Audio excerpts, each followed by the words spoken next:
Welcome back, you guys. Welcome back. Good morning. Good morning. Good morning.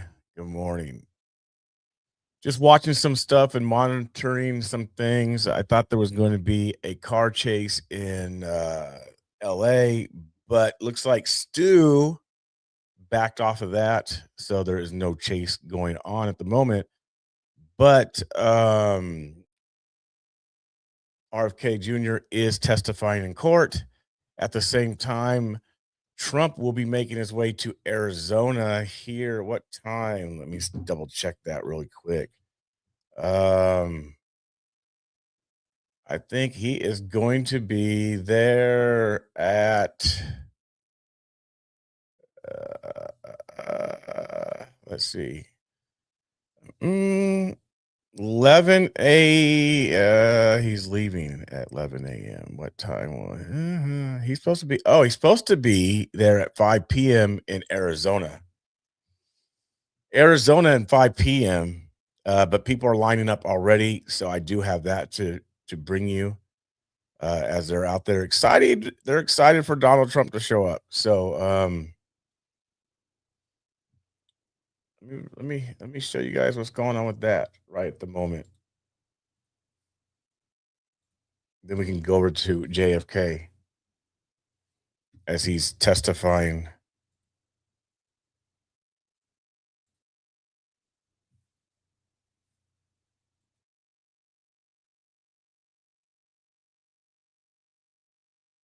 What's going on, Jared? And coming here to Dream City, really to, in a sense, relaunch that 2026 effort. What do you expect to hear from the president today? Hopefully he's just going to give this is a midterm, so I'm sure he's going to be supporting the Republicans here, which is great. And I'm hoping that some of the other states are like California. I'm a Southern California native in Huntington Beach, but I hope some of the blue states will be coming red here in the near future. We already saw what's going on with Newsom and Bass. Sorry, that's not how you run a state. Yes, we are dealing with communism, Islamism, and secular humanist thought.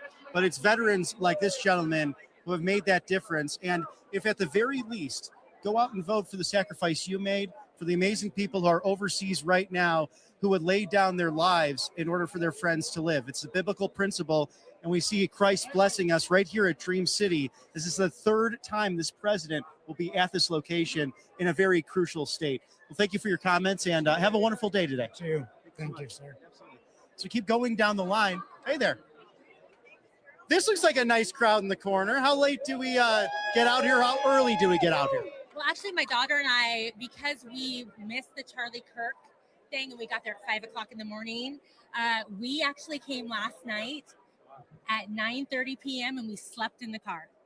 That is dedication. It's correct. I thought Andrew over there from Virginia, he was here 4 in the morning, but 9:30 p.m. 9:30 p.m. and we slept in the car and we were ready to go. There were a couple of things that happened during the night, little disruptions, and we witnessed those, which was kind of crazy. We got a little freaked out for a little bit, but overall, we were glad that we were here. And I mean, what else would you come here for at 9:30 p.m. for a 2 o'clock speaker, you know? And the good or the bad of those surprises, was it a homeless issue or? No, actually, it was more of a security issue, and the police weren't here yet. So we had there were some people with some flags on their cars in front of us, and somebody stopped to harass them quite a bit about saying that Charlie Kirk was a racist, which we all know is not true. And it was just my daughter and I in the car, so we ended up moving to a different spot. We just Morning, didn't want Jazzer. any interaction, but for people to come along and just disrupt that, and I hear Antifa is supposed to come. I just think it's ridiculous. I'm actually from Oregon, so I'm used to Antifa. I moved here for a reason, and that was to get away from that kind of mess. I don't like it. I don't want to hear it. My 80-year-old dad was pushed down by Antifa, and the police were told to stand down by the governor. So my dad got trampled on, and that was in 2020, and that's when we decided to move to Arizona.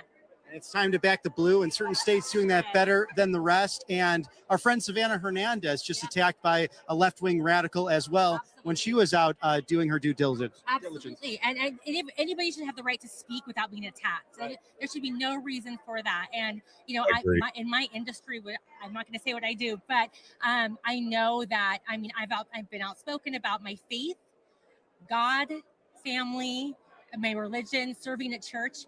And I have lost almost I lived my entire life in Oregon. Friends are gone. They're all gone. And you know what? God has provided me with new ones. And it's such a blessing. And I'm so glad, because our faith and our family wouldn't be where they were if we hadn't moved to Arizona, followed God, belong with Trump, stand by Trump and his firm values. Like Superman, as patriotic as he was, it's truth, justice, the American way. It really is. Absolutely. I mean, and it's very relevant here in Arizona. We feel free to wear these hats around town. If I wore this in Oregon, what would happen if I wore this in Oregon?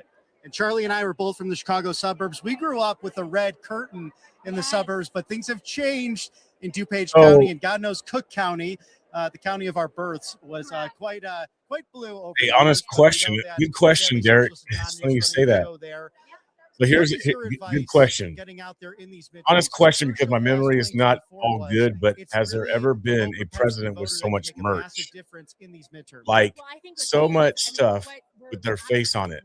I can't remember, but did Obama have all of that, all the merch and all? Honest question. The answer is no. The answer is no. And I mean, even here, let's just say within the past 50 years, the answer is no. You've never seen a president. There hasn't been a president in the past with flags, with T-shirts, with hats, with coffee mugs, with cups, with stickers. With, I mean, you had the stickers. That's about it. Probably bumper stickers is about to the max that you had for a president. And I thought the same thing so many times. Like, what in the world? Like, it's about. Where's your daughter? Is she here in like you had buttons also. Yeah, buttons. You had buttons. That's a great. But as far as the flags and shirts and hoodies and have fun today. Thank you so all much. this stuff that you see for Trump, never. Not even during Obama. Got Andy Biggs for governor.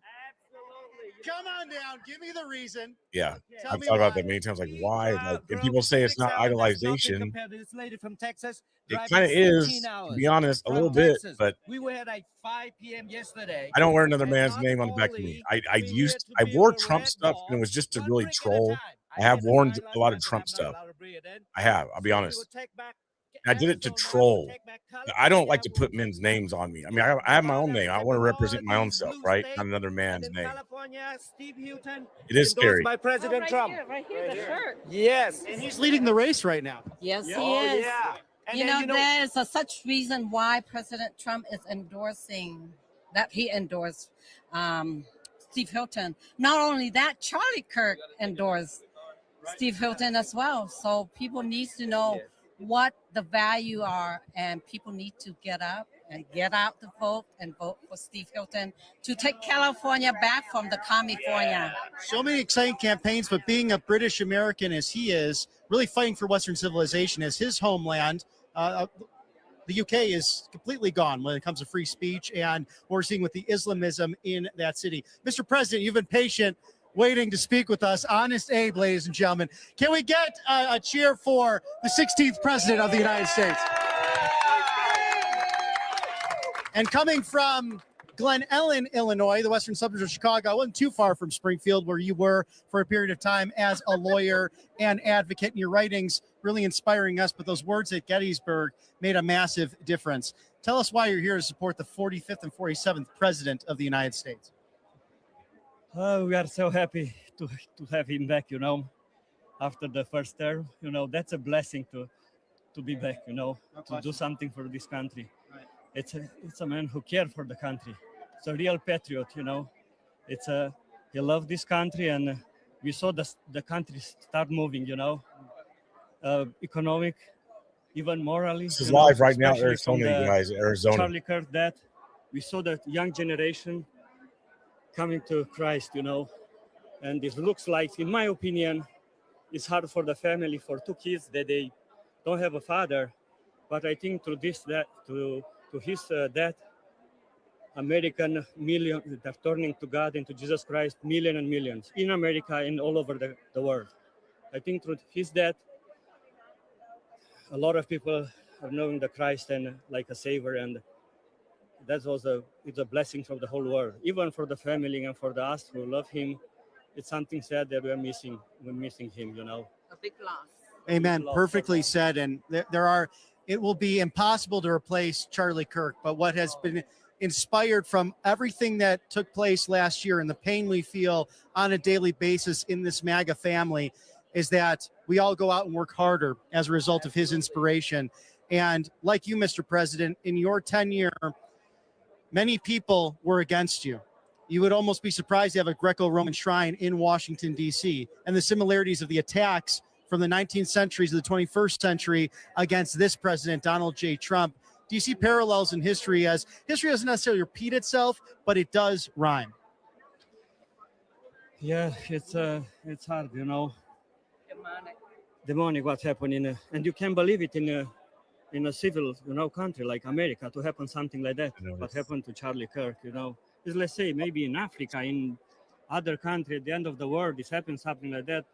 Even there is not normal, you know. But in America, and some of the people to be happy and to cheer, and for a devil things that he did, you know, that guy, for somebody losing their father, you know, their husband. Yeah, that and I haven't really noticed that, but I understand what you're saying. I haven't noticed that myself, that people are saying that Oh, no question.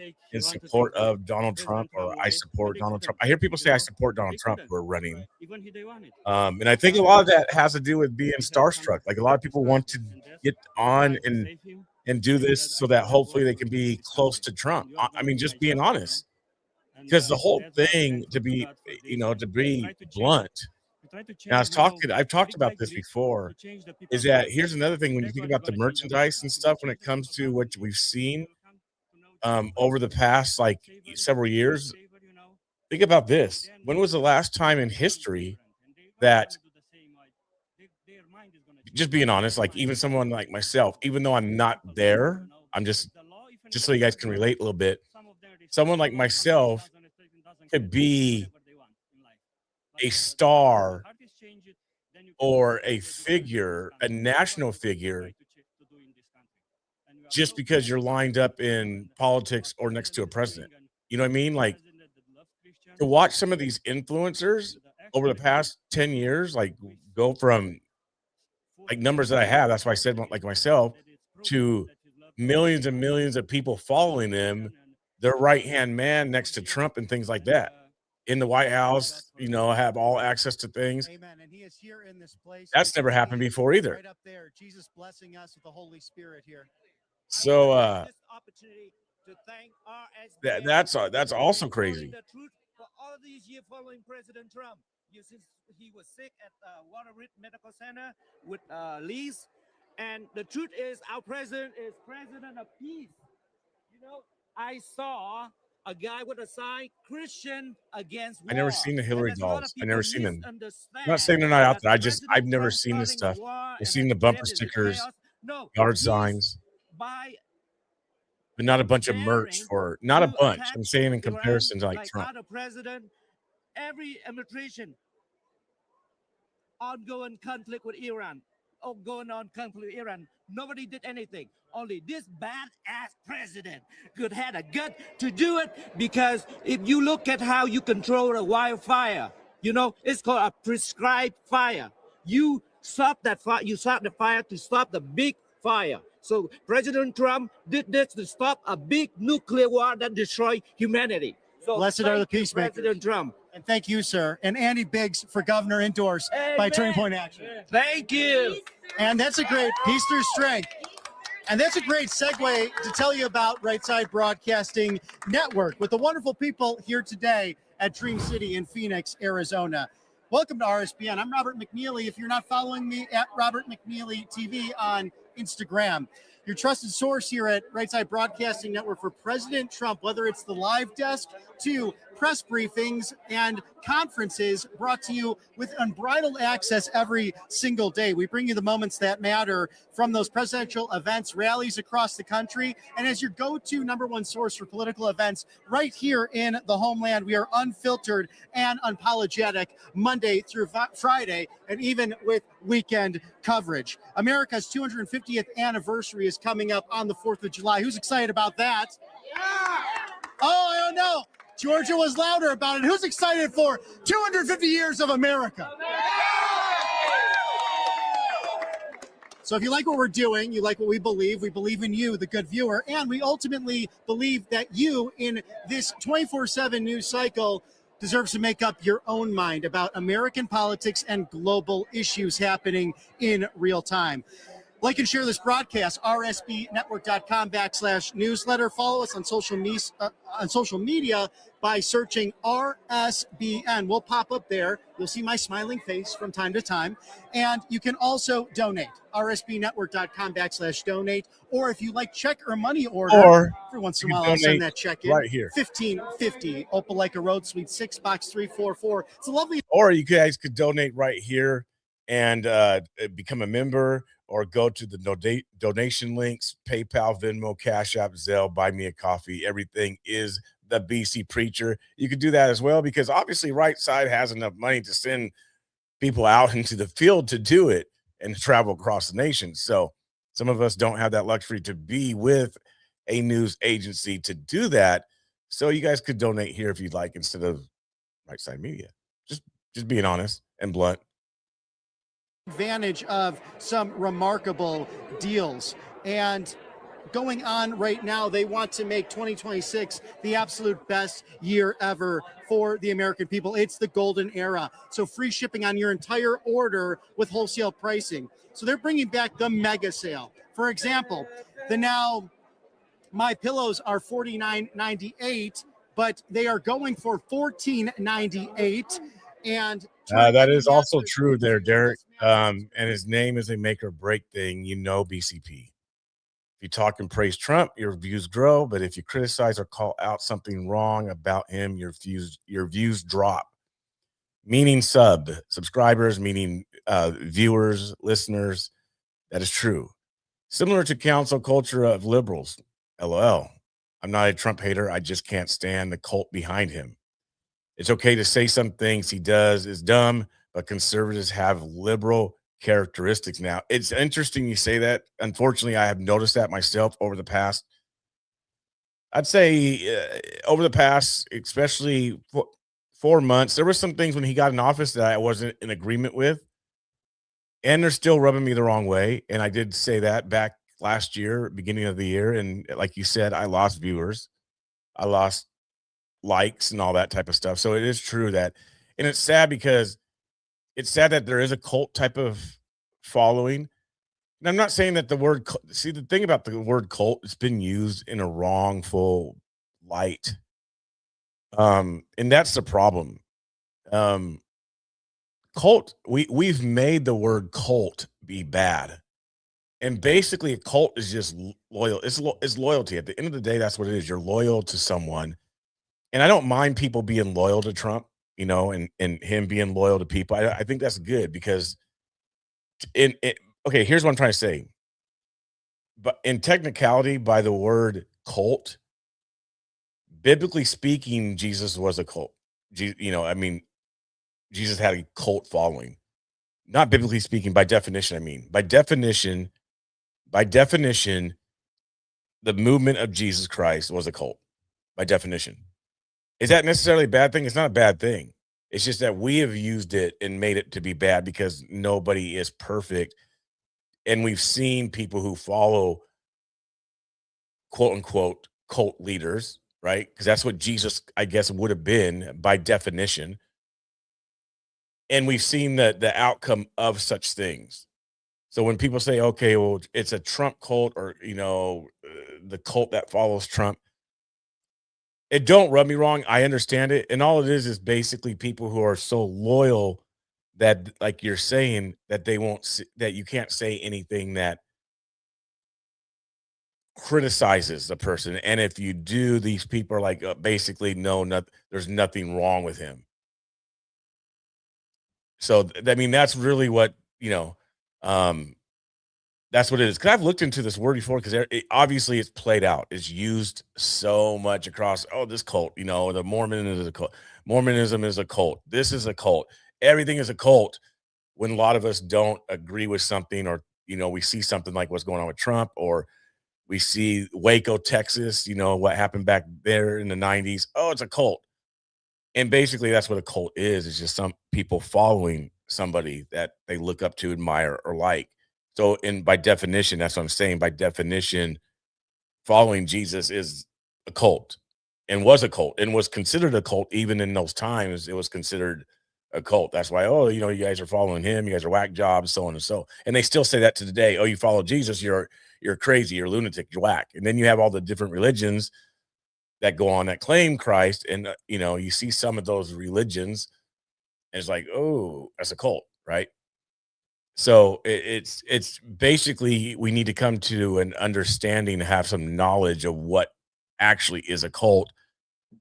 And but I'm not disagreeing with your statement in regards to the views. And if you say something criticizing Trump, or if you dislike something he did, if you say it, ooh, you're off with your head. And we see that going on across the board with a lot of the influencers, or a lot of people with a lot of people that helped make Trump and get Trump to where he's at, because they have differences of opinions now. And some things people have done, turn their back on them. And then they think, well, here's another example of like what you're saying regarding like cult. Can Trump do anything wrong? Could Trump have changed? Why is it that everybody else has changed but not Trump? I guess that's what I'm trying to say. Everybody else changes, but Trump hasn't changed. And so, because these people changed, they're now liberals, they're now Democrats, they've lost it, they're loony. And like you said, then your views drop, which it happens. And you got to be okay with that, even though it hurts. I've said before, I'd be okay with it if I was up at, 1 million plus followers. I mean, losing some may not have a big effect on me, but when I see, my numbers go up and down, I'm like, man, because I want to do this stuff full time. I like what I do. I love doing this, but I have a job. I'm just on injury leave right now, and I'm going to have to go back to that. And I see other people that do this as well for a living, and maybe not provide, different things, right? And they actually do it for a living. So I'm trying to get there, but like you said, if you criticize anything, almost like if you have opinion, if you're any sort of journalist or influencer and you have opinion, and once you say something, there's going to be 30 people, 50 people, 100 people, 1,000 people that don't like your opinion, and I don't want to follow you or listen to you no more, like, because they're offended off of one little thing. It happens. It so happens. In the House, if they do get reelected, I'm anticipating primaries in 2028. Oh yeah, I'm sure that they'll come out of the woodwork to primary these guys, and Trump, I think, will still be effective in telling people who they should vote for and that sort of thing. So I think that it'll still. I mean, I hate to see it take longer, but I think that we've got to stick with it and stay with it. I wanted to tell you, by the way, that we've been talking you guys up to the people around us. Not everybody knows who Right Side Broadcasting is. Do you know where you can find us? We do. We watch you all the time, because even things that if we can't see it live, we can go back and see it on and replay it or whatever. So we need more people to know about you guys. So that. Oh, thank you so much. Don't miss a minute of the action, because, like the gentleman says, you scrub back to it. rsbnetwork.com/newsletter. Also, you can donate there. We're all viewer supported by great gentlemen here. This patriotic getup. Do you have a horse in the race for 2028? Well, if JD Vance runs, that'd be cool with me. So I would go that way, and I'm sure, I'm reserving judgment until they figure out who it is. But JD is jumping to the front of my group right now. And we have to get through these midterms first to make sure, because we know that the Democrats, sadly, if they get the majority, they will move to impeach in the House. They'll move to convict in the Senate. but it looks like we actually have a little bit more wiggle room on the Senate side. Well, you would think so. And you, like I said before, common sense would tell you that we've got to stick to Trump's agenda and get through the things. He's done such a great job of getting things started. And now we just need to stay with him and make sure that we get the job finished. So now, before we let you go, what time did you get here this morning? We got here, we left home at 5:30. So we got here about 6:30, I think. Yeah. Right when the sun was rising over this beautiful valley in State 48. Have a great day today. All right. Thanks for subscribing and telling the people about Right Side Broadcasting Network. We'll keep it up. We'll keep it up. God bless you. Enjoy. And that's what is so much fun about our bread and butter here at the network. We talk to the people in the crowd. We've been doing so for over a decade now with some extraordinary hosts and talent and a production team that is second to none. And I try not to make them run up and down the line too much, but Mr. Director doing an outstanding job in the desert heat on this gorgeous April morning, April 17th. It's a Friday, and we know what happened on Friday. We're celebrating it this Easter, Jesus dying for our sins on the cross, each and every one of us with our individual shortcomings. But he opened up that gates of paradise. He opened up 250 years ago, 56 signers of a declaration who said, no, this is where we draw the line in the sand. Some were 18 years old, some a bit older, like Mr. Benjamin Franklin, an inventor, a writer, the printing press, the first social media handle, as I would say, with Poor Richard's Almanac, who has a great movie out right now called A Great Awakening. I recommend you go see it and see the beginnings of the foundation of this country and why the church, we the people, it's its very foundation. Now 250 This years sound later, like and they he, celebrate that right he here referenced at Dream Easter City like Church. as it So was coming if you're up. looking out there, if What does you have that mean? questions about who Jesus Because this is is, live or coverage right making now. him It's a part not of your life, Easter already the Lord of passed. your life, But, get in but that Bible was that School me, or Church, did a it sound place like he like was Dream City that referencing Easter votes like with its a values, votes upcoming with its thing? heart, speaks and uses that free speech, that First Amendment, not only to praise the Almighty, but to celebrate the goodness of this great nation that is in peril to a certain extent if you don't vote in these 2026 midterms. So get involved. Let's got a gentleman right here waiting patiently to see the 45th and 47th president of the United States. Tell us, my friend, have you been to the rallies before? Have you been involved? A lot of them were Lutherans, but so Lutherans do acknowledge Christ and have foundations. A lot of Freemasons were like Lutherans. My mom's here. I'm a supporter of Trump and everything, but I have work later today, and I figured, what better way than to see the president of the United States speak? What do you do, if you don't mind sharing? Oh, I work at a restaurant. I'm a back server. Yeah. Hey, that's where I started, and I learned more waiting tables, back of the house, front of the house than any other job. It taught me everything. A shout out to the Capitol Grill. So that was a huge help in getting me ready for the sales world, and ultimately for you fine people to listen to me talk nonstop. But you're going to see the 45th to 47th president in a time of, relative turmoil. It's a golden era, but we have the dollar dropping in the last 2 decades. We have home ownership now on an average of first-time home owners being around my age, close to 40. Yeah. We have gold going up as a result, but then we have Operation Epic Fury as well, seemingly going very well. I'm sure the president will talk about it. But how has no tax on tips perhaps helped you in your industry specifically? Oh, tips is like, I'm only making 12 an hour, so tips fills out the rest of my everything. So, I make like $600 and then another 600 in tips, and not having a tax on that fills out, helps so much. I mean, and I live with my mom, but even then, saving is one of my number one priorities. So no taxing on tips helps that. Well, it's crucial too. And then President Trump, with that executive order, really going after those big corporations that are buying up single family homes, because we have somewhat of a renter's nation with young people, especially millennials and the Gen Zers. Yeah, exactly. How do your friends feel about you being here or supporting President Trump? Is there somewhat of a turmoil because it was Gen Z men who really put him over the hump in 2024? Well, I don't really have any friends. It's just me and my family. So I don't experience much turmoil from like an opposition point at all. I'm on my own doing my own thing. So there's that. A lot of peace and content in that, as I can see. Is there a way that you're going to get involved perhaps in 2026 to ensure the midterms go with President Trump's support? Because we have a Democrat Party, sadly, that is pledging to impeach him in the House and then convict him in the Senate. And they'll probably just make up the charges like they did with Russia. Yeah, exactly. Russia. We'll see how it goes. I'll kind of formulate my own opinion along the way and see what I think. And then, I'm going to become a hot air balloon pilot. And Hot air balloon. 2026 is this year's 2026. I know, the time flies. I was like 2026 trying to do the math in my head. But yeah, we'll see how it goes. I'm going to kind of see what I think along the way. But yeah, I'm definitely more leaning right for sure. Now, how is Mom here? Yeah. Mom, how are you? You raised a great son who is clearly a free thinker, and that's what we want here in America. He's great to show up this morning early with me. What time did you get here? I think 6 a.m. Okay, yeah, good time. So park outside the gate. Right. Now, do they let you in the gate? How does that work?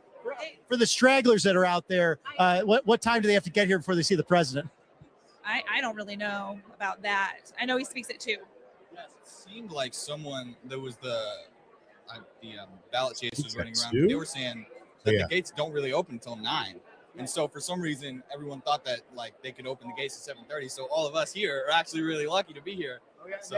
That's what I say about every Trump rally. Get here as early as you can. Make sure you had some food and some water. We have a nice little shade happening thanks to the church right now as we are in the valley. We're in the desert and it gets kind of hot, but a gorgeous day on this Friday, April 17th. Well, thanks for joining us and talking to us on Right Side Broadcasting Network. And we look forward to seeing you on in there. Enjoy it. As, yes, a true patriot, Charlie Kirk, we honor the life and legacy of President Trump. And we'll go to a quick commercial break. As is asking us to kind of get away of the area, but stick with us here at Right Side Broadcasting Network as, again, bringing you the unbridled access to President Trump, the Vice President, J.D. Vance, the 119th Congress, inside and outside of the Beltway, as we're live to you in moments. We'll go inside of there, Dream City Church, and at noon local time, Mountain Standard Time, we will have the lineup opening up. It's going to be a blast. This preview video is unlike any other. And then at 2 o'clock local, 5 o'clock Eastern, the President of the United States. I'm Robert McNeely. Stick with us. Matthew Alvarez in studio. You're watching Right Side Broadcasting Network. Welcome to Right Side Broadcasting Network, we'll go over your to, trusted conservative news outlet. JFK At RSBN, we is deliver the truth when the mainstream media falls short. Right now in the Since court. 2015, we've proudly broadcasted Come back every to Right single one Side. of President Trump's Let's iconic go over MAGA to, rallies, bringing you the excitement and energy live before anyone else. Let's go over By to watching RSBN, this. you get an unfiltered front row view of the action on the ground. We interview the crowds to give a voice to millions of Americans just like you.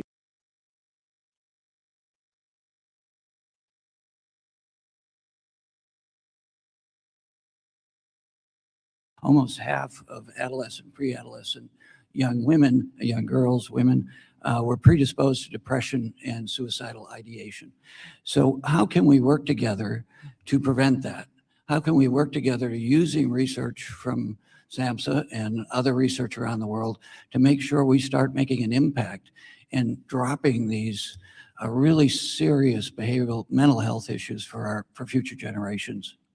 Congressman, it's a top priority for me. I would love to hear your ideas. We just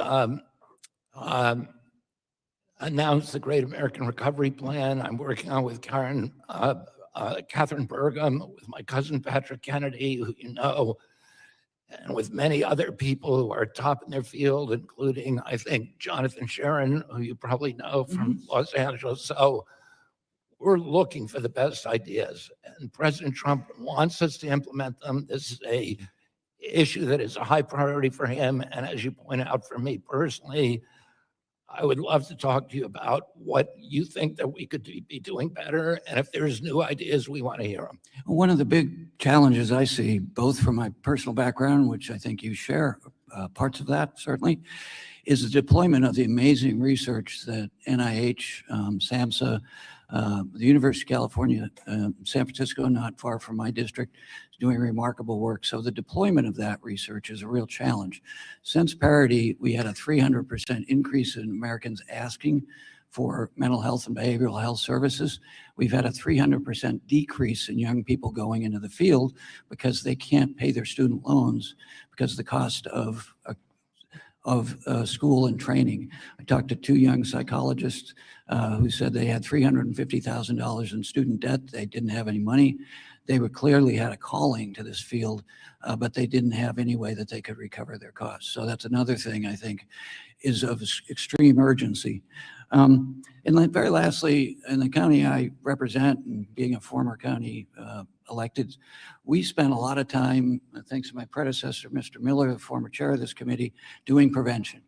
But with the big ugly bill, we've taken all of that prevention, primary care clinics, a lot of the work you espouse. Mr. Miller was very important in changing the nutrition standards in this committee on free and reduced lunch to make sure all the things that you've talked about actually deliver, that we're bringing farm to food, really wonderful food to kids. And we've changed in California. I had a bill in here about getting schools to be able to get grants for kitchen equipment that was more appropriate to your last question, more attuned to preparing food like that. I spent 35 years in the restaurant business. So changing that and changing away from prevention under the big HR 1 is a huge contradiction to what I hear you say frequently, that it's about prevention and knowledge. And in the county I represent, they've already seen this huge increase, and it's going to get larger and larger. Needs to wrap up. Because all those people who we were working with in primary care and prevention are now ending up with higher acuity in the county hospital emergency room. So if you could spend just a second talking about moving away from prevention and into crisis, which this administration's doing. We'll have to carry it on in another format, but because the time has expired and we are running close to the time limit. So I now recognize the ranking member, the gentleman from Virginia, Mr. Scott. Thank you, Mr. Chairman, and thank you, Mr. Secretary, for being with us today. Let me make a couple of comments before I get to questions. The first is I want to join in the bipartisan support for the Community Services Block Grant. It's a strong program and has good support. We want to make sure that stays as strong as possible. The other is to put the savings in the HHS budget in context. We were talking about a savings in the budget of $16 billion. The big ugly bill added $3.5 trillion to the debt with interest, maybe $4 trillion. Rounding, that would be to the nearest $100 billion. So we're not even a significant part of a rounding error. But these painful cuts are still very meaningful. The gentlelady from North Carolina talked about the school meal equipment grant, which helps schools prepare healthy meals, but that program was zeroed out. Another comment, you had an exchange with the gentleman from New Jersey, Mr. Norcross, about mental health parity. We had a hearing yesterday with the Employee Benefit Security Administration where the administrator could not name any sanction he could impose to punish an insurance company for failing to comply with mental health parity.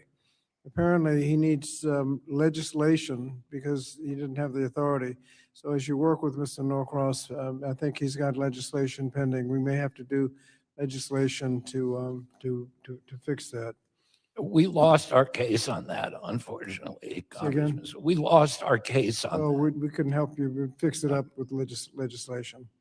Mr. Secretary, the GAO is wrapping up responding to a request I made last year about DOJ's access to data and IT systems within many agencies, including HHS, because DOJ was having access to data in HHS that would be extremely sensitive health information, and we wanted to know what DOJ was doing with that information.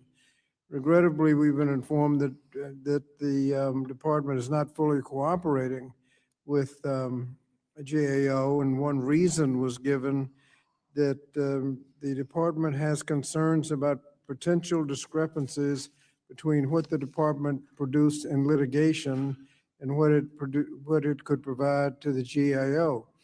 My initial concern was, of course, that HHS was not cooperating with the GAO so it can complete its work, and now I'm concerned about whether or not the information given in litigation was actually accurate. So, Mr. Secretary, what did the department mean when it told the GAO that it could not fully cooperate or respond because it was concerned about discrepancies between what it produced in litigation and what it provided to the GAO? You know, I don't know anything about that issue, but I will check with OGC and get back to you. Okay, and can we get a commitment that you get the department to cooperate with the GAO so they can complete their work? Of course. Thank you. Mr. Secretary, over the last several months, the Trump administration has signed deals with 16 prescriptive drug companies in exchange for exemptions from the tariffs. The White House and you have claimed that these deals have secured the lowest drug prices ever. Here's the problem. We don't have any public information about the terms of the deal, so there's no way to confirm exactly what these savings might be. Will you commit to releasing the information on those 16 most favored nation agreements entered into between the Trump administration and these 16 pharmaceutical companies? I can really, I mean, most of the information is public. The prices are public. The old list price is public. There's proprietary information that I cannot, and business trade secrets that I cannot release. And in fact, in the Democrats and the Inflation Reduction Act legislation, there was an NDA provision that recognized during the negotiations there was going to be the ability for HHS to deal privately and make agreements, which Congress does. Are you asking us to codify these agreements? You said so in your opening statement. Yeah, we would like you to codify them. Well, we got to know how we're going to do that without getting the agreements. You'll know the endpoints, which is what we need to which is what we need to codify. Well, if we don't, we need. If you know what the prices should be, you can codify them, and there's nothing that prevents Congress from meeting with those companies as well. You do it all the time, and you do it in secret. You're asking us to codify agreements and won't give us what the agreements are. We're asking you to codify a most favored nation status so that we get the lowest price of any nation in the world. Mr. Chairman, I yield back. I thank the gentleman. And I thank all my colleagues on both sides of the aisle for their attention to this hearing, and a hearing that we've looked forward to. And so I appreciate that. And at this point, I recognize the ranking member, Mr. Scott, for his closing remarks. Mr. Chairman, we've had, I think, a good exchange with the Secretary across the political spectrum. Americans all want to do the same things. We want to be able to pay our bills, eat nutritious food, and see a doctor when we're sick. And that's why it's difficult to see that we've slashed public health. We've made healthcare less affordable. We've taken away safety net programs. The administration has undermined public health system, wreaked havoc in the current and future generations of Americas. And the budget cuts, although they are significant and painful, don't come anywhere close to making up for the damage done to the budget and the big ugly bill. I mean, you're talking about trillions, and here we're talking tens of billions, but those cuts are still extremely painful. Ultimately, the burden of the tax will fall on the shoulders of working Americans. Food prices, energy bills, healthcare costs don't disappear because investments are not in the president's budget. The burden of those expenses will go into working families who do not have the luxury of buying their way out of these realities. We live in the wealthiest country in the world, and yet our citizens are forced to go into debt to stay healthy. Department must remember its mission to enhance the health and well-being of all Americans, not just the wealthy few. And it's essential that the department focus and calibrate its efforts to make working families' health a high priority. And the budget does not reflect that. You've got you've got millions of people losing their health care under these budgets. That's going in the wrong direction. Hope we can solve that legislatively. But in the meanwhile, I'll just yield back.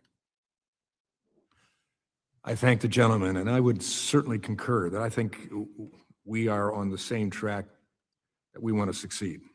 We want benefits for our citizens. We want our agencies to work as well as they possibly can. We want to end problems.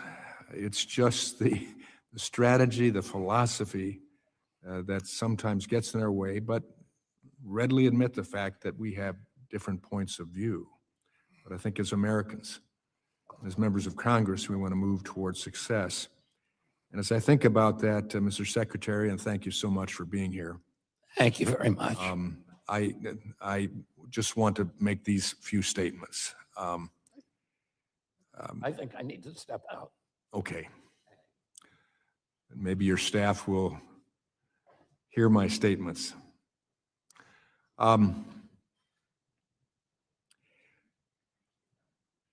As the Education and Workforce Committee, we're responsible for the Education Department,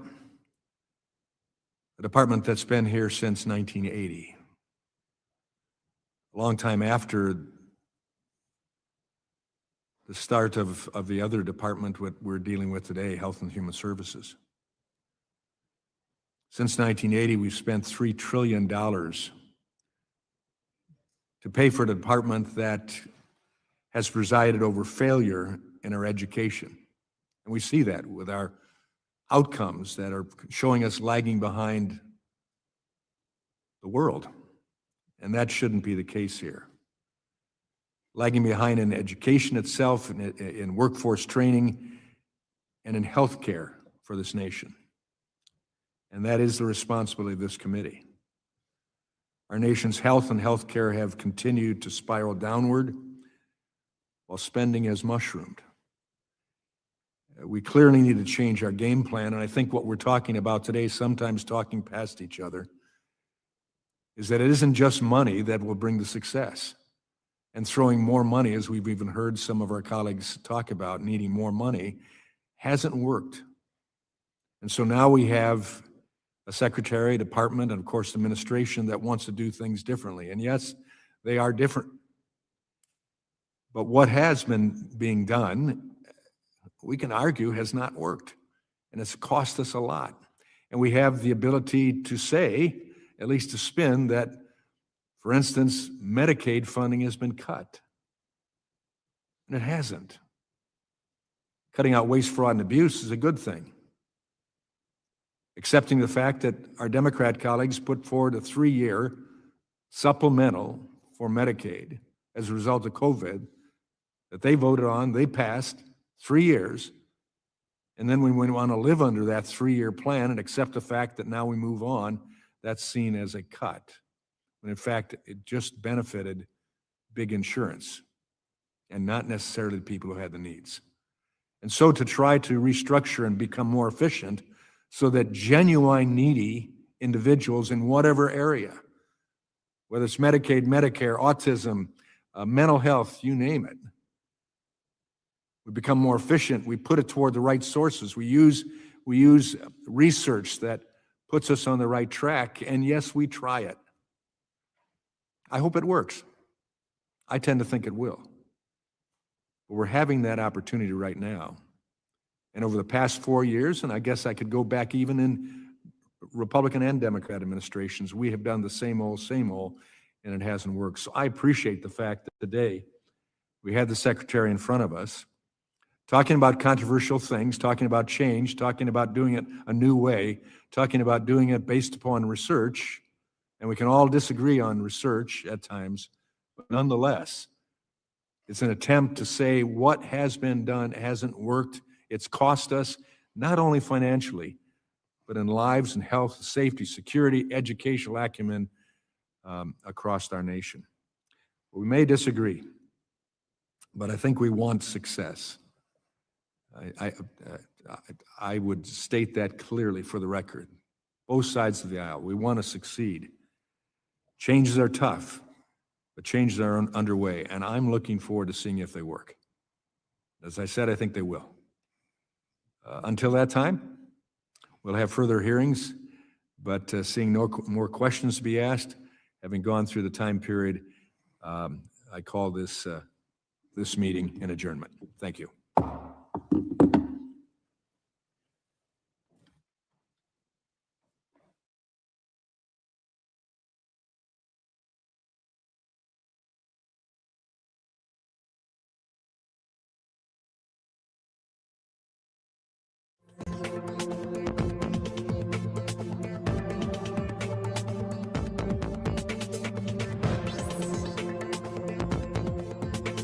That was pretty good, actually. I like the end of that.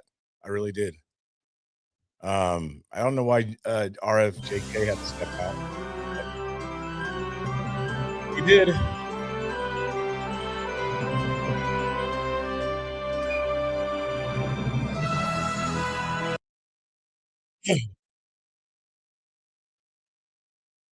Not sure why he had to step out, but he did.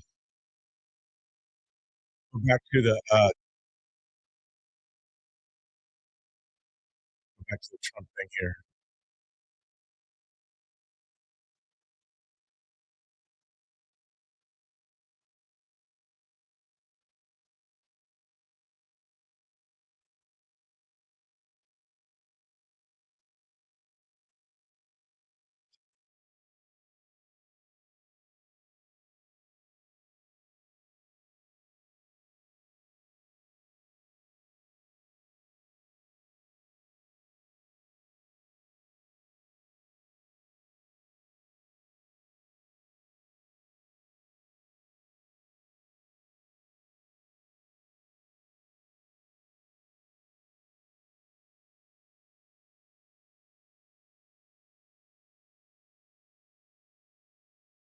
Of Arizona.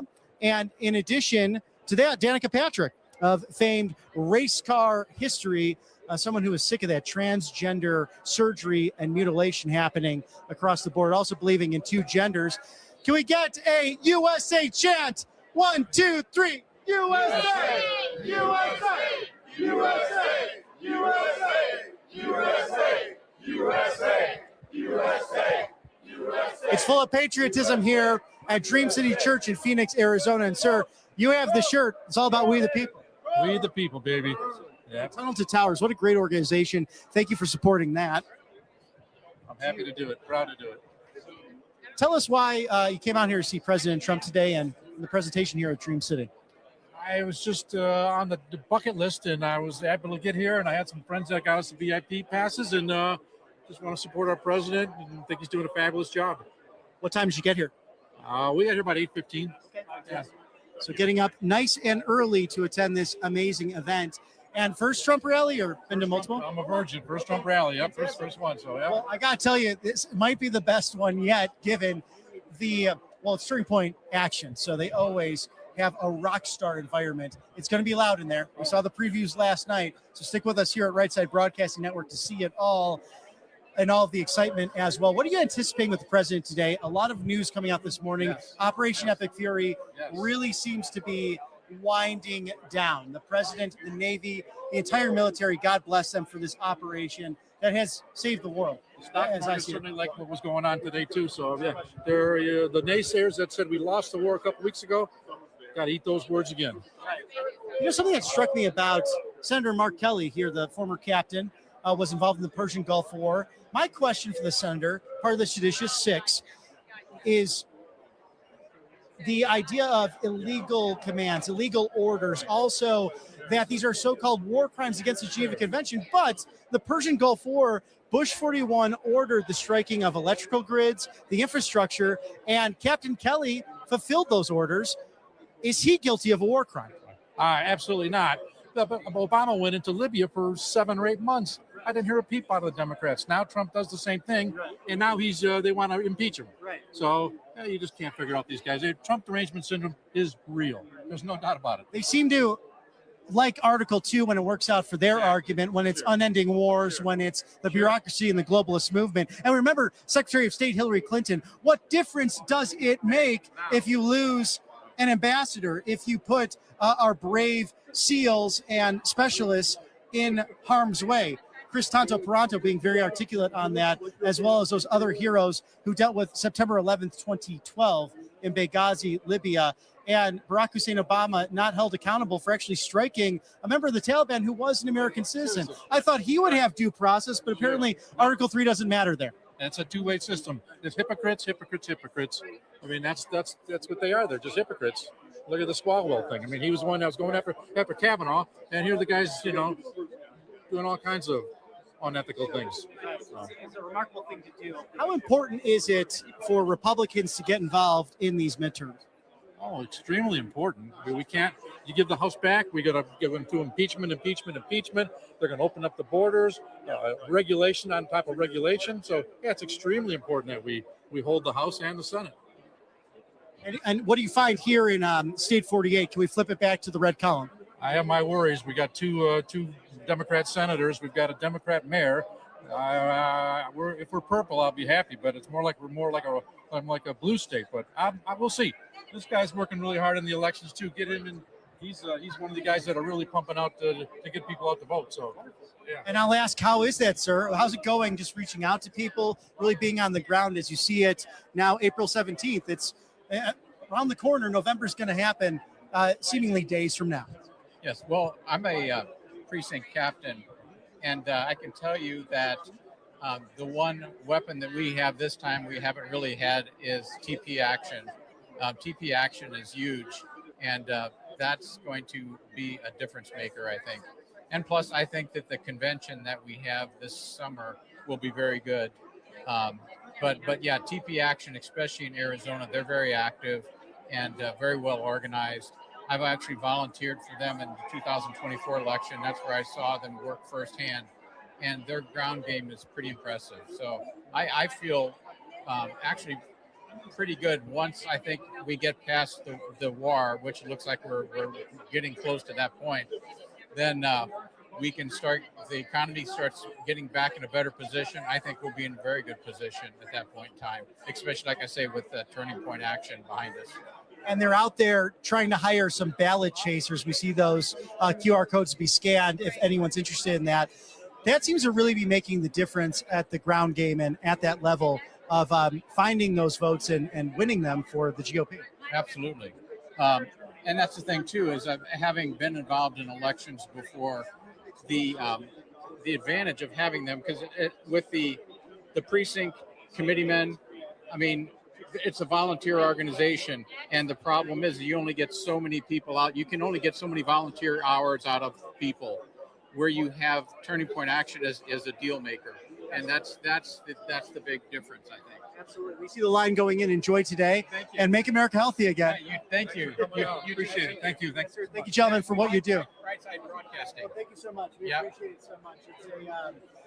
It's a labor of love in the best of ways. It really is. And it's you guys on the ground that are truly making an extraordinary difference on a daily basis. So thank you for being out there. Talking about a person who's involved in TP action is a real superstar, this guy right here. Oh, yeah. I love that. Yeah. Well, God bless you guys. Enjoy today. It'll be fun to see the President of the United States. And my friend, you want to tell us about the TP action, what's going on there? You're the rock star, according to the crowd. Well, I appreciate that. I'm not authorized technically to speak to the media, but you guys are Right Side Broadcasting. You guys are absolutely. You guys are just the facts, the truth tellers, right? And we want people to, make up their own mind. We're gonna show them the right side of history, and that's really the correct side of history, the new media. And it's exciting to see that now, that there's not just a corporate narrative out there. You don't have to turn to ABC, CBS, in some other cases, some of our more favorite cable news networks, but you can actually go to the source, the people that are on the ground making a difference. Well, indeed. And the narrative right now is that President Trump is unpopular, and that, his voters have turned on him. And that's clearly untrue.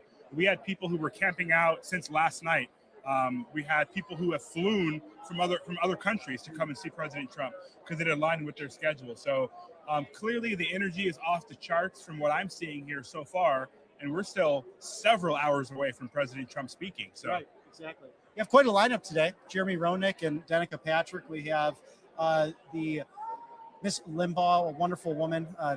Rush Limbaugh, such a gift to us. Inspired Charlie, and Charlie spoke on it often. And it was a really touching moment for me personally.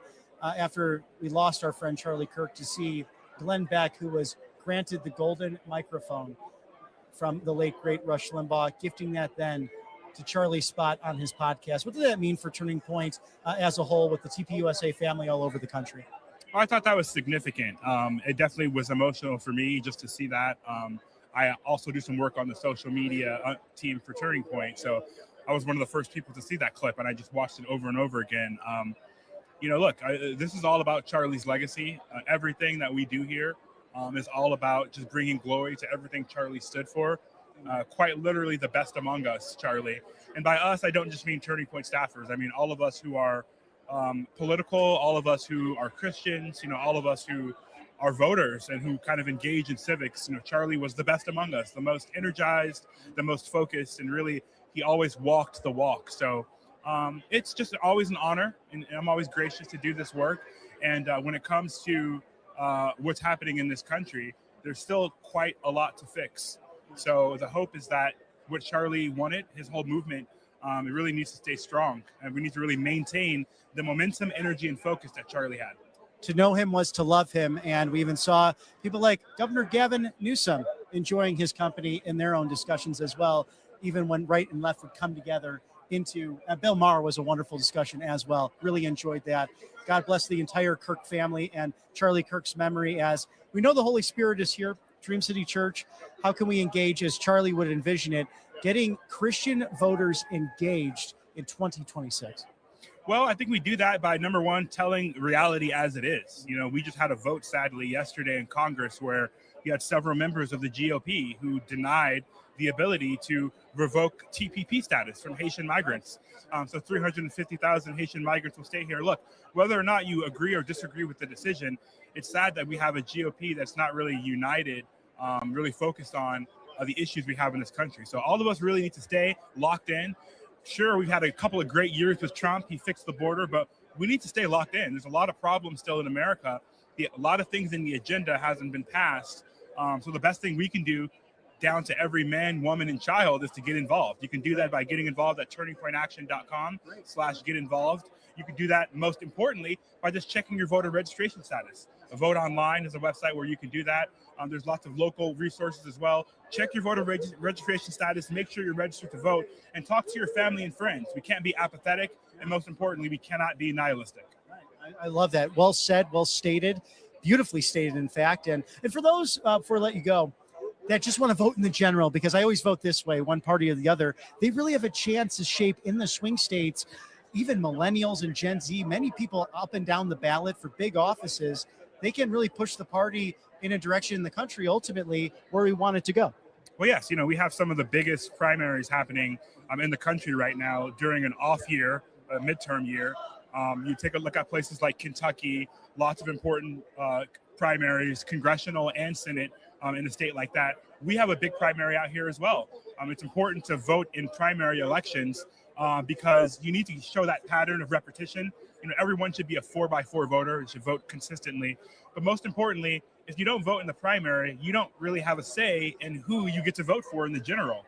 And sadly, a lot of the apathy we see in general elections are because the candidate you have to vote for on the Republican side isn't going to get you off your couch.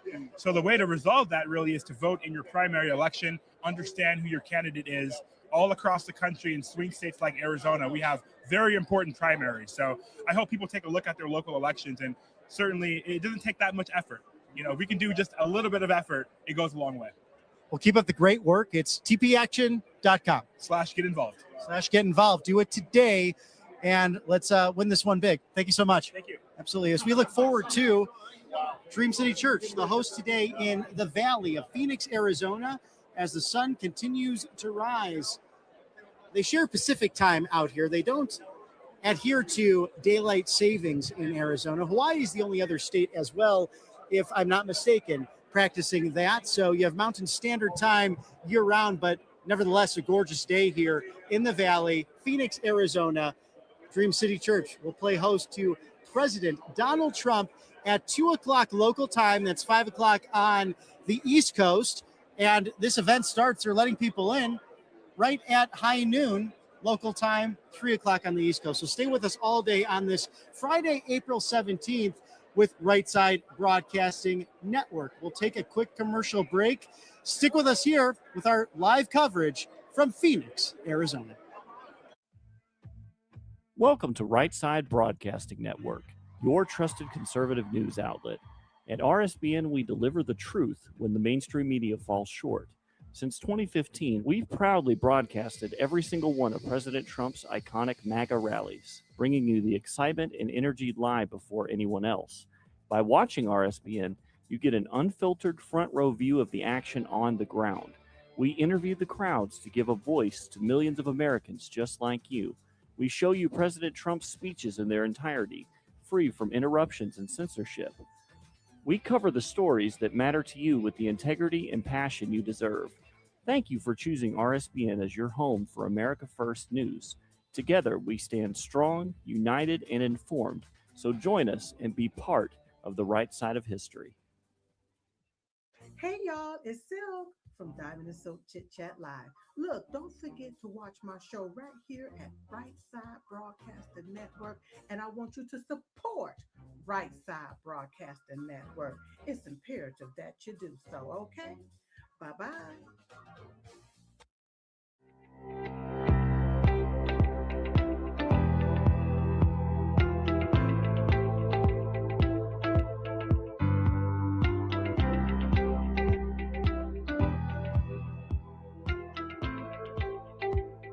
President Trump is keeping his promises and saving America. And your kids can learn all about it for free with a new Kids Guide to President Trump. This fun guide shows kids all the steps President Trump is taking to put America back on top of the world stage, including building a strong economy, protecting our borders, and negotiating trade deals. It's an exciting way for kids to learn about President Trump's outstanding leadership. Act now and get a free bonus guide, The Courage of the President. Order now at freetrumpbook.com. That's freetrumpbook.com. The only thing is that if you see in my eyes that I do not understand questions, just ask. Welcome back to Right Side Broadcasting Network as we are here for Turning Point Action, Dream City Church, and a friend from Sweden I just met. But first, we're going to thank our sponsors here at Right Side Broadcasting Network. I'm not sure how they do it in Sweden, but it was just tax day here in America. And do not fear when it comes to owing back taxes, or if you have unfiled returns. Did you retire and suddenly get hit with that tax bill you do not want? Are you a business owner with a messy books? Just so you guys know what's going on, President Trump is scheduled to go to Phoenix, Arizona today, leaving Las Vegas sometime here this morning, and arriving here in Phoenix for an event that he's going to be speaking at a church at 2 p.m. Pacific Standard Time, Mountain Time. So that's what we're showing. The crowds have lined up since 6 a.m. this morning, Pacific time. So 8 hours ahead of Trump scheduled time to speak. Crowds have lined up. So Right Side Media is out there. That's what I'm showing. Just got through showing a little bit of the RFK Jr. as he testified. This event is called Build the Red Wall. Status. So very important thing to build the red wall. See if that we can still do that. See if that can still occur and happen in these times. Regarding updates on Iran, U.S., it sounds like the Strait of Hormuz is fully open. Now, I don't know if that's because of Iran caved or what happened, but the Strait of Hormuz is completely open. That's according to reports that are going on and what President Trump said. So are you from that area, or so that's what's going on. Let's see if there's some other news as well. There's nothing else that's scheduled to be live today, like that's pressing. Nothing else that's pressing that's like any other sort of what am I trying to say? Press conferences or anything like that. Good morning, Tia. Good to see you on here. Good to see you. Thank you for joining. The second American I speak with this trip. Thank you for joining. And you just got here. Oh yeah, I landed. So you're asking living words, how did we win? I'm lost on that. Iran has not agreed on anything, and the strait is back open, which it was open to begin with. I think it was partly closed. That's why they had the blockade. Not closed, but Trump was closing it, something like that, for a couple of days. Question out here. as you So might be aware of, let me look on X, see what's going on, what's circulating. Like I said, there's nothing pressing. Well, my friend there, Um, fool. By the way, fool in Swedish means drunk. nothing is She coming said up that you I have to see. take it to in and out. Now there could be Well, some. to be honest, this doesn't sound nice. Like you have to go in and out. It could be some, breaking news from someplace. But other than that, there's nothing, no press conferences that I can see that I'm aware of. And I haven't tried Chick-fil-A yet. Update on IMF and World Bank spring meetings. That looks like it's in Iran right now. There are some good ones out there. And now Steak and Shake, they're going the Make America Healthy again with all the beef tallow.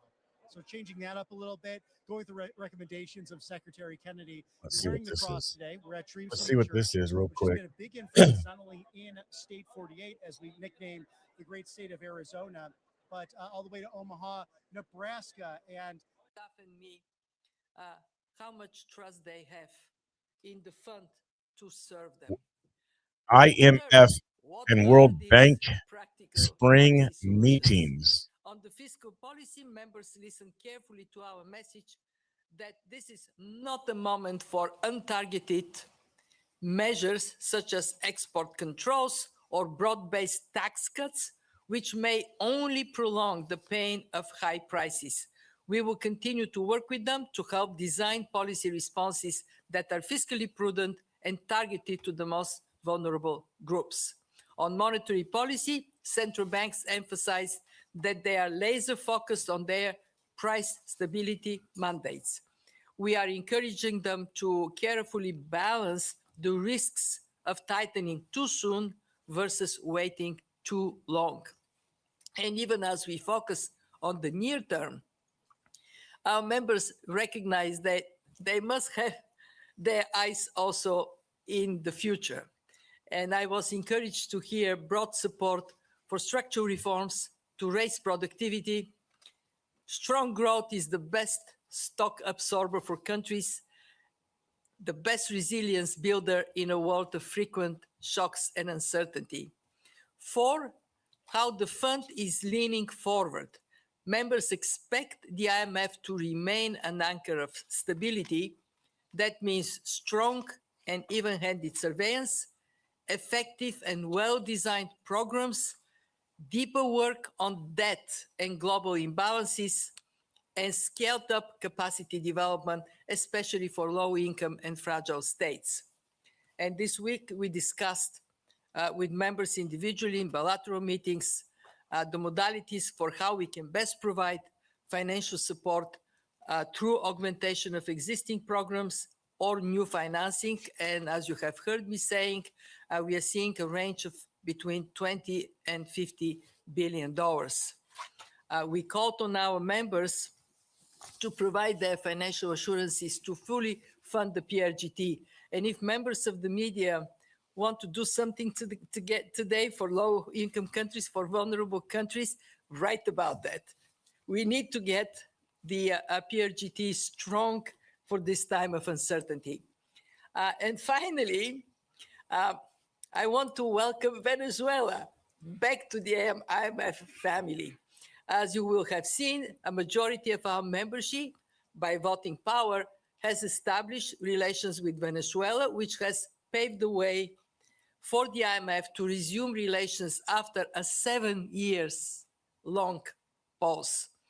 We are committed to actively engaging with Venezuela to do our part to help the country achieve macroeconomic and financial stability, to help the people of Venezuela to see better days. We will be coordinating closely with the international community, including the World Bank and the Inter-American Development Bank. I can tell you our membership expects a lot from the fund. Minister Al-Jadan finished his closing remarks, turning to our staff and saying, "You may have made weekend plans. Cancel them. We want a lot from you." Thank you. Thank you.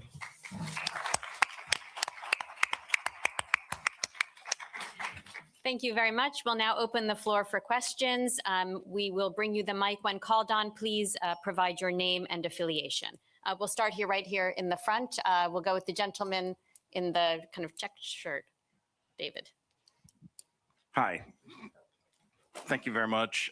David Lauder with Reuters News Service here in Washington. What a week it's been. So I have a question for each of you. Managing Director,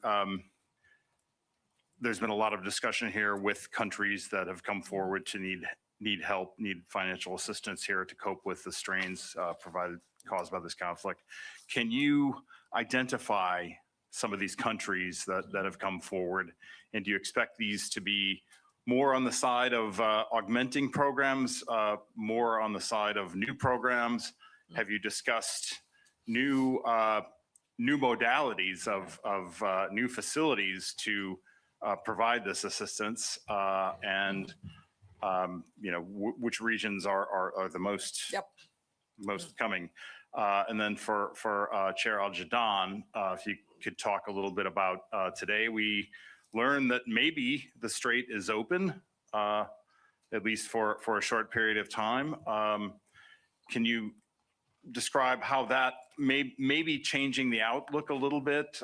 Do you see this as something that could move us back towards from away from the adverse scenario, more towards the reference forecast? And if you could talk a little bit about the infrastructure in your region that has been hit so hard, and are we say in a position where the oil industry could be suffering for longer than expected? Oil wells, when they're not producing, don't produce as much as they did before. So thank you.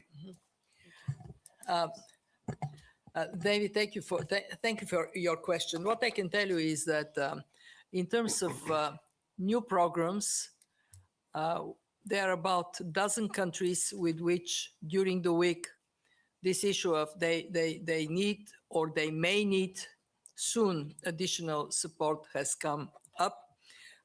We also have discussed programs that may eventually need augmentation, but the judgment there is we take this as indicative, and it would depend on developments over the next weeks. Should there be augmentation, we are talking about something in between 5 and 8 programs that may end up with augmentations. For the new programs, most are in Africa. I would not go into specificity because next week we also want to sit with the World Bank and compare notes and see who does what do we do together before we get into decisions. Why we want to do that? Because the World Bank has one precious advantage. They can offer either grants. The fund provides loans. Should there be a way to get the World Bank to step forward with the fund possibly providing more conditionality framework, making sure that the policy framework is right, that would be advantageous for countries. Should there be a need for both of us to go together because of the size of needs, we will elaborate. As you have heard from President Banga, the World Bank is getting ready to provide liquidity support of up to $25 billion. We also will be talking to other organizations, to African Development Bank. Actually, today we have the meeting of development banks and IMF. We will talk about it. Our objective is to make the most impactful use of resources. But you will start hearing from us in the course of the next weeks how we go about making sure that we help members. There is also a very important point that we have an accordion of options because of the uncertainty around which of our scenarios will materialize. And so we are ready to go bigger if necessary, but of course, we pray that there is a faster development, and that goes straight to Minister Al-Jadaan, who would tell you where we are on the range of scenarios. Well, thank you very much. And I think answering the question is very tricky, to be honest. I mean, it's a very fragile situation, fluid. But I'll tell you, we welcome any de-escalation. And the fact that the Iranians announced that the Strait of Hormuz is open, retweeted by President Trump, as I understood it while I was in the meeting inside, and market reacting by 10% is a good thing to start with. The worry that we have, and I can tell you from a country with possibly the most experience in this field, in the energy field, is convincing insurance companies to actually start insuring at a time when there is no agreement on cessation of hostilities. It's just a ceasefire that will expire in a few days' time, and hopefully it will be extended and will end up hopefully with a de-escalation. But until that, I don't think insurance companies would respond. I don't think owners of tankers would respond. And it will take a bit of time for, assuming all of this, it will take a bit of time for producing countries to ramp up in response. So we'll wait and see. I think the hope is that we will see a serious, credible de-escalation. And until that happens, I don't think we are in the whatever base scenario. In relation to assets, I think it varies between countries. Obviously, for a lot of strategic reasons, some of them would not want to announce where they were hit and how much they were hit. But I can tell you certain countries were able to restore their ability to produce and export very quickly. And some countries, because of the nature of the damage, will need a lot more time. To me, I don't think the challenge today, I can tell you, I don't think the challenge today is how much production can be ramped up. It's really the logistics and the assurances that the markets would need, that the waters are clear and there are no interruptions. Thank you. Okay, let's go right here. Front row, tan suit, yes. Thank you, Julie. Noor Ammasha from Al-Sharq Bloomberg from Riyadh and Dubai. Mrs. Georgieva, I would ask the first question to you, given, of course, the rapid developments in the last few hours, as our colleague in Reuters here has just pointed out. Can the IMF now ascertain that we are finally operating in the best case scenario of a short-lived conflict, or will the fund continue to bake significant geopolitical risk into its global baseline despite today's market cooling off? And to Minister Al-Jadaan, regarding the GCC, Minister, while decreased, of course, exports during the past period have initially been offset by the rising prices, specifically for the Saudi Arabia, UAE, and Oman, who were still exporting with higher prices. How does the rapid drop in prices today adjust the fiscal outlook for the GCC? More importantly, moving forward, will the GCC treasuries still price heavy geopolitical risks into the domestic growth and inflation scenarios? Thank you. Thank you. Minister Al-Jadaan actually answered the first half of your question by saying this is a positive development. These kinds of signals help to reduce anxiety and uncertainty somewhat, but they are not eliminating it. We are still at the time when durable peace is to be achieved, and the product of this peace, a free passage to be sustainably there. So I would say we are still at the point when retain the scenarios that we have outlined with the understanding that our most optimistic scenario, one in which GDP growth slows down to 3.1%, is there, but perhaps we would see more of a sliding beyond that most optimistic point. Hopefully, not too far towards the adverse scenario. Would you agree, Mohammed? I agree, and I would, Noor, I would normally, particularly in this conference, would say I will not actually comment because we are talking about the IMFC, and I do want to comment about specific nations. But because it is actually important to the world, I would say, to start with, we all know that there is a very serious disconnect between the paper market and the actual physical market. And therefore, despite the movements in the paper market, people want to find oil and want to find gas, and they are willing to pay significantly more as we speak just to get the material. So it doesn't really cause me a lot of hope that just the paper market moved. What would really give me a lot of comfort is if the physical market started actually to respond. If the tankers move. Exactly.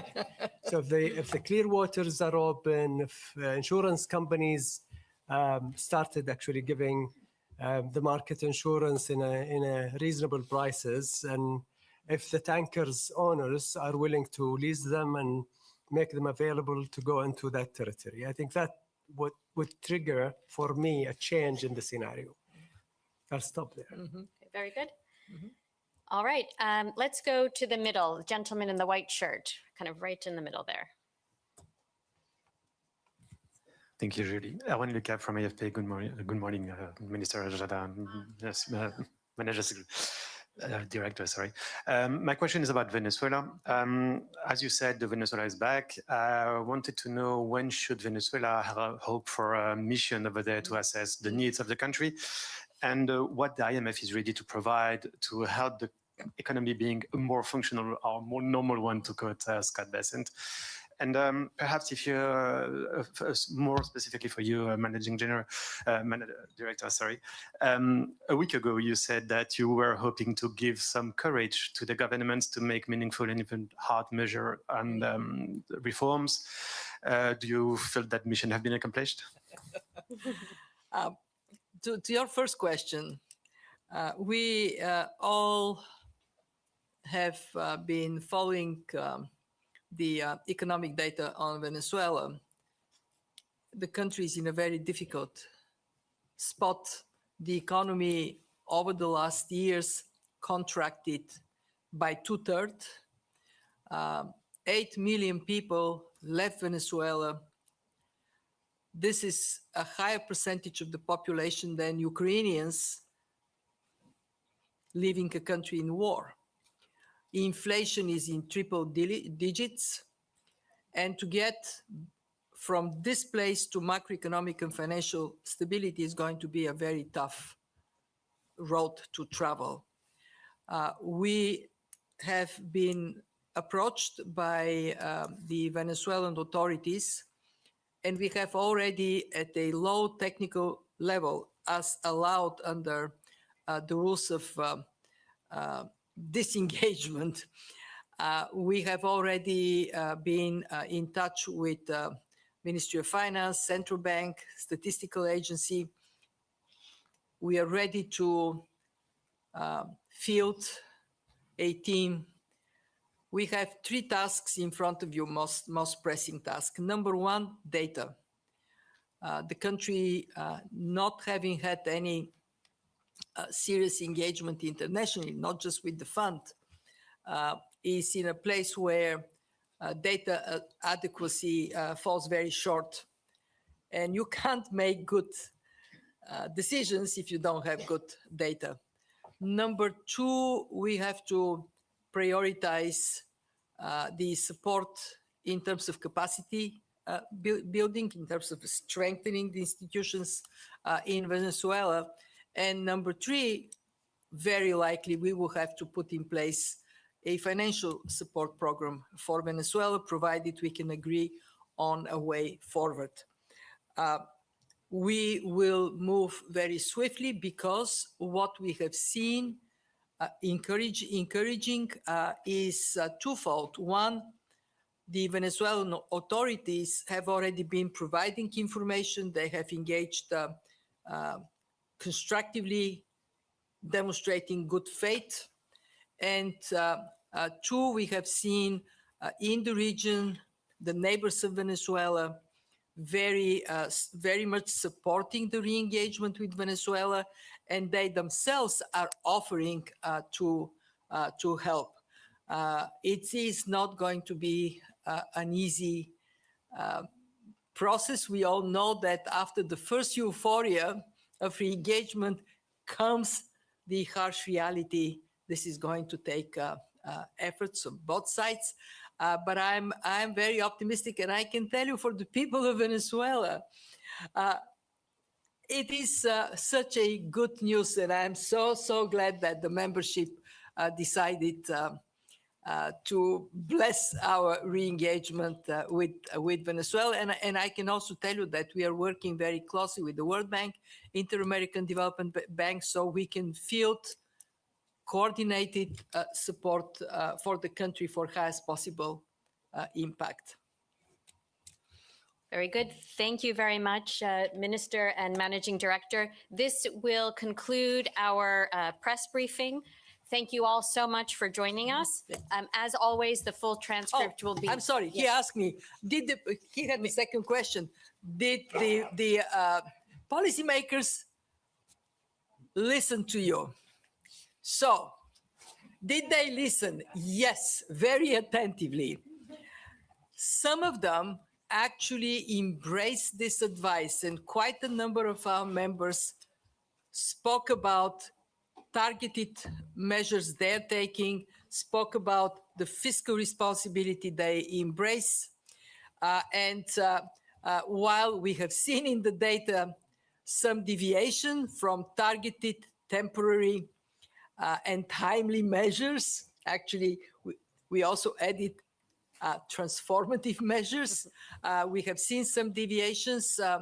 It was incredibly impressive how that message resonated with the membership. Now, from listening to acting upon what you hear, sometimes there is more difficulty, but I would say Minister Al-Jadaan would confirm that the seriousness with which this message was received was impressive. And many of the members spoke about this tough reality, shock upon shock upon shock, debt upon debt upon debt. And that in that environment, yet another fiscal pressure comes upon them. Right? Indeed, absolutely. Okay. And now I will bring the press briefing to a close. Closure. Thank you all very much for joining us, and we wish you all a wonderful rest of your day. Thank you.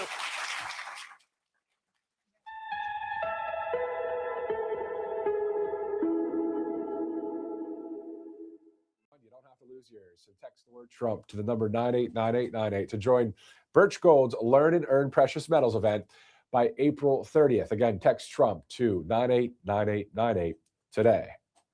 We're about 10 minutes from the top of the hour. It is Friday, April 17th. It is also Rally Day in America. We're going to head back to Phoenix, Arizona here in just a few minutes. We're going to hear more from We the People outside the venue. Of course, we're going to go inside the venue as well, hear the speakers, the pre-programmed speakers, President Trump on the way to the venue in just a bit from now. So we're looking forward to all of that coming up. In the meantime, as we continue to track a lot of stories within the 24/7 news cycle, we know that Arizona, right there along that Mexican border as well, in the sense of just border crossings being an issue. If you shift over to Texas, Let's talk to Amon Blair. He was a U.S. Army officer and also a Customs Border Patrol officer. We caught up with him just yesterday in case you missed it. And as soon as we get back from that, we'll be headed back to Phoenix, Arizona. U.S. Border Patrol officer Amon Blair. Thank you so much for joining us here on Right Side Broadcasting Network. Yeah, thank you, sir, for having me. Definitely. All right. So first of all, thank you for your service to this country as a U.S. Army officer. And then I guess after that, you worked in the Border Patrol there along the southern border. Can you talk to us about both your military service and then what you did on the southern border for our country? And thank you again for doing that. Sure. Yeah. So I was kind of a late bloomer. I actually served 22 years in the military. I didn't become an officer until I was 38. I went to OCS at 38 years old. And that was after I was in active duty. So I served as an officer in the Texas Army National Guard at the exact same time that I was Border Patrol agent. So I served as a Border Patrol agent in the Rio Grande Valley sector from 2013 to November of 2023 for a little over 10 and a half years. And so I actually served on the southern border under Operation Lone Star, so the Texas's mission as well. So I've seen the border itself from a military perspective, as well as one from federal law enforcement. And it's actually, unfortunately, they're very, very different perspectives. And that is unfortunately due to the lens of our current law enforcement. When you look at the Mexican cartels and how they actually operate, they've been foreign terrorist organizations for decades. However, when you look at them through the eyes of criminality alone, or law enforcement lens, or drug trafficking alone, then you're going to set your resources, your personnel to counter that type of threat. And so unless you go down there and look at the situation from more of the eyes of national security, like the military would, then you're able to add additional assets, personnel, technologies, intelligence, you name it, to the border. And that's really what the Trump administration did. When Trump came in this second time, he gave the order for U.S. Northcom to finally do their job since they were created since in 2002, and that was to secure the border. And so you have the National Defense Area now covering from California all the way to El Paso, where the Department of War has somewhat taken over control to try to establish operational control of the border. Now, unfortunately, here in Texas, though, the majority of our border, about 95%, is private property.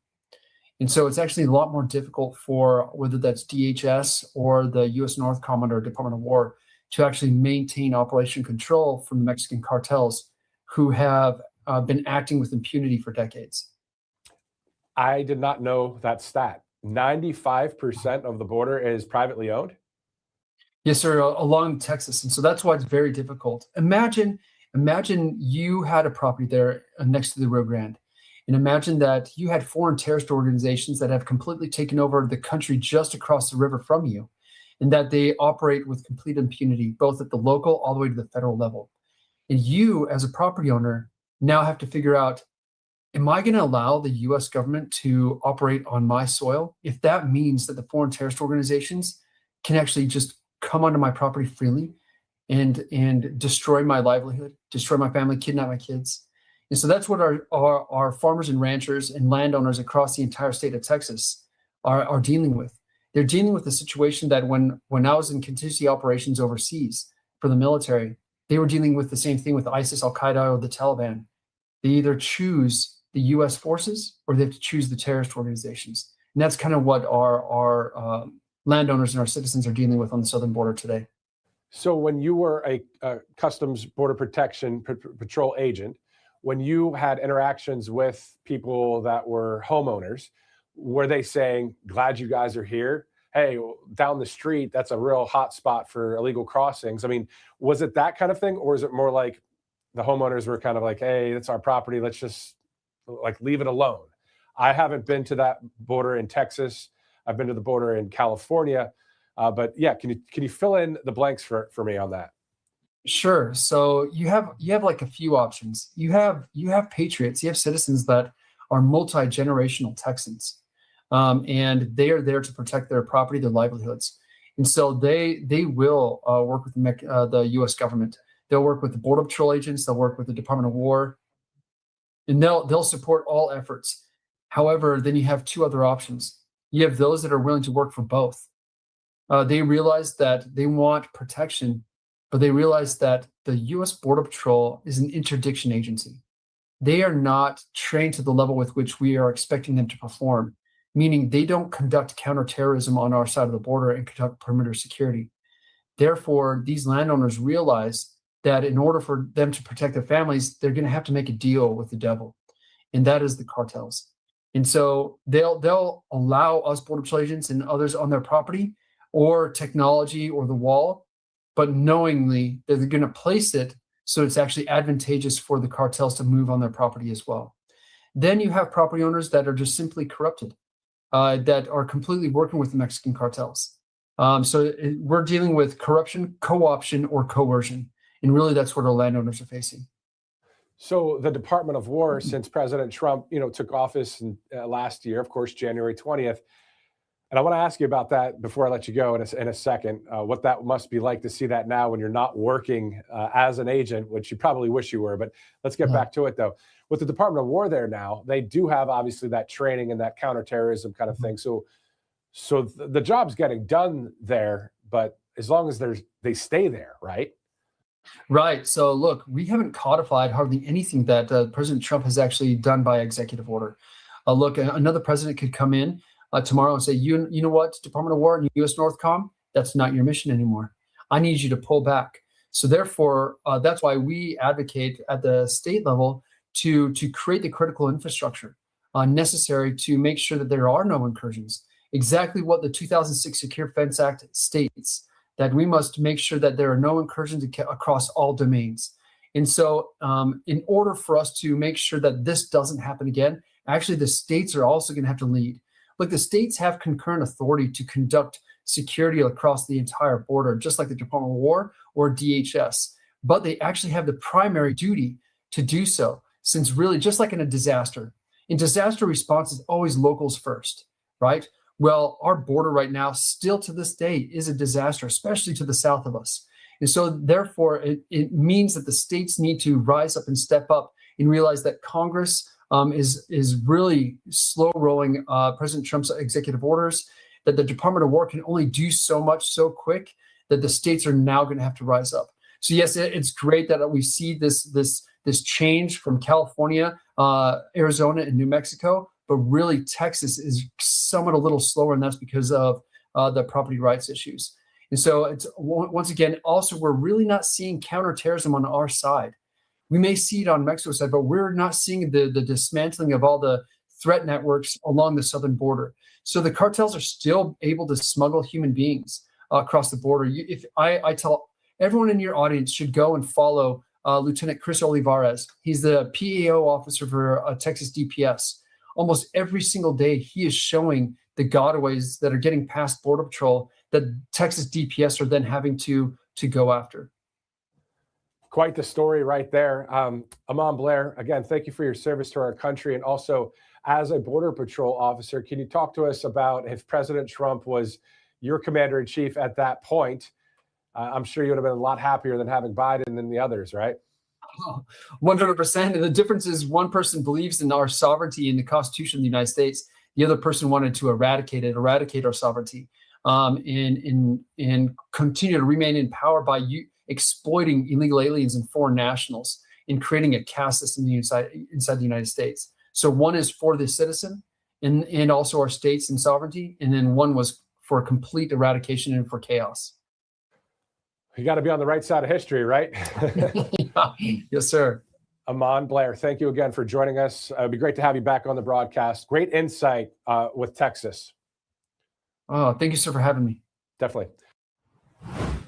All right, so back here live at RSBN headquarters in Auburn, Alabama. We're going to go from Auburn to Phoenix, Arizona, looking live there right now. So let's go to RSBN host Robert McNeely, picking up our coverage in Arizona.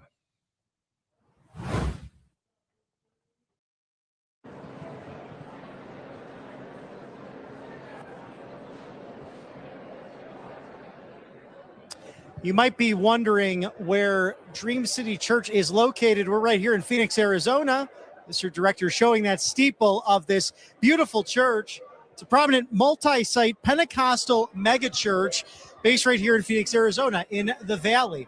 And it's also affiliated with the Assemblies of God, led by Pastor Luke Barnett, focusing on outreach, community, and finding a need for fulfilling it all through the initiatives like the Phoenix Dream Center, the Moms Pantry, and the Global Missions. We are very grateful for their gracious hospitality today. So welcome back to Phoenix, Arizona. I'm Robert McNeely. You're watching Right Side Broadcasting Network as we talk to everyone in the VIP line. Who's excited to see President Trump? I don't know. I've heard a more exciting chants, in other states. Who's excited to see President Trump? And of course, I'm just kidding. It is an energetic crowd. Many people being here 9:30 last night, 4:30 this morning, a little bit of everything in between. We'll talk to them in a moment as we are grateful for our sponsors here on the right side of history, especially the Free Trump book. Let me take a minute to talk about Free Trump book as we are in the security line of getting into the venue. It's no secret that our kids are being fed lies at school. There is a communist agenda. There are socialists who are going into our teaching faculties and employment throughout the nation. So what are we to do when that happens in schools, when they lie about President Trump, when they lie about MAGA, when they lie about the good people who want to save this country? This critical midterm election here in 2026 will build the red wall. That's the theme of today, and that's the theme of Free Trump book. Raising generational information on the truth about this movement, now over a decade old, after that golden escalator where President Trump came down in the Trump Tower in New York City. We love this country. It includes making our kids aware of what's happening. Ronald Reagan spoke about this. It's not passed through the bloodstream. It must be taught to every generation. This idea of freedom, the idea of 250 years of certain inalienable rights. And our friends at the Kids Guide have put together a fantastic guide not only on President Trump, giving kids the truth about the 45th and 47th president and his administrations, but what they're giving away right now, a great gift to you at freetrumpbook.com. Yes, freetrumpbook.com. Plus, when you order, they're going to give you a second free guide called The Kids Guide to the Courage of the President, a must-read for every student, every child at home. My nieces have a few copies themselves, so they're telling all of their friends back in the Chicago area. So thank you to freetrumpbook.com. Get yours today and get the truth out there about what's happened in the MAGA universe and how that matters to everyday voters and the young people who have come out here to see President Trump today. And I know I wear my sunglasses at night, but you're looking pretty fly here waiting to see President Trump in the VIP line. Him? She's taking you in, sir. Right. How long have you been waiting to see President Trump today? Just here in this line, about now. Fantastic. Yeah. And have you seen the president before, and what are you anticipating today from your commander-in-chief? Yeah, so I've seen him about 3 times, including Charlie Kirk Memorial. I'm just here to support him. I see a lot of people just losing and support him. I want to just support him, continue to support the man that I voted for. And we have that legacy of Charlie that we remember so much today. We remembered at the memorial back in September. How can we honor his legacy with this 2026 midterm? Because I know if there's someone knocking on doors and making phone calls, it would definitely be Charlie. Yeah, for sure. I think just continue. I think we're seeing a lot of people working for Turning Point. I think we need to see more of that for sure. They're hiring. I don't personally work for them, but my mom does. Okay. But yeah, I just say get more people working for Turning Point. And we have a lot of the initiatives today with ballot chasing. And how important has that been here in State 48? Very important, actually. I've been seeing we've won a lot of the elections, and just Turning Point getting after it. We aren't losing, so very, very impressive. Yes, absolutely. Yeah. And what do you expect to hear from the president today? Just the status of the country, and future plans. Fantastic. Well, enjoy today. It's going to be fun. Starting moments from now. I'm sorry to bump into you, sir. So you're shielding yourself from the Arizona sun. It's hot out here. Yes, it really is. We have a family affair today, it looks like. Yeah. Wonderful. So Love the crucifixes too. We're endorsing Andy Biggs for governor. He's Trump endorsed. He's endorsed by Turning Point Action. What attracts you to his gubernatorial campaign? I don't know. You don't know. You're wearing the badge. What's going on? Dad dragged him into it. So. Yeah. Dad can be influential. So, sir, come on down here. Tell us about the Andy Biggs campaign, why he's the best choice to really make Arizona red again. We're trying to get Katie Hobbs out of here, man. She's been nothing but bad news for the state, vetoing everything. We need to get measures passed for our law enforcement. We need to get measures passed to get our teachers paid. Our state troopers are extremely underfunded and worn thin. Like there's areas of Arizona that are only protected by 1 or 2 troopers, and that's absolutely terrible. That's detrimental to our state security. That's not what we need in our state. We need to secure the border. We need to secure our state, and we need to bring home a win for Andy Biggs. Democrats like to spend a lot of the money that's not theirs, especially taxpayer money. So is she depleting these resources, as you mentioned, and how is that continuing to harm the taxpayer, but also those emergency services? Yeah, the emergency services, DPS has been crying out that they need more funding for a while. Their union is saying that they're extremely underfunded. They can't hire any more troopers. They just simply don't have the money. We have programs going into silly aid programs and things like that really don't need to be any more funding. We've had a lot of overcrowding with public schoolings and things like that, where my kids go to a public charter, but the public schooling where we go in Casa Grande was horrible, man. It was just awful.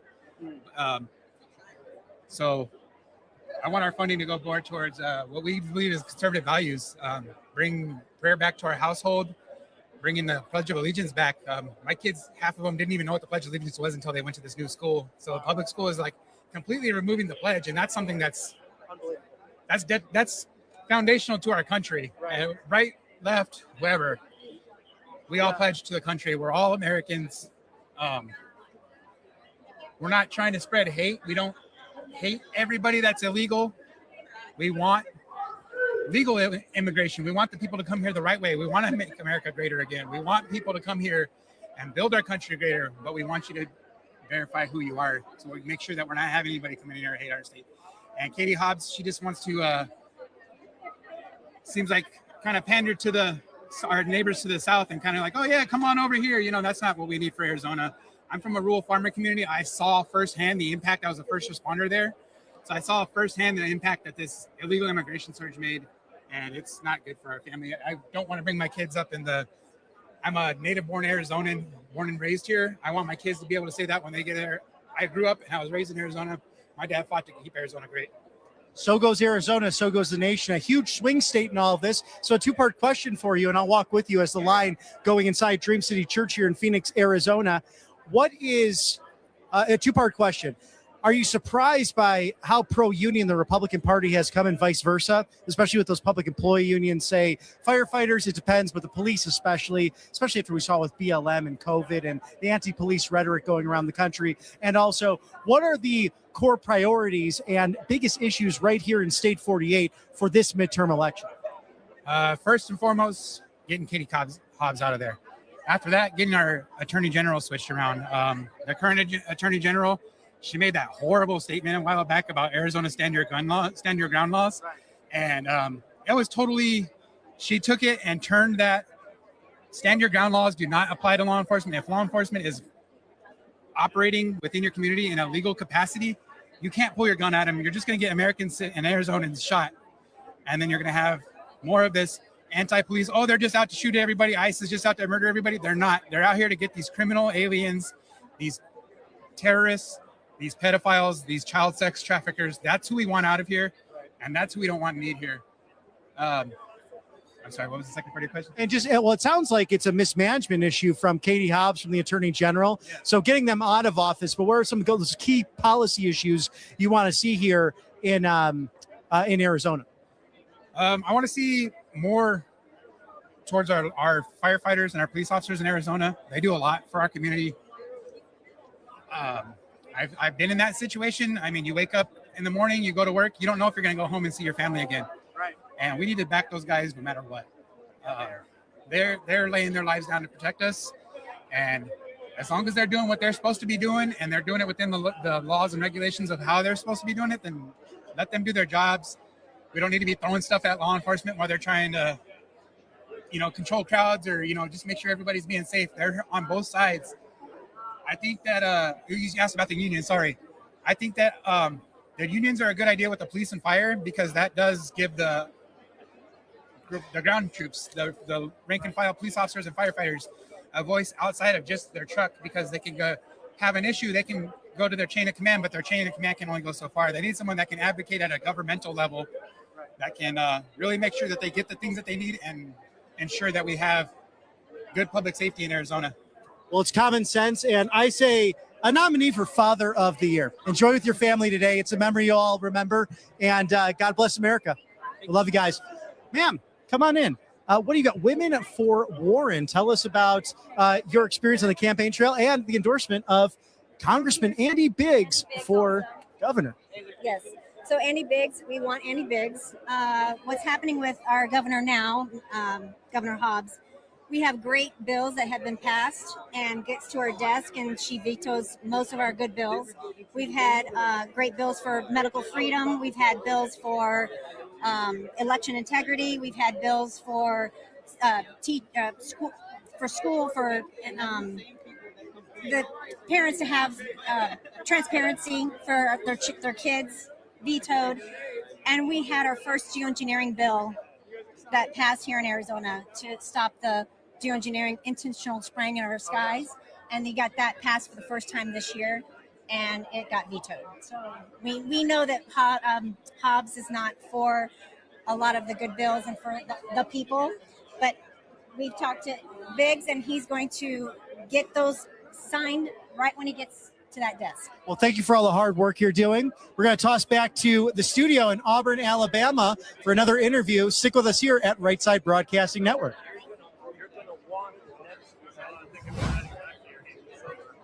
Hey, thank you so much. Live there in Phoenix, Arizona. Looking forward to this event, hearing from the pre-program speakers. Of course, also President Trump speaking today in Rally Day in America out there in the Southwest, the Grand Canyon State, Arizona. Gorgeous state. If you haven't been, give it a try. It's a great, great place. Also, well, it'd be greater if Kerry Lake was governor. Just had to throw that one in there. Joining us now is the owner of All Family Pharmacy, Michael Kunzler. Thank you so much for joining us once again, Michael. Awesome. Thanks for having me. Definitely. So let's talk about the state of Florida now. Just invested $60 million into cancer research with a focus on repurposed drugs like ivermectin. So the question is, what does this moment mean for pharmacies like yours and the patients you serve? Yeah, this moment for compounding pharmacies like All Family Pharmacy is huge. It's an opportunity to open doors that we haven't seen or that we've been working on in closed doors for the last, I would say, year or two, as more and more information is coming out about, ivermectin and mebendazole being used as an off-label treatment for cancer and those who are suffering from cancer. And in conjunction with their current treatment, like chemo and immunotherapy or radiation, as well as without some of those therapies. So we're hoping it's right around the corner now. We're told it's about 2 months out from the facility and everything being built. We're actually looking at bringing a pharmacy close to the facility, hopefully, so that we could supply directly to the fund to itself for ivermectin being used for cancer, because we are one of the bigger pharmacies that does massive compounding of ivermectin and mebendazole for those who are trying that off-label treatment. We've been doing it since day one, and we're going to continue to do it as long as the patients are interested in trying that right to try, as well as it's becoming a safe and effective route prescribed by the patient's physicians or by our physicians. And this is while mainstream medicine was dismissing the whole thing with ivermectin. So do you feel like the medical freedom movement has been vindicated? What role did independent pharmacies play in keeping that option alive for patients? Yeah, I think we've basically introduced the medical freedom to the entire United States since the pandemic started. And more Americans are waking up every day. You saw what happened in 2024 when people were upset about the previous administration. Things were happening behind closed doors. People were being forced to be vaccinated. Now we're having the ability to make free choices. Having a vaccine, in my eyes, is up to the individual. Do you want to get vaccinated? Do you not want to get vaccinated? Personally, prefer not to. with all the new data that we have. But I believe it's every American's choice to make that decision. We should never be forced to do it. Here in the state of Florida, we need to win the governor's race again so we can continue being free. We don't have to be forced to be vaccinated, be force-fed medications that we may or may not want. These are things that we should make freely as an American. And I think since the pandemic has started, Americans have opened their eyes to pharmacies like All Family Pharmacy and providing them medical freedom, having the ability to choose medications in the discretion of a physician as well as a pharmacist guiding them in the right direction, prescribing it appropriately so that we don't hurt them, we only help them. And I think that is going to be the future moving forward. More people are waking up. And then on top of that, when I was preparing for this interview just a few minutes ago, can you walk us through what peptide therapy actually is? I hear that it's exploding right now and why someone watching at home might want to have this conversation with their doctor. Peptide therapy, never heard of it. The peptides is the biggest thing right now. It is the next big boom when it comes to medications out there. The greatest part about it is they're natural amino acids derived from the human body. I've gone over this on so many different interviews. Pharmaceutical companies cannot patent peptides. That's why nobody wants to push it through an FDA approval process. No company out there can make money on it, because if you spend $100 million going through an FDA approval process, everybody will have the ability to then sell it, not just one company. Like what Eli Lilly and Novo Nordisk did, they patented those GLP drugs. They're the only ones that could sell it, and they put the price tag at like $1,200 a month, and they screwed the American people with that because they brought a drug to the market that works. They proved that it works. They had a lot of side effects that they didn't bring to the market, which is why they're probably getting sued right now. But they're forcing Americans to pay $1,200 a month, which is ridiculous. And their insurance companies are not wanting to touch it because how expensive it is. And so introducing these peptides to the market, that RFK Jr. is doing, is amazing because they're going to hit the market from a compounding perspective, from a pharmacy like us, and from our doctors. And we're going to offer it at very low pricing that's affordable to all Americans. It depends on where you go, but it's going to be very competitive come July or February. That's when the FDA will more likely than not release everything is come July or February. And on top of that, another thing that we're seeing out there in some of the headlines is biohacking going mainstream. Now, when you hear the word biohacking or say the word biohacking, it doesn't sound very, I don't know, on the up and up, but it's okay. It looks like people have been using this, the elite athletes, Silicon Valley insiders. So what are the most exciting things coming out of compounding pharmacy right now that people simply can't get at a CVS or a Walgreens when it comes to biohacking? Yeah, we've talked about it multiple times, NAD+, methylene blue, Samorlin, glutathione, the FDA-approved peptides that are out there, as well as some will even do non-FDA approved peptides. Those we're hacking the body to remind itself of what it used to be capable of doing. All we're doing is we're telling the body in a signal to recreate this signal on how you used to do it. So growth hormones. We used to sleep like babies when we were young, right? When you're a teenager, early 20s, nothing would wake you up in the middle of the night. Now you wake up 3-4 times throughout the course of the night. When we do these growth hormones through peptides, they're natural signals that tell the pituitary gland to produce these growth hormones, and we go into a deep sleep like REM. And so that you fall asleep and you stay asleep. These are ways we can biohack our body to act like we're younger again, so we can get the sleep and our body can provide the hormones we need on a daily basis to continue our metabolism, our muscle growth, our muscle preservation, and even just absorbing just simple vitamins and minerals and supplements that we need daily to keep our immune system high. What would you like to say to Floridians, America as a whole, when it comes to the fight for medical freedom right now? I mean, we see big pharma, the insurance companies, and federal regulators, they're putting that enormous pressure on compounding pharmacies and access to medications like ivermectin and certain peptides. So what's the president usually does a State of the Union address. What is the medical freedom address from your perspective as an owner of an independent American pharmacy, such as All Family Pharmacy? Anytime you see one of these bills that are trying to get passed through, anything, whether it's on a state or federal level, we have to go against them. Big Pharma is trying to push, and they're starting with the GLP-1 and 2s. They're trying to take away the ability for a compounding pharmacy like ourselves to purchase the pure powder form of a drug so that we can recreate it and make it for the public. make it for the common American individual at a cheaper and lower price. And they're trying to take that away so that we are forced to go to big pharma and pay high pricing for those drugs. There are tons of bills out there being pushed, tons and tons of them. And it's getting ridiculous because it will destroy American pharmacies. If you take out the independent pharmacies, there's only going to be corporate chains left. What does that mean? Go to CVS and Walmart and Walgreens and Rite Aid and all the ones throughout the course of America and see what's going on at the corporate pharmacies. You stand in long lines. You have one pharmacist dealing with 800 patients a day. There, you can't even get a phone call in. You can't even get your prescription to go through from your doctor. It's just a constant battle. You take out private pharmacies, independent pharmacies like ourselves and all the ones out there, which is the backbone of the American healthcare system when it comes to the pharmaceuticals, you're going to destroy this. You're going to make people wait even longer for their drugs. They're going to have to pay more money for their drugs because there is no competition. And then you're going to be standing next to somebody who more likely than not has the flu or COVID or whatever next pandemic they have planned for us. And they're going to have to be, getting tested and vaccinated. And it's not going to be fun for you every month to go do that. Well, that's perfectly said. I mean, that's exactly what we like about All Family Pharmacy is that there is a quick access, but you don't just get a drug by just requesting one. You have to fill out that short form, but also get it approved by a U.S. physician there and prescribed and then shipped to your door. So, Michael Kunzler, thanks for breaking that down for us. The owner of All Family Pharmacy. Thank you again for joining us here on Right Side. Awesome. Thank you. Thank you, sir.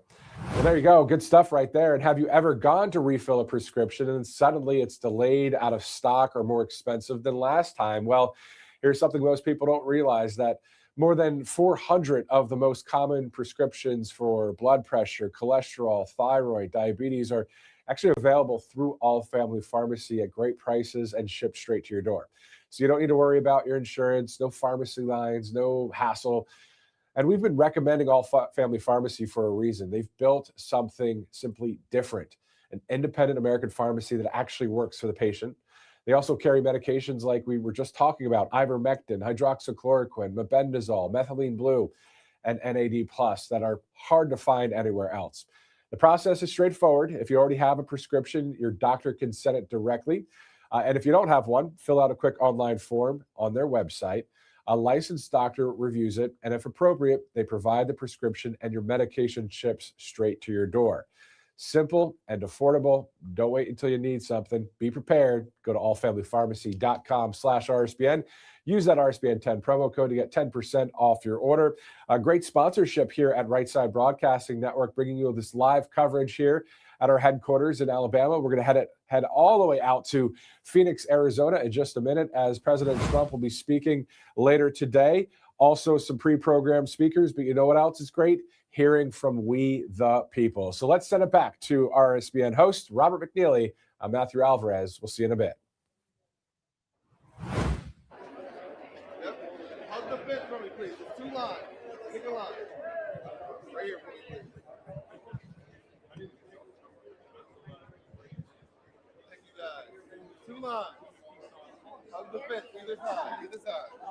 And we are looking outside of what's left of the VIP line. It's a packed house here at Dream City Church in Phoenix, Arizona. Thank you to Matthew Alvarez in studio today in Auburn, Alabama. Yours truly, Robert McNeely, outside of Dream City, where they are graciously hosting, once again, the President of the United States. Moments from now, we'll go through that security line, get ourselves checked by the Secret Service, doing an amazing job, as well as state and local authorities always on hand. And again, I am really emphasizing this for the 2026 campaign. It is a gorgeous, usually dry day right here in Phoenix, Arizona. About getting into the 80s, but we did see someone moments ago off camera just have a moment where he needed paramedics. So make sure you are hydrating. Eat before you get to these events. It drains you in the best of ways. There's so much excitement, so much talking to countless different people. You'll probably make a friend or two when you're in line, and it's those relationships that will save this country. But be sure to protect yourself, because we see it at every event. Someone standing outside, and it could be young, it could be older, and succumbing to those issues. So be sure to stay hydrated and stay safe out there when you're on the campaign trail. Turning Point Action still registering people for not only check-in today, but also Turning Point Action chasing the vote and getting the ballot chasing. So crucial to making sure those Republican votes get in and counted and are not challenged by Democrat officials either in your respective states or even federally. We know the trial attorneys are in bed with the Democrat Party. There's no question about it. And they will challenge those custody or custody chain of ballot issues. So be sure to get out there, be a precinct committeeman, and get that done for you and your neighbors to make sure that the House and the Senate remain in the majority in Republican hands. So crucial because we know that if Democrats win this election, they will impeach the president in the House. They will look to remove him through the Senate. And it's been an amazing thing to watch as we see a couple gentlemen coming on in, ready to build the red wall. What does that slogan mean for you, sir, as we gear up for the 2026 campaign? Oh, I tell you, we need to have Trump continue doing what he's doing. What he's done in this first year and a few months has been amazing. And I'm so thankful he's keeping his promises to American people. Thankful that the border is secure. Thankful that he's got the economy back on track. And so thankful, especially for religious freedom in this country, the stand that he's taken for that. And of course, the stand against Iran, supporting Israel, is very big for me. And what would you see as the biggest issues in this 2026 midterm, especially here in State 48? Well, I know for the country and for here, it's always going to be the economy. But for me, a lot of the social issues are a lot bigger for me.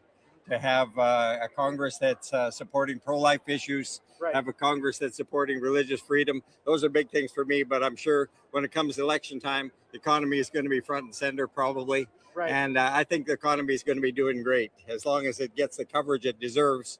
It gets the proper reporting. It's people are going to know the economy is doing great. And here at tax time, people should see the difference in their tax returns and know just already what a difference Trump has made. Especially for those blue-collar workers and those who have hourly wages or salaries or rely on those tips. We talked to someone who's in the restaurants, $12 an hour. I don't think people realize that's why, especially in America, at 20% tip, of course, if they don't do that good of a job, that's up to you. But if they've done a great job, maybe 20% or more because they're relying on those tips. Oh, yes. And the response I hear back from people that depend on those tips for their income, they're extremely excited about it. I think maybe they're the happiest ones, but as a senior, I'm extremely happy with what's happened with the economy too. Absolutely. And I just finished doing my taxes and turned out really great. So does it seem as if that President Trump is damned if he does, damned if he doesn't sometimes? I mean, with the far left and some in the media, sadly, will continue to, it's almost as if they're anti-American. You have to ask those appropriate questions, but my goodness, what we've seen with Operation Epic Fury, he continues to prove them wrong. Well, when the news is 99% good, you know that the mainstream media is going to be reporting on the 1%. They're going to find that one crack, and that's going to be the lead story for the day. Yes. Usually it's Trump said something that sounds a little crazy, and Trump speaks to the media more than any president ever has. So they're going to find something to criticize. But in the meantime, he just keeps doing, and that's what I like, is that he's a doer, fulfilling his promises, keeping his word, and he's a man of action. So actions speak louder than words. I like that you said that because I feel like in this country right now, there's still right, left, and center this idea that, oh my goodness, he said that or someone said that, but rather you look at someone's actions and that's not challenged. And I don't know if that's the remnants of Barack Hussein Obama or the auto pen, but that still seems to be an issue here in America. Yeah. Yeah, I sometimes don't like some of the things that come out of his mouth. I say, you should have had one of your people check on that before you said it. But on the other hand, when have we ever had a president that's so accessible to the media? Right. He speaks his mind, talks about every issue without notes, without the teleprompter. He answers questions without hesitating. He just speaks his mind and speaks the truth. Says what he's going to do, and he does it. We've been the beneficiary here at Right Side Broadcasting Network. So enjoy your time. Right. Have a wonderful day, sir. Absolutely. It'll be a blast. Senator Jay Feely, how are you, sir? Congress. I'm running for Congress. You're running for Congress. Yes. But tell us what it's like on the ground right now as you talk to voters, because November truly seems months, weeks away, but it's really around the corner. Well, we all, I think Republicans and conservatives in general know how important this election is going to be. We have to keep the House. Right. We know what will happen if we don't win the House. President Trump will get impeached again. They're going to delay. They won't let anything be codified. So it's so important because everything this administration has done has been long term. Right. They didn't think short term. They weren't trying to just fix something right now to win an election. They're trying to fix our country. So to be able to continue that and to be able to finish what they're doing, we have to win the House. We have to have another 2 years to implement this long-term program. Economically, energy-wise, security, all these major issues that will impact generations to come are truly dependent on us keeping the House. Now, two big votes happening overnight, really yesterday. The FISA, Section 702, where do you stand on that? We have a 10-day extension. It looks as if the Senate's going to say no to it, but not getting ahead of them going into next week. Where does that land? In addition to that, you had 10 of your colleagues, or future colleagues, who voted for the TPS extension for Haitian illegal immigrants. Really came as a shock to a lot of people. Yeah. Where do you stand on that, and how does this caucus remain united as the Democrats are standing strong? And that's the most important thing. And I think, if you've looked over the last year, I've been disappointed at conservatives and Republicans at not coming together, not coalescing together, fracturing. Ever since Charlie Kirk was murdered, we've seen the Republican Party separate. And when you look at the two parties, they've never been further apart ideologically. So keep the big picture in mind. Understand who we're fighting against, not ourselves. We're fighting against somebody who wants to fundamentally change our country. They want to institute democratic socialism. They've embraced Mondavi and AOC and Bernie Sanders. That's who the face of the party is now. So we have to make sure we keep that. Certainly when you look at FISA and how important it is to be able to have that and to get an extension of that, we have to make sure that we get that done for the safety of our country. I mean, you look at all the things that are going on right now. President Trump is the only one who has put the safety of our country first and foremost. Democrats didn't do it. For 4 years, they left the border open, let tens of millions of illegals come in. They put politics before the protection of the American people. Everything we do starts in government with protecting the American people. That 11th commandment, so true what Ronald Reagan said, don't speak ill of a fellow Republican. Yeah. Although I apologize to the viewers, sometimes I do, but I have to critique those guys that might need to be primary. But Jay, you're a freedom fighter. We have many of that great example right here in Arizona. I mean, my goodness, Andy Biggs endorsed by the president. You have Turning Point Action as well, but David Schweikert running for governor as well. Also a Tea Party favorite, a MAGA favorite, great conservatism coming out of Goldwater State. Tell us about your district and how you can make a difference at the constituent level, because you, as a congressman, will be the closest connection to the federal government in Washington, D.C. for State 48. So it is David Schweikert's district, CD1, that I'm running for, an R+1, a seat that in 2022, he only won by 2,000 votes. It's one of the 5 seats that Democrats have identified and said, hey, we can go and we can flip that seat. And if they flip 3 of those seats, they'll win the House. It's why the president asked me to run in this district and endorse me, and why the speaker asked me to run and endorse me, and NRCC as well, because we know how important this seat is. Here in Arizona, if we win my seat and we win Juan Ciscomani's down in Tucson, that'll go a long way to making sure we keep the House. And so making sure that we win this seat, that we understand what these people want. I think more than anything, people want somebody who's going to go represent them. They don't want somebody getting into politics to enrich themselves. They want a civil servant. That's what politics is supposed to be about. You're supposed to go there. It's supposed to be sacrificial, and you're representing your constituents. I think that's why somebody like myself, who's already been successful, who walked away from a great job in broadcasting, that paid a lot of money, that I only had to work 5 months of the year and got 7 months off, walked away from that and said, no, it's my time to serve. And that's a servant's heart that's needed in Washington. And God knows you put all those miles on from Phoenix Sky Harbor to Ronald Reagan International Airport in Washington, D.C. Do you feel as if Senator Gallego is numbered in his days? And we've seen such, let's say, dishonesty and betrayal by some members of Congress, Republican and Democrat, recently, especially on the Democrat side with Eric Swalwell and all his antics. Well, it's certainly been incredibly disappointing, and I think the American people want transparency. They want to know what you believe. They want you to stand up for your beliefs, not shy away from them. And as a conservative and as a free market guy and somebody who faith is such a big part of who I am, who my wife is, that's what we try to do on a daily basis. We don't try to pretend we're perfect. We're sinners saved by grace, trying to walk for God on a daily basis. But we need people in office that are going to represent that. And that, I think Arizona in general, we're too blue right now. You know, we got a Democrat governor. Hopefully Andy Biggs can fix that. We got 2 Democrat senators.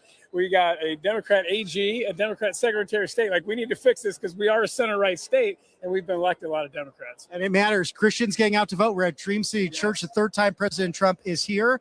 Jay, where can we find your campaign, follow you, and hopefully interview you again on the right side of history? jfeelyforcongress.com. That's where you can go. Look us up. Come help. And, you know, we have a tremendous amount of support. The community has been awesome. And I think people understand how important this election is going to be. It really is. Get out there, get registered, get out and become a precinct captain. My goodness, it's fun. You get to meet your neighbors. Right. Jay, God bless you and your family. A pleasure to meet you today. Stay safe on the campaign trail. Appreciate that. Absolutely. And as we see the future congressman of the 1st District of Arizona going into Dream City Church, it seems as if pretty much everyone has. We still have some general attendance over there. The VIPs are in. It is a gorgeous day in the valley. So Make again, sure you have your sunscreen, your water, Gatorade, perhaps, I'm gonna point although we something need to out. get some Maha ingredients. That in guy that the was just Gatorade, speaking, I'm sure Secretary. same thing that we was talking about last night after the panel, after the debate. Everybody just does the voting. State and local. And if you guys look at this picture right here, you see all these people, they've been lined up since 6 o'clock in the morning. This is just Arizona, right? Just Arizona. And put this in perspective. President of They've been the lined up United since States. 6 a.m. to And we are see looking forward to Donald Trump. thanking our great sponsors 6 a.m. as And this is a we are at normal Dream thing, you guys. This is a City normal, Church right here. this in is very Phoenix, normal for people to Arizona. do. Mr. Producer, that sponsor once more for me. But when it comes to other things, flag waves, We like to thank patriotic Calci.com, things, RSPN, who will be in the rallies, political they're not going to show up at 6 sphere a.m. Most the people next can't even come. They have excuses. of the But, United States. My goodness, who will be that nominee in 2028 if Trump will be shows up or Vice if President Trump J.D. comes to Vance, town, then Senator people want to Ted go Cruz, out. perhaps, And then Secretary of other State than that, Marco we just Rubio, wait or for voting. even Governor Ron DeSantis. And then we Sunshine complain that State nothing of is Florida. happening. Maybe we'll be There's someone no right here changes from that are State happening. 48. It's because nothing Make your is bets done and trades. at Calci.com all in between these voting RSPN. seasons Go and ahead, scan times. that QR code. I know Nothing it's is not done on the between screen these there. times. You can have all of those questions too. Music, sports, politics, culture, So and more to make help me understand why they show up 6 o'clock in the morning for Trump. Calci.com/RSPN. Thank you. 6 for a.m. sponsoring us on the right When there's side anything of else, history. And we have a few people. you might get coming 20, on in 50, at the 100. moment as well. But most Thousands are show up for Trump inside if he's coming to of town. the Thousands Dream show up for City Trump. Church as we continue to thank our great sponsors 6 here a.m. on the right side of 4.5 hours ago, history. people were showing up, and they just opened the doors probably 30 Any minutes bad ago. taxes or have those unfiled claims or returns? And then we want Your change. tax day was just So the do we other only day. want change Or if you Trump open is up a doing it? business Is that the might only have way we those want back change? taxes And if we want change, then why are we not doing stuff all the time? And you have messy books, a balance you All the can't afford. time. Well, do not Anytime there's somebody, a be patriot thing trouble. going on, Maybe you there hold should the be money the from your thousands of 401k people. or IRA But early. no, Now Trump's the not IRS there, wants a so share I of it, can't but make it. I however your can't do it. tax It's too issue early. It's too started, late. I you got can't family. fix it. And that's Your a, balance and is here's the going thing. down, penalties That's always been growing the excuse so much, with conservatives and with patriots. that, I we're got about family. to I got vote job. again on this Well, upcoming then year how are with you no at plan this in on your a place. Friday The IRS is not waiting. afternoon The IRS is if you have enforcing family and work collections and a through job? wage garnishments, It's bank because it's levies, Trump. and even It's because it's Trump. property And this seizures. is They exactly can why the file left says what for they say. you without your That consent. it's like a cult. So give them a Because call people only today, show up as and Tax do Network things USA, with over if it's 15 Trump. years in If Trump's business, involved, Trump's going to has be not been there. a tax case they have not That's the only seen thing nor resolved. that people get They behind. specialize in That's the tax only reason why controversies people will show and up. help taxpayers like I've our seen good it viewers at for home. 10 Whether years. you owe tens of thousands, I've seen it for billions 10 of years. dollars, whatever it I've may been be, saying it whatever on issue, air they can do the same for for you, but you 6 have years. to call now. 877 It's the truth, you guys. 6503. That's 877 It's the truth. 479 And I know people don't like to hear that hard truth of it, but that's what it is. TNUSA.com/RSPN. That's exactly what it is. And put that plan into place to roll So back now it's all called of Build those the Red laws Wall. that That's what's going we're on not today in worrying Phoenix, quite Arizona. too Trump much showing about up. it. So it's an exciting time. He's going to be to here speaking on the theoretically right side at of history. As we 2 go into the p.m. security Pacific line time, real 5 quick, p.m. you can say Eastern. hi to Mr. Jeremy Roenick here. How are you? Go Blackhawks, my friend. Oh my gosh. We got to make the playoffs first before we can go Blackhawks. I know, right? Yeah, but I'm right with you, 100%. Exciting. But you love out here in State 48. It's a good time. I love your videos from COVID too. You really rebelled against the Matrix. Well, I think it was one of the worst things ever put on human history. One of the biggest scams of all time. So I'm just glad I never took the jab. I'm very proud of that, and I love America, and being out here in Arizona, it was tough. It was hot in the middle of the summer, and what Trump's been trying to do to make America great again, I'm all over. I'm a proud American. With gold medal hockey team. It's the best. What a great year. Amazing. It was a great year for America, and especially in sports. But for the hockey team and for the hockey world, we are on top for the first time in a long time. And that's how we are really uniting America with sports. But how does a hockey legend like yourself prepare to open up for the president of the United States today? It's pretty easy. I mean, literally the most powerful man in the entire world, and the best president that's ever walked on United States soil, for what he's trying to do. And for somebody who does not have to do that, what he goes through on a daily basis, on a yearly basis. I was just talking about have the strength to see the people that are against him and don't like him for unfactual reasons, right? And it's like, this guy just loves America. I've known him for 25 years. He wants what's best for the people here, and even the people that are against him. And I think that's a noble quality to have. There's a gracefulness to it. And when you're done competing, battling in the playoffs and even the Stanley Cup, you got to be a shake hands, and you're out there throwing fists. You're out there. It's perhaps the most aggressive game, especially on ice. And this president, he does it on a daily basis. Well, I listen, it's all about respect. And unfortunately, we've seen respect, we've seen common sense, and a lot of other things disintegrate in this country. And if you don't have respect, especially if you don't have respect for, the highest power in the office, that's one thing. But if you can't shake hands with somebody that you've literally gone to blows with, that you've battled against, and have the respect of what they're trying to do as well as what you're trying to do, it really breaks the foundation. It's one of the greatest things in hockey. At the end of a series, both teams line up after 7 games of excruciating pain and anger and hard work, and whether you win or lose, you shake hands graciously. And I think that's a trait that we have really lost in this country, is the ability to be respectful of each other, regardless of who you support. And imagine what kind of country we would have if we did have that respect and that common sense back. And it's people like you making that happen, Mr. Jeremy Roenick. I'll let you go in there. Get ready for the speech today. God bless you. Go Hawks. Yeah, God bless you too. God bless America. And we'll take a quick commercial break here at Right Side Broadcasting Network. Stick with us here. We're outside of Dream City Church getting ready to see the President of the United States. Don't change that dial. Welcome to Right Side Broadcasting Network, your trusted conservative news outlet. At RSBN, we deliver the truth when the mainstream media falls short. Since 2015, we've proudly broadcasted every single one of President Trump's iconic MAGA rallies, bringing you the excitement and energy live before anyone else.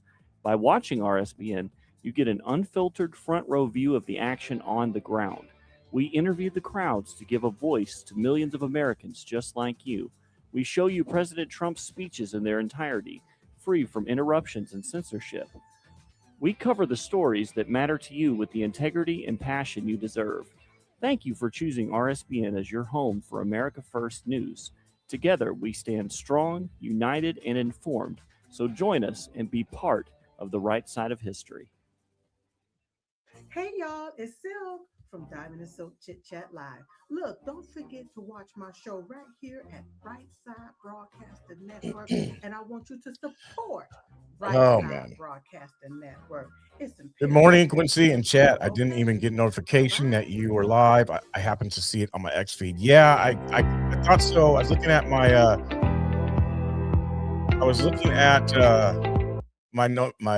the count, and I realized like something didn't either, a notification didn't go out or something. So I don't think a lot of people got notifications. A lot of people did not get notifications. I have my notifications set to why does YouTube do this? I don't know. Because there's things I'm subscribed to, I don't get notifications for on.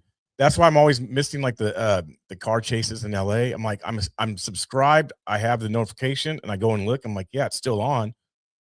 I don't get the notification that there's a car chase. So I don't know. Sorry about that, but thank you for joining. Trump is going to be in Arizona today, speaking at 2:00. So that's what I'm showing. And I was just actually referring to and talking about how people will show up at 6 a.m. for a Trump rally, but have all sorts of excuses of why they can't go out to a flag wave or a rally in their own cities, like they do for Trump. And kind of like what we were talking about last night on the panel, Laura, that people just everybody just depends on Trump. Basically, at the end of the day, if Trump is around, people go out, and then they only go out for voting. All right, Tia, good seeing you. I'll see you back in a little while. Chilling. So that's, My goodness. that's some Not of to it. throw You the know, heat like people you line did, up sir, here but at 6 a.m. President this Trump will be morning fighting in for Arizona America because Trump's nonstop. coming. Well, They just yeah, I opened mean, the door. So 4 hours waiting outside for Trump. like 5 minutes a day. But if it's something else working happening in together their city 24 tomorrow, hours a patriotic thing, I guarantee that people want to go out. You get a small amount, just like you do in every other city. The misery on the outside. So nothing the joy happens on the in inside. between these times, Two kind of like voting. contrasting countries. We all live in the same country. You know, yet and here's one thing attitudes I'm are realizing, which I've already known, and I've talked about it too before. So it's not that I'm just realizing it. But a lot of the reason why the left wins all the time because they're not afraid to do lawsuits. They're always wanting to do lawsuits. They always will do lawsuits on every single. We don't. We don't. And anything that bothers us, we don't care. The left is always doing a lawsuit. So that's another reason why they get the advantage of winning at so much, because in progressing and moving ahead, because they do lawsuits. The game of life and stopping They're part of the law where we are not. We are just like, we want to be left. We want the government. We want to be left alone. They do lawsuits. We don't. And it was a business, and I was 4 hours they waited. Imagine if they were that dedicated to show up to their own communities. Exactly, that's what I'm talking about.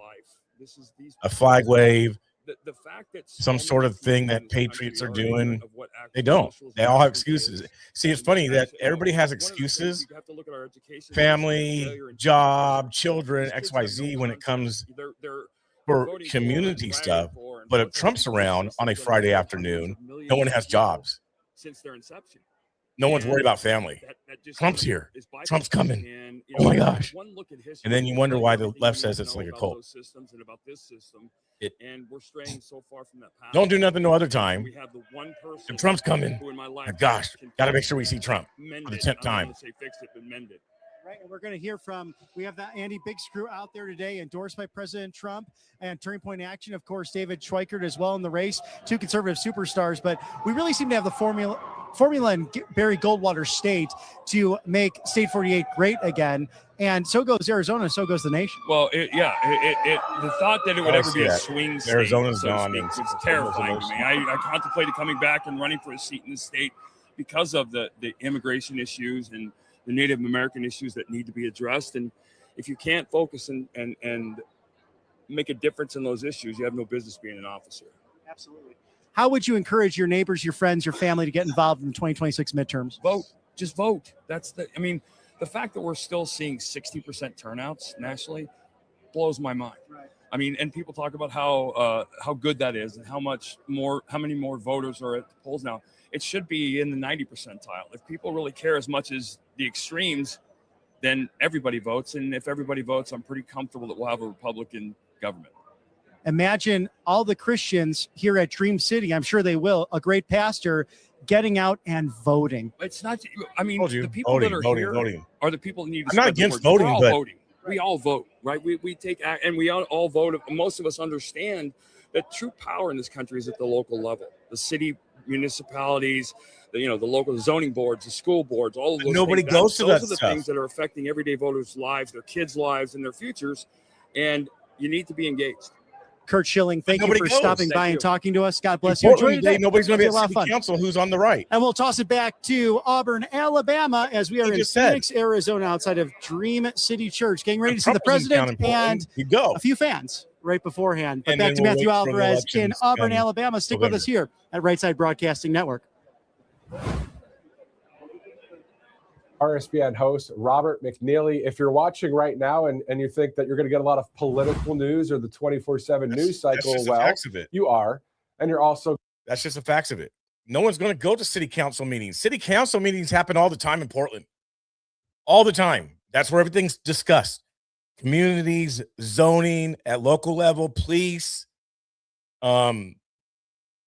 welfare stuff, all the stuff that we complain about, all the stuff that we say it's democratic and liberal, it's discussed and talked about on a local level, like he said, at city council meetings. Go speak your piece, write up what you want to say. It's open for public discussion, but nobody wants to be involved. It's all lip service. So really, nobody's really about the change that people say that they want, because the change starts at the local level for your own city, your own communities. It don't start on a Monday, Tuesday, Wednesday, Thursday, Friday, Saturday, Sunday night on a street corner in front of a building. And a lot of times the people who are in front of the building already know what I'm talking about. That's why they're involved at the city council stuff. But patriots and conservatives don't get involved with the city. But now you want the city to protect you, and you want the city to be your best friend, but you're not even involved in the city. And you want the city to, well, we're conservatives and we care about this. They don't even know who you are. You're not involved. They don't know your face except for the trouble. That's the only way they know your face. You're not getting involved. It's kind of like somebody going to church. How much are you involved in church? But you want the people to know you at church. How much are you involved? Are you serving the community? Are you participating? Are you active in the church? Most people aren't. They go to church, it felt good, it tickled their ears, they felt a little fuzzy, a little bit of warm, being a little bit warm, but how much are you involved? Do you have enough humbleness to clean the bathroom? Do you have enough humbleness to be a parking lot greeter, to greet somebody at the door, to serve some time? Probably not. Oh man, I got to get home. I got to watch the game. I got to do this. It's the same thing when it comes to being involved in the movement. I got to do this. I got to do that. I can't get involved. But Trump, it's stupid. It's seriously stupid. And that's why no changes. That's exactly why there's no changes. And the left knows this. And that's why it's been a slow roll, because the left has been getting involved in schools, in government, in the medical field. How many people, patriots, want to be in the medical field? Not that many. We got to be warriors. We got to be on the front lines, right? I mean, that's mostly the man talk of it, right? They don't want to be in the medical field. The liberals will. The liberals will. They'll be in the health in the health field. They'll be scientists. This is how changes are made. It's not made because, we think we're defending something that we're not really defending. We think we're making a difference, and we're not making a difference whatsoever. And this is across the board. But if Trump's in town, then we line up by the masses to go see Trump because it's Trump. And guarantee it's Arizona. Trump's been to Arizona how many times? Guarantee most of these people who are lined up today to go see Trump have already seen him. They've already seen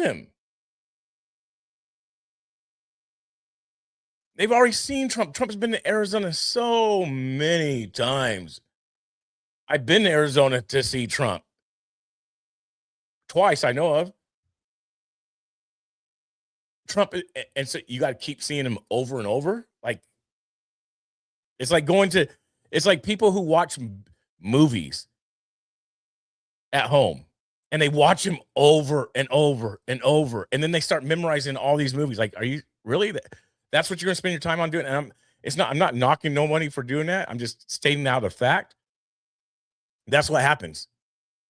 And that people memorize a whole movie. There's a couple movies that I've watched repeated times in my life. Repeated times. I mean, they're older movies, still no excuse, right? But I've watched them over and over and over. I'll probably watch it maybe once a year, maybe once every other year. But still, the point is, I've watched it over and over. It's the same thing about Trump. You've seen the dude how many times? and you're still lining up at 6:00 in the morning. Oh, it's Trump. I got to be here. I got to support him.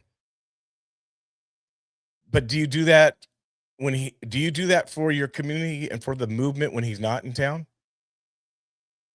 When Trump's not in town, are you just as eager to get out and do something for your community? Are you eager to go to the local, to get involved in local politics? Are you eager enough to get down to your blue city city council meeting or your blue city school board meetings?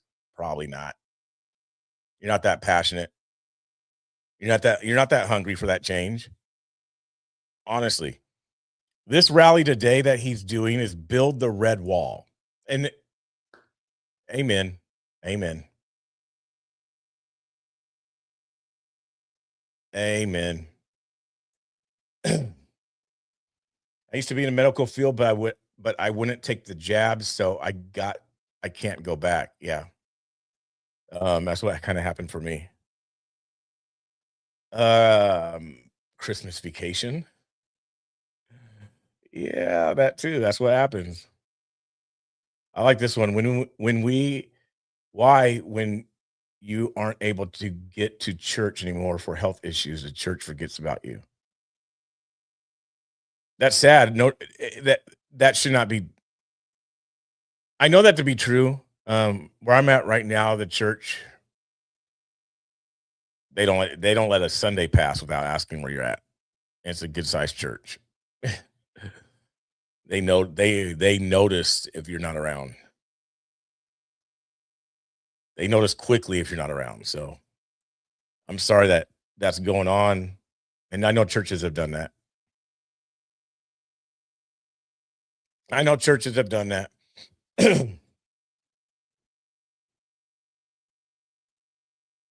Yeah, I don't like I said, it's you got to be involved. Got to be involved.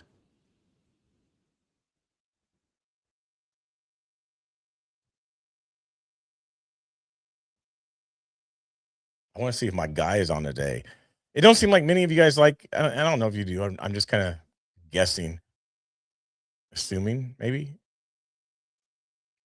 I was showing him yesterday, and I can't tell if people really like him or not. The Ari dude, the dude who goes around the city with the keyboard and makes his own music. He walks around. I was trying to see if he was on, but he's not on yet. What's his name? It's like Ari at home or something like that. Ari at home. Most are my neighbors, and we was so involved for years. And then stuff happened. I'm guessing it was health stuff, as you're saying. And then they just kind of forgot about you guys. Is that kind of what happened? I know the new church that I go to wouldn't let me miss a Sunday without checking in. That's true. That is very true. That is very true.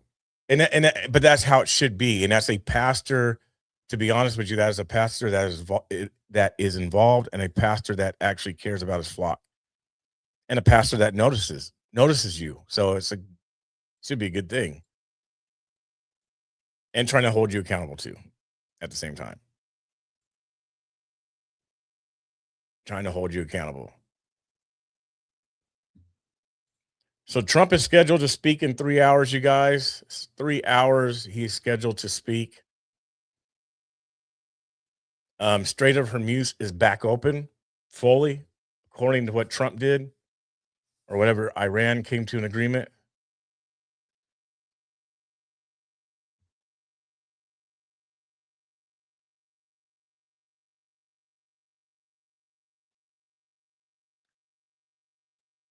Did RFK do a worm reveal? What do you mean?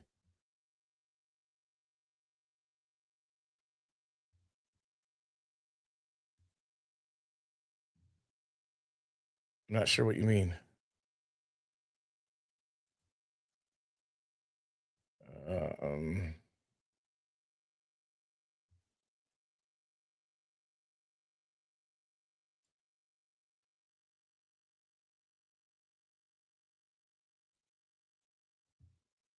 Not sure what you mean.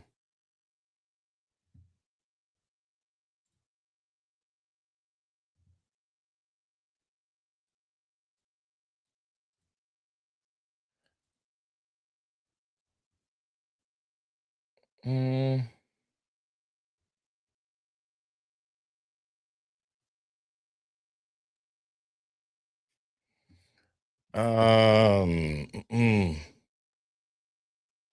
Let's see if they're back on yet.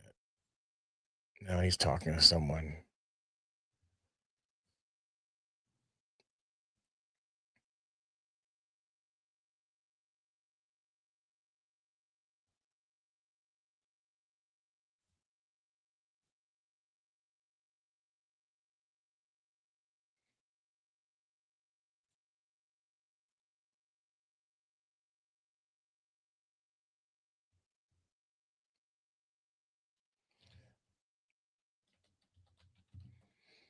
Trying to type something. Let me see if there's something else. There's really nothing on, you guys.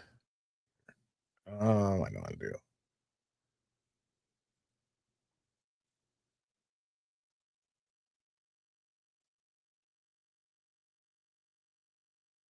Following up on my post from last night, the event was executed wonderfully. The moderators did a great job, and every candidate came prepared with thoughtful, thorough answers. The Oregon GOP gave them a great opportunity to share their vision in front of that larger audience. But I'll say it again, all of these debates have really been more like forums. So we were talking about that last night on the panel after I showed the debate. We was talking about how there was no punch, really, no one stepping up. And one of the moderators who moderated the last Oregon debate, she's having the same problems or concerns about the debate last night. Nobody wants to fire shots. No one wants to do shots fired. It was just a forum. It wasn't a debate. No one challenged each other. No one questioned, well, why do you think this way? It was just a forum, which was still good to listen to. I want to see a debate. I want to see a debate and see who can stand, who can last, who is a strong one. And it hasn't yet happened. And GOP does not ever want to do that. So it's going to be an interesting run for Oregon governor and I think it's that way across the board, honestly, with GOP. I think it's that way across the board that people don't want to get muddy. They don't want to get dirty. And no one debates. It's just forums. Hey, let me ask you this question, and then you answer it. Okay, wait for the next person to ask or answer. Like, come on, let debate. Debate. And it wasn't. So Taryn says here, that's why last week's reaction felt like a little over the top. When the news dropped about Christine Drazen and Chris Dudley dropping out of the Oregon debate, the internet absolutely freaked out. Ed even put out a statement calling them chickens. I died laughing. Now we finally get everyone on stage together, and it was calm. Professionalism. Professional. Very similar to every other forum we have seen. So some people aren't wanting to see the professionalism. Right? I mean, think about this. When Trump started debating in 2016, it wasn't too tasteful. It took a minute before he won people over and people started seeing what he was doing. But it wasn't at first. People were like, what's this dude doing? Like blasting there. I mean, dude was taking out an AK on stage on every person up on stage. Anytime somebody would answer, he was going for the jug on them every single time. People was like, what? This is different. That's a debate. To knock out your opponent. You're not going to just knock out your opponent because of money, because you get the most money. And that's what Oregon GOP always does. Who has the most money? I've been part of 2 different debates myself, and both followed this same format. They were well executed and valuable, no doubt, but they didn't quite get to what I think voters are really looking for in a true debate setting. And to be clear, I don't want a cat fight. I'm not looking for chaos, but I do want to see candidates challenge each other respectfully but directly on policies, on records, on real differences. That's one way voters actually figure out who's the best choice. All 4 candidates on stage would be a massive improvement over what we have now, and I'm generally looking forward to voting for one of them. I just wish last night did more to clearly draw those contracts. Seriously. It was a pageant. Good work, good way. Yes, it's a pageant. I like that. Yes. It's a pageant.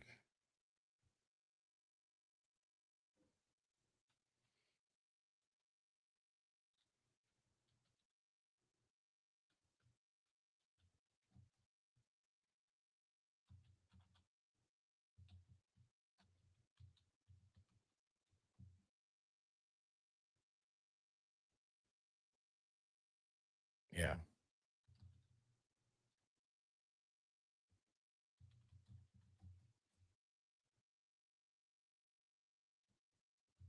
Sums it up perfectly.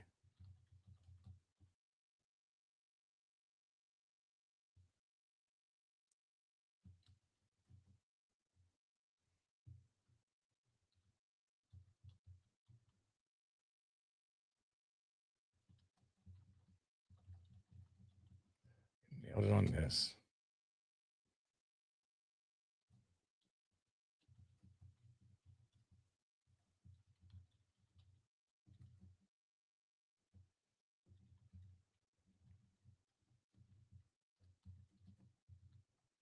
I want to see the candidates. Sorry, I'm typing, you guys. Forgive me.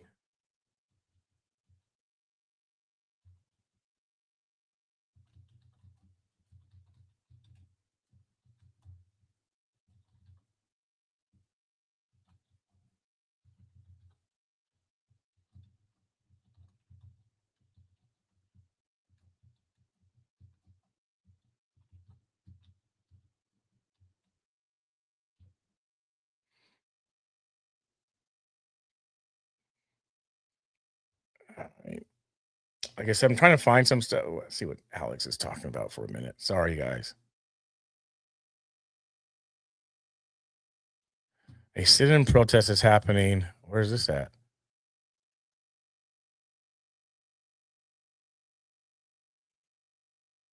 Why does it look like I've been there before? Is that Grand Station? Let me see. BG on the scene. Looks like I've been there.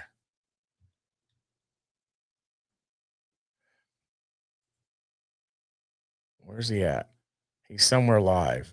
Oh, nope, I haven't been there before. A sit-in protest is held by the organization Students for Justice in Palestine at Oklahoma State University. That's happening right now. They're just sitting in the cafeteria.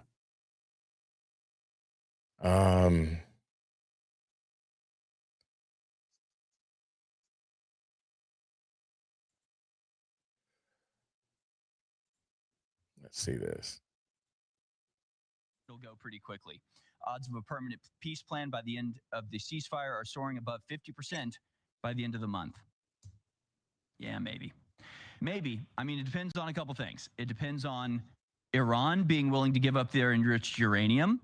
Seems to be a sticking point. Was never an agreement in former negotiations up till this year when, as Joe Kin points out, the sleight of hand maneuver I don't know what they're talking about, you guys. was engaged I'm by just Israel passing time to right now. change it from no enriching to the point of nuclear weapons to no enrichment at all. That has been the sticking point ever since. And Iran has no reason to give up their nuclear dust. Come and get it, right? It's just like, well, what are you going to do? Come and take it? Good luck. So I think we already tried that last week. Okay, so that's the first sticking point. An impossible ask of ours that they're just not going to ever agree to.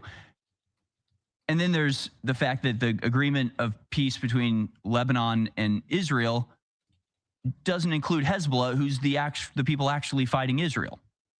So, and Israel apparently doesn't care about the ceasefire and is just going to continue operations anyway, according to Netanyahu. So there you go, folks. Again, you can say what you want, but like it's, at the beginning of the show, I said, I don't know how much I believe this because we don't believe it. And it's just like you wait an hour and Iran comes out and it's just like, no, what are you talking about? We did not agree to any of that stuff. And it's just crazy. It really is. Because it just goes along with like the whole thing about Lebanon being included in the ceasefire in the first place. Trump puts this big threat out, oh, we're going to destroy all of Iranian civilization. It'll never return. You have 48 hours to open the strait. Iran doesn't open the strait. But Trump says, oh, we've accepted the basis for negotiations. Iran backed down. They gave us this 10-point plan. The 10-point plan, according to the people that presented it to Trump and that got Trump's agreement, included a Lebanese ceasefire as part of the, requirements, the prerequisites for the ceasefire to continue. And Trump's just like, oh, I didn't know that. Oh, actually, it's not in the agreement. It's like it was. It was in the agreement. Israel violated it. So it's just this endless song and dance. And I'm telling you, Iran is the only party in this entire conflict that has consistent messaging. I keep hearing, oh, they're just lying. They're just dishonest. It's like this constant projection of like, you believe what Iran said, you idiot. It's like they keep telling the truth and the Trump administration just keeps lying. It's not my fault for noticing. It's really not. Iran keeps making agreements and then Israel and Trump violate them. You can keep calling Iran dishonest, but they just keep telling the truth. So I don't know. I don't know why you people are so brainwashed into thinking that Iran is just like constantly lying. They literally are the only people in this entire conflict whose statements you can actually trust, even a little bit. But again, it's not about Iran. It's about what's happening here in America. And it's about the way that the Trump supporters, we are currently being lined up for execution, essentially. And again, it's just you think about the J6ers, you think about what happened throughout 21 and 2022, and you should go back and watch old stuff. I was watching some, video from 2022, right as all these people were being arrested, all the January 6ers and all the, because remember, they said we need a shock and awe campaign. We're going to go after the influencers first. And like, you might have forgotten, there was a time where like the left wing was dominant online. Their clips were going viral. They were controlling the conversation. And right wingers were literally like afraid to speak out. Half of them were like on the run, being arrested by the Fed. Like it was already, it got pretty bad. And without winning the election in 2024, Zach Rell, Enrique Tarrio, Stuart Rhodes, they'd still be rotting in prison for the next 20 years. Like I can't emphasize enough how serious this is and how beyond disrespectful the Trump administration is being to the genuine American concerns of his actual supporters. This idea that we're just too stupid to understand how great this is for America. The Republican Party is being set up to lose, and the Democratic Party has been continually radicalized for the last 10 years.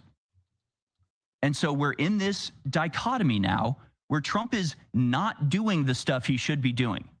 He's not even doing what he's like legally allowed to do. He's not taking his prerogatives and his ability as the president to the nth degree, like pushing the envelope and seeing what we can get done and, doing whatever we can and letting the Democrats try to stop us. Like none of that. There has been none of that.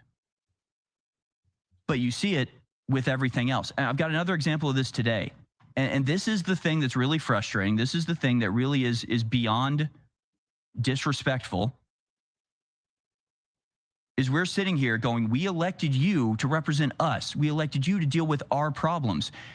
And we elected you for a 4-year period, at the end of which you have to have all of this done, because we're in this false dichotomy. We're being set up because while Trump is not doing what he needs to do, even within the legal bounds, he's certainly not exceeding legal boundaries to actually do what is necessary. Screw the 14th Amendment. We're stripping citizenship of all the people who came over here and plopped out a baby. No, that's not how it works. I'm not even sure who this Retroactively, guy we're is, stripping to you be of your honest with you citizenship guys. and we're I don't know shipping you who back he home. is. Nothing even remotely close to that. Everything when it comes to America is this soft touch. We can't make the leftists mad. The instant that they start protesting, we back down. It's like totally pathetic. We're getting nothing done that we need to get done. True. But the left doesn't know that. The left still thinks Trump is as tyrannical as ever. And again, we talked about this throughout, everything. think that. Throughout all the ICE nonsense with the protesters being killed and stuff. This was the outrage that we were feeling, was that all he's doing is pissing off the left. That's all he's doing. Now, if you're pissing off the left, but you're also crushing the left, then that's fine. Piss off the left by decommissioning their system. Piss off the left Harrison Smith. by deporting 50 million people in 4 years. Piss off the left by getting something done. We're getting nothing done but his rhetoric and his, the mass beating on his deportation chest, stuff is ego done, tripping. guys. There's no He's more mass convincing deportation, so that's gone out the leftists window. to be more radical, convincing them that they're in a life or death struggle, convincing them that he is a tyrant, but we're getting no benefit. So we get all the negatives of having a tyrant, but we don't get any of the positives, which there could be. Yeah, If we're there's going to no have more a tyrant, mass I at least want deportation. him being a tyrant for us. Be a tyrant who tyrannically imposes the Constitution on a bunch of scumbag criminals. But he's not. He's not doing what he needs to do. He's not being a tyrant. He's not taking extraordinary measures to deal with the extraordinary circumstances that we're in. He's doing none of that, and the left is being radicalized even more than they ever have been. They are openly stating their plans. Right now, they have already issued arrest warrants for ICE agents. So Trump is still in power. We're a little over 1 year of him in the presidency with the Congress, with the Senate, and the Supreme Court. We have domination of all 3 branches of government, all 4, major bodies of our federal government are all in the hands of Republicans. And we're getting amnesty by the back door. Man. We're not getting the SAVE Act. We're getting the Dignitad Dreamer 2.0 Act. We're getting war with Iran. We're not getting the SAVE Act. We're getting nothing. We get absolutely nothing. So it's just like, so what, some good points. What are we supposed to do here? We have all of the power we could possibly give you. And in return, you are actually doing what the left wants you to do anyway. Giving people amnesty, screwing your supporters over. So it's just madness. It is utter madness. And this is a great example of this type of thing. We, of course, cannot survive another 4 years of open border. We should have been deporting the same number of people that we were welcoming in. The 4 years under Biden, we should have an equivalent amount of deportations under Trump. It's a joke. We are less than maybe 2% of the way there. Maybe. The people doing this to us, the people who opened the border, have not been punished. The Alejandro Mayorkas, the NGOs that brought the people in, that gave them instructions, gave them maps, gave them money, gave them cheat sheets to say exactly what they needed to say, because this whole thing, again, just a ridiculous farce.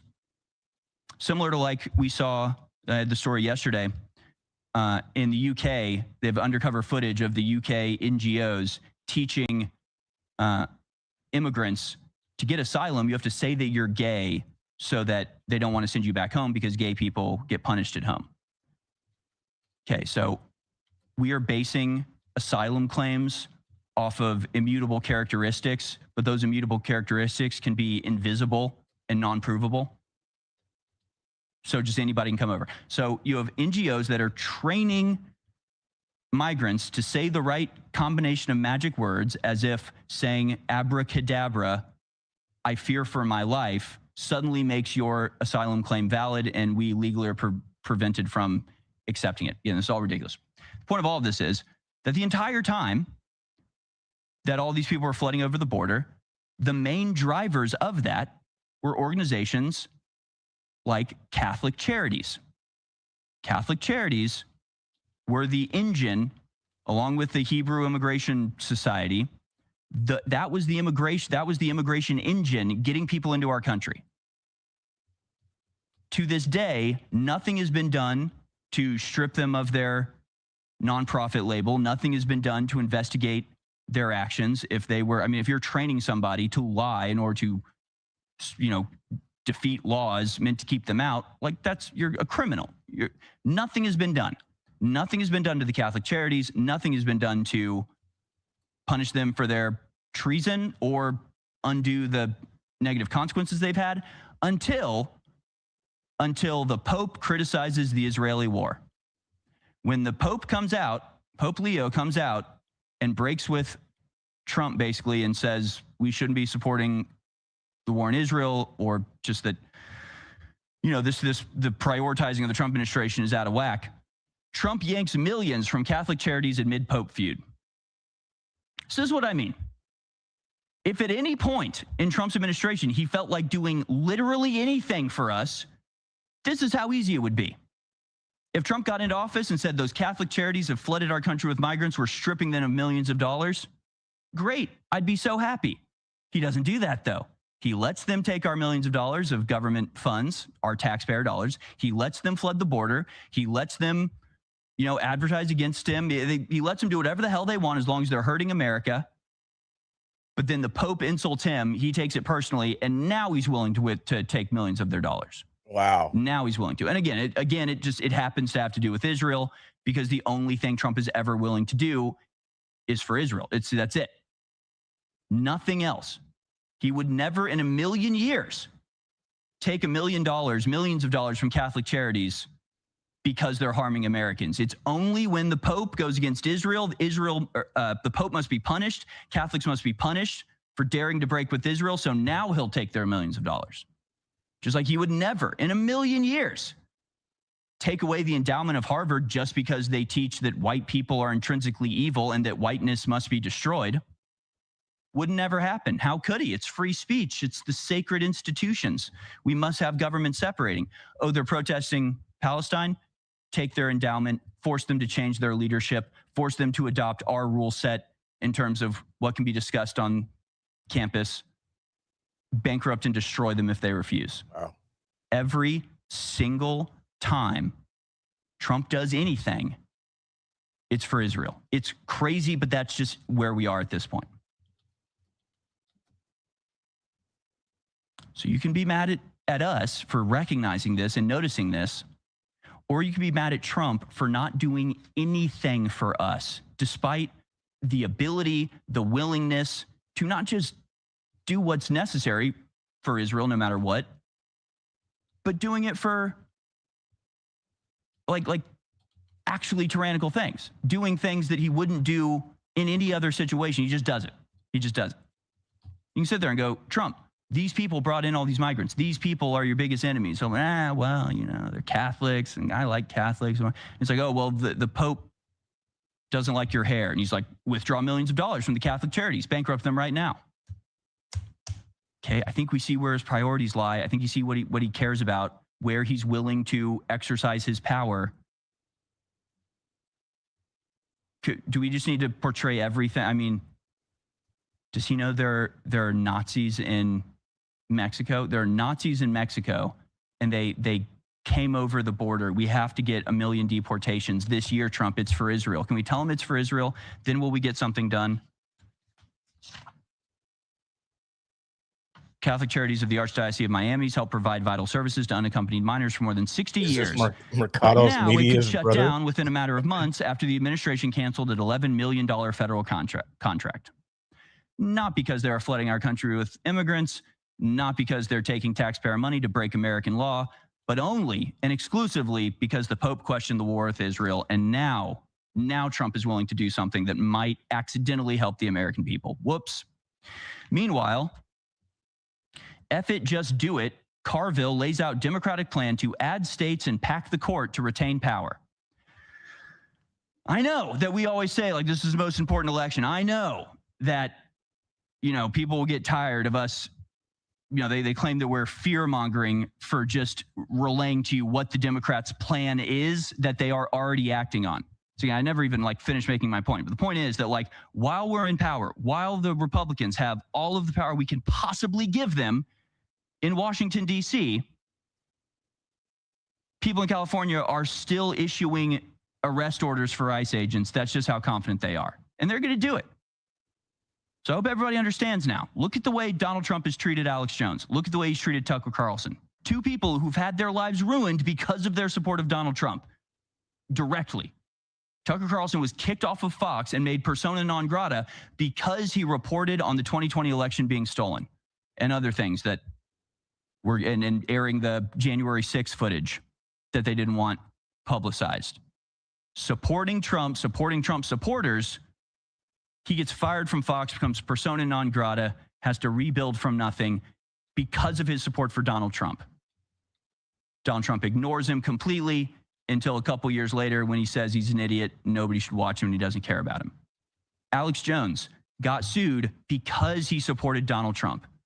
The first time anybody ever related Alex Jones to Sandy Hook in the media was 1 week after Donald Trump was elected. It was an attack on Trump, saying Trump is associated with this guy, Alex Jones. Alex Jones talked about Sandy Hook. Isn't Trump a bad person? The last 5 years and more of misery and chaos we have experienced here at InfoWars is a direct consequence of our support for Donald Trump. He throws us under the bus the minute it's convenient. All of the ICE agents that are risking their lives carrying out deportation orders, they will all be thrown in prison by the leftist, and Trump will say you deserve it. Everybody who's helping Trump right now will be on a Democrat hit list the minute they get back in power, but he doesn't seem to care because he's not doing anything to stop it. He's instead protecting his own ego and Israel, and that's it. Interesting. So wake up, people. Wake up, people. I will show you on the other side what the Democrats intend once they get back in power. If they succeed, they will remain in power forever. It's not even a question. The question then is how rapidly they put us all in gulags, and it's not a joke. Oh, man. If you suffer from low energy, if you're not feeling the energy that you used I don't know to really feel what this show, in your guys. younger There's nothing years, going you on. should try this product and see if it makes a difference for you, because There's nothing going there are on. many causes of lack of energy, but one of them can be a lack of cellular Just breaking energy news. support I through even bet pre-methylated that nutritional supplements. Agenda Free TV isn't even on. Not till later. Oh, finally got something. I got something? Please. I think I might have something. Goodness. I don't get the notifications. Why don't I get the notifications? Is this actually right now? I'm gonna be so mad, but I don't get the notifications. Why? It is live. What is it? It is a live pursuit. Suspect sets multiple cars on fire in Highland Park, LA. Why don't I get notifications? It sucks. How long has he been on? Okay.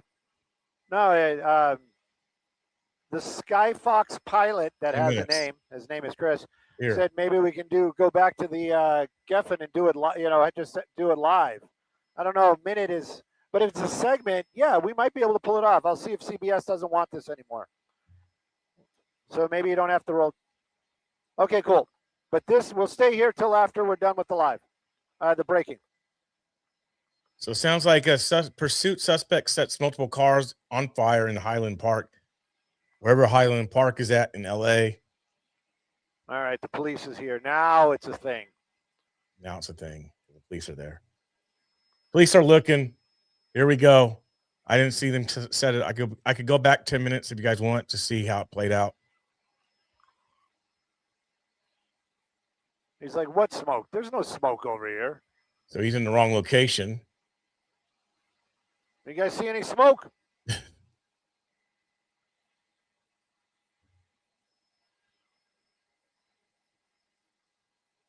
Let's see what happens. You guys want me to go back? Do you want me to go back 10 minutes? That's when it started about 10 minutes ago. 11. Bum, ba-da-da-dum.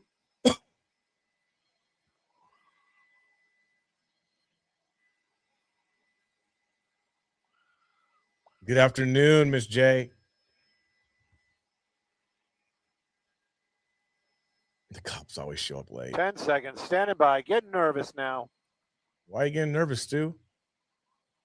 I was just telling people, Jay, that there's nothing really breaking today. They don't even have, guess what, you guys, they don't even have live footage of Beirut or Tel Aviv anymore. Hey, good morning. We're still morning. It's after morning-ish. Yeah, let's talk about that. Highland Park is where we are. Was a pursuit. Came out of Monrovia. Stolen vehicle. And at one point, they actually backed off enough that those suspects made their way into the wash with that car and drove into one of these underground tunnels. You can see a lot of firefighters here right now because when they put the car in that tunnel, they set it on fire. Yes, they did. Now, there was a lot of black smoke coming out of that tunnel. We have some tape from just moments ago where there was actually black smoke coming out of the drains on the residential area on the other side of the 110 freeway. And when I talk about some, I mean a lot was coming out. Now, the LA City Fire Department, they arrived out here. They saw the smoke. They got the call, obviously, and they went there, made their way into that tunnel with their hoses. Thank goodness they didn't find any bodies, but what they did find was they're saying multiple, we didn't get a number yet, but multiple other stolen vehicles in there. So right now the fire department's still here. They got to make sure all that fire is out. They're also going to definitely have to call for tow trucks, but this is one of those spots where they've been dropping off those stolen vehicles and hiding them in that wash. Right now, though, they're saying that they haven't had any injuries, so those suspects probably got away. Hopefully they got away because there was a lot of smoke out there, but multiple vehicles in there caught fire this morning, and there was a lot of smoke in the neighborhood across the way. Doesn't even look like you can get up in Skybox. Sending it back to y'all in the studio. That doesn't even look like you can get a car up in there. Yep. Yes. Like without scraping. Yeah. What in the world? So they found a gold mine because of a pursuit. Hey, it's Simon Dess. Is CBS done with us?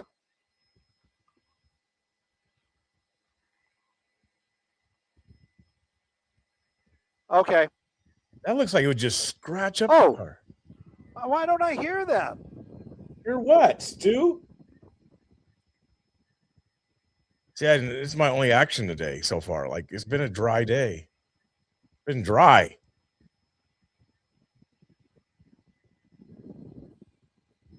Okay. I heard the end part. I found them. I guess they've been going around stealing cars. I guess it sounds like it. I don't know. If they're done with us, would like to go over to the Geffen. He mentioned about a bunch of stolen cars up in this wash. They call it a wash. We're going to go to the Geffen to do the spotting, Stu, and then after that, we're on the honeydew list for you. Well, Stu is leaving.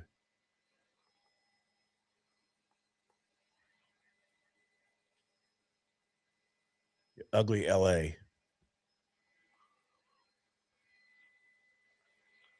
Ugly LA, you guys. Ugly LA. Where are you going, Stu? Let's see if we can see the Hollywood signs. Really? Don't do it, Stu. It might not even been Stu. Could have been well, it wasn't under Stu. It wasn't like his channel. I was watching Fox LA.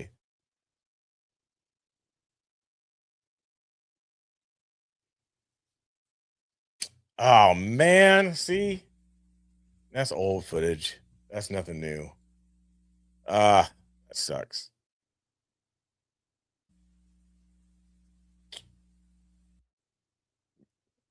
YouTube will never give me. It'll never give me what I need. Let me try KTLA.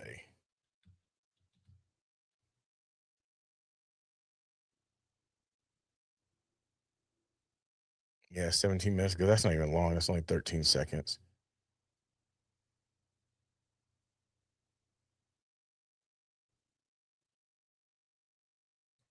Make sure the bell thing, for where it says subscribed at, make sure you guys have it on all.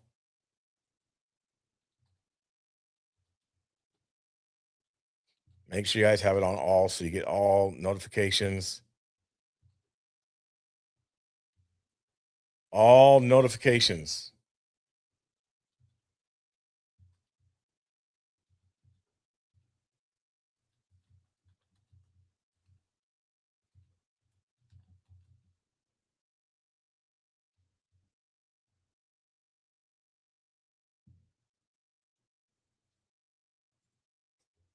Laura's birthday, you guys. Someone needs to sing her happy birthday. Don't ask me. I don't sing. Someone sing happy birthday to Laura. Just do it already.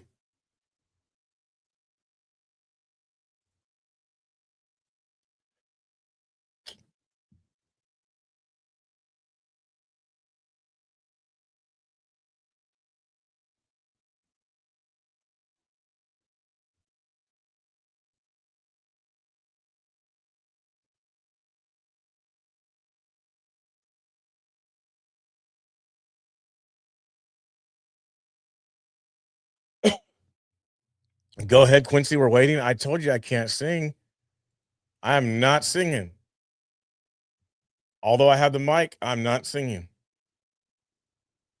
Yes, and by the way, the Strait of Hormuz is open. Also,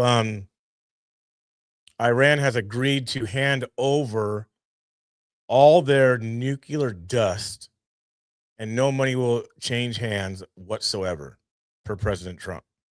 Additionally, Trump has now barred the Israelis from bombing Lebanon any longer. We'll see how long that one lasts. They are prohibited from doing so by the USA. Enough is enough. So those are all things that have came out today. Not sure. Tyler Robinson is in court? Where's that at?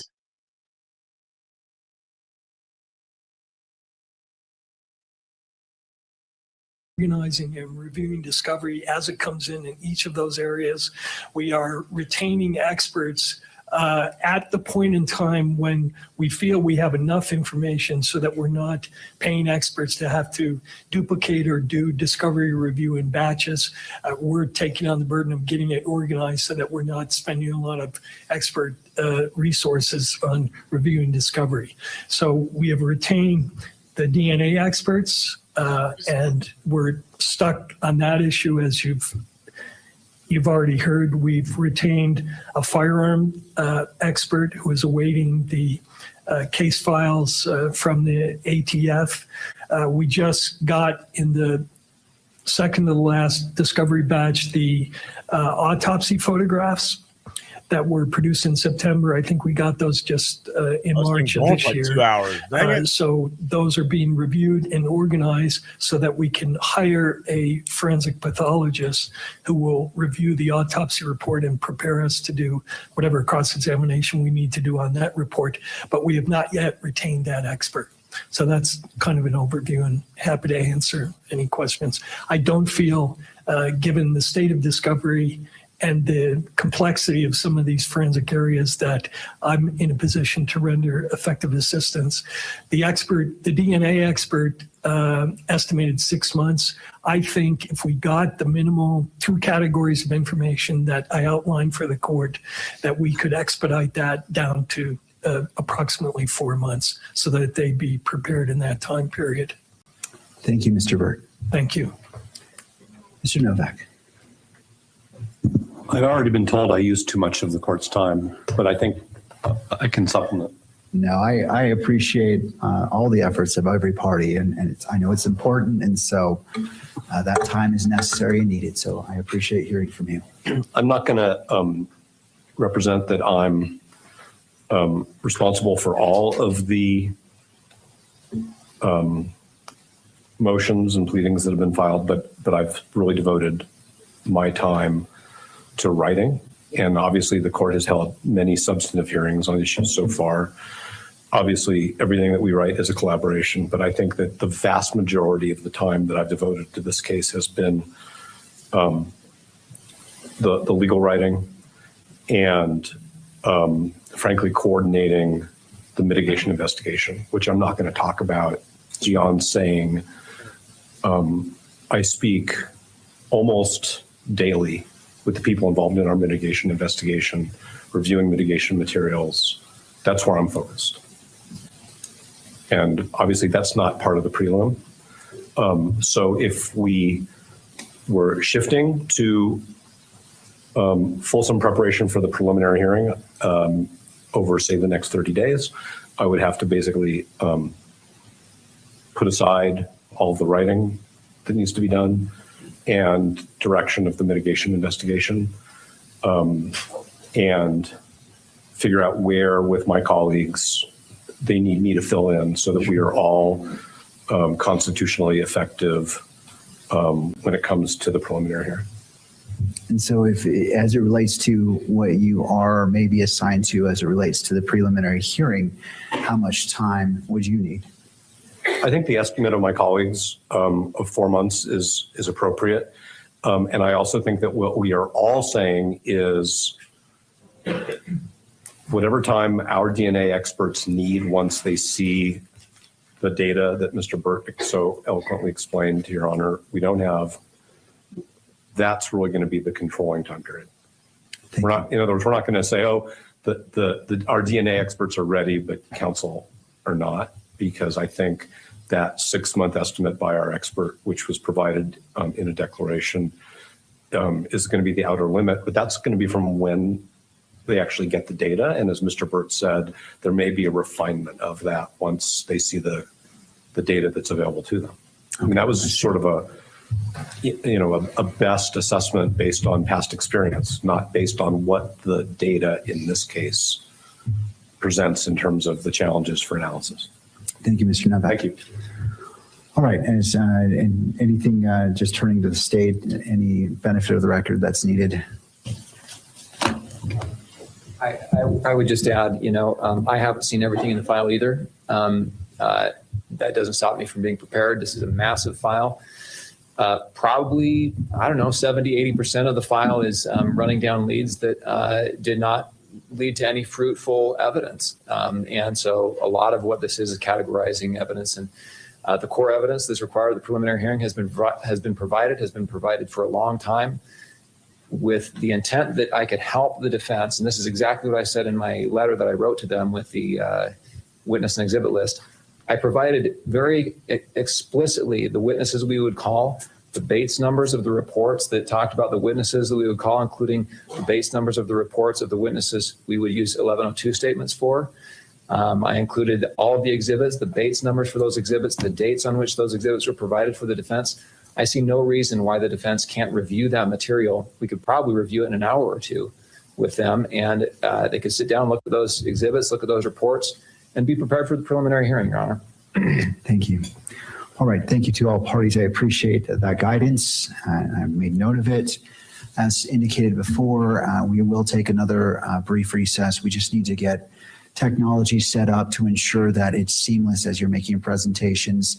And we'll come back at the 1 o'clock hour. Council also uses time to prepare. So when we start at 1, we're ready to jump in. We'll start with defense, and that way we can be efficient with our time. Thank you. Court is now in recess. All right.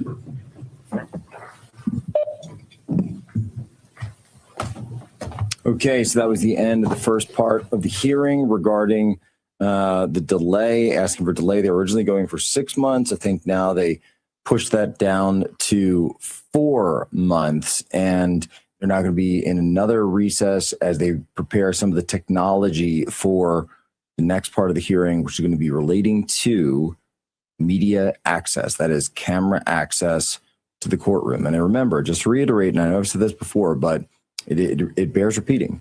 This is about transparency in the Charlie Kirk trial. Tyler Robinson's team does not want transparency. They do not want cameras. They do not want broadcasting. They do not want the world to see their client. They do not want the world to see this case. You believe your client was innocent. Why wouldn't you want that transparency? It's really as simple as that. Well, and as amazing as it is, we're sitting here covering live in real time the pre-preliminary hearings in the murder trial of Charlie Kirk, the founder of Turning Point USA. Yet Turning Point USA's mission continues. And in fact, it even continues today in Arizona, where Charlie lived. And there is a huge event tonight coming up just in a couple of hours. And of course, we're going to cover it live on Real America's Voice. It's Build the Red Wall.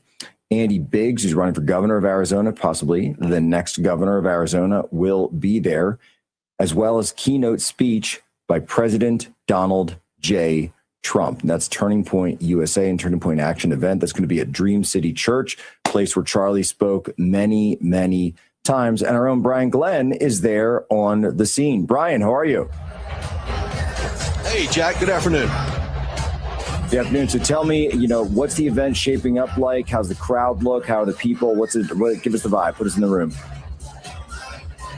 This is we're at Dream City Church. This is a venue that we have frequented a lot of GOP, Arizona Republican campaign, even some faith conferences as well. In terms of the crowd, massive turnout today here at Dream City Church for Build the Red Wall. This is very much a political event, even though I'm sure it has a nice kind of a faith element to it. Now, talk about transparency you just spoke of in that trial, and I 100% agree with you. We also need transparency in our elections. And, Jack, every time I come to Arizona, it reminds me of what happened in 2020, the stolen election, all the discrepancies in the election. Then I fast forward to the midterms and what happened there with the gubernatorial race between Katie Hobbs and Carrie Lake, some of the discrepancies there. Then I fast forward to 2024 when we did see a big turnout here in Arizona and President Trump won, not by much, but did win the state. So now our eyes are on the midterms and on 2028 and their efforts to get the Republican vote, the young conservative vote out here in Arizona. Andy Biggs, that you spoke of, Congressman Andy Biggs from this state, running for governor and presumptively would be the Republican nominee, but that's still to be decided. Then, of course, you've got some other down ballot races as well. We've got some empty congressional seats here in Arizona that people are trying to fill. Jay Feely, ex-NFL player, is in one of them. There's some other great candidates as well. So all eyes, Jack, are on the great state of Arizona. And that's right. Former Philadelphia Eagle, by the way, AJ Feely. By the way. Yeah. I figured you'd know that. Fly, Eagles, fly, right? Do I know that, please? No, I think we drafted him. I have to go check, but I want to say I think we got him out of the draft rather than trade. But Brian, that's incredible. What time is it expected to kick off? Okay, we have a little bit of pre-show action takes place at around 12 o'clock local time here, so not too far from where we're sitting right now. President Trump's scheduled to speak at 2 p.m. local time. That'd be 5 p.m. East Coast time, so I obviously have all that. Andy Biggs and a couple Erica Kirk scheduled to speak as well. So we've got a great list of speakers. Of course, President Trump capping it off at 2 p.m. Jack? Incredible. So, of course, we will provide that coverage here on Real America's Voice. We'll go back to Brian as the event continues. Thanks so much, man. Thank you, Jack. Appreciate it. Thank you. All right. Now, guys, I want to say producer Russ, believe he's on standby. Russ, you there, man? Yes, sir. I'm here. Oh, there he is. What's up, man? Wow. What's Excellent lighting, I got to say. Thank you. I worked on it all last night. He really did, folks. He's not even joking. I'm not. Just got to get joking. you in, on this Tyler Robinson, kind of, I know you were watching, from behind the scenes as well, but, these delay tactics, I mean, to my mind, it seems like they're treading water there. But, throw it to you, what's your take having watched this as well?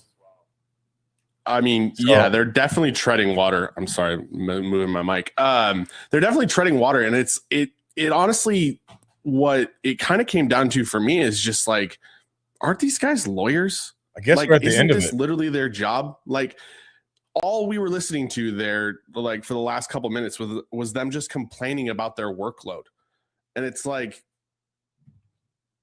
Didn't we go to how many years of schooling to do the lawyer thing too? It was like the dog ate my homework. It was like the dog ate my homework, and why? I can't, oh my gosh, I was so busy. There's And by the nothing way, on. we've talked about that other high profile trial, right? The Kathy Nestor took, and she's, by the way, no one's forcing her to take these trials. She's the one who's choosing these high profile trials as working with the public defender's office. So that was the Moscow Mule mother who killed her husband. Yeah. She lost that trial, by the way, that she's referring to up in. Do you guys think he did it?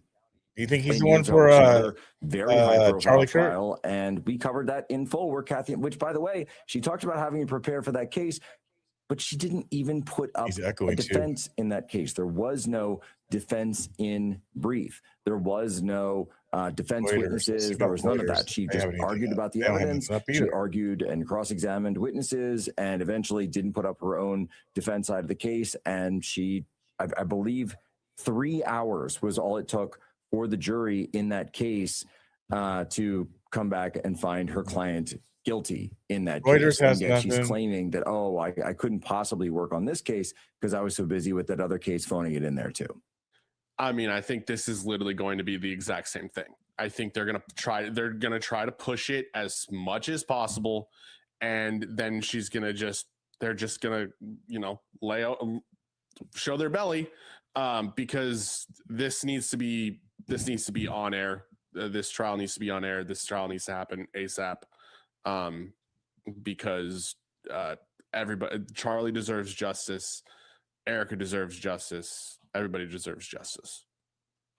Yeah, I mean, and there's no question about that. There's no question. And look, here's the thing with the ATF report that came out this week, and I know we talked about it last night on Thought Crime, but I'll just reiterate because people keep asking me about it. And then Daily Mail put up their report, and then TMZ. I see there's any protesters outside the turning point. Just coming out saying, "Hey, the report says what it says." And now we have the Phoenix. full I'm not piece, seeing and it nothing says either. that we couldn't. So, and this is what the Daily Mail's original headline got so bad. They said they couldn't tie it to that exact gun, but if you read the full report, it says, well, we can tie it and match it to that class of guns, that class of rifle, given that it's 30 caliber. You think other people were involved in the planting? There's no match. That's just not true. It does match. It's just that there's a possibility. The class. It was too small. The fragments were too small to be able to match it specifically to that one rifle. It's like saying, okay, we have a fingerprint that's a partial, but we can't say it's Tyler Robinson, but we could say that it's a 22-year-old white male,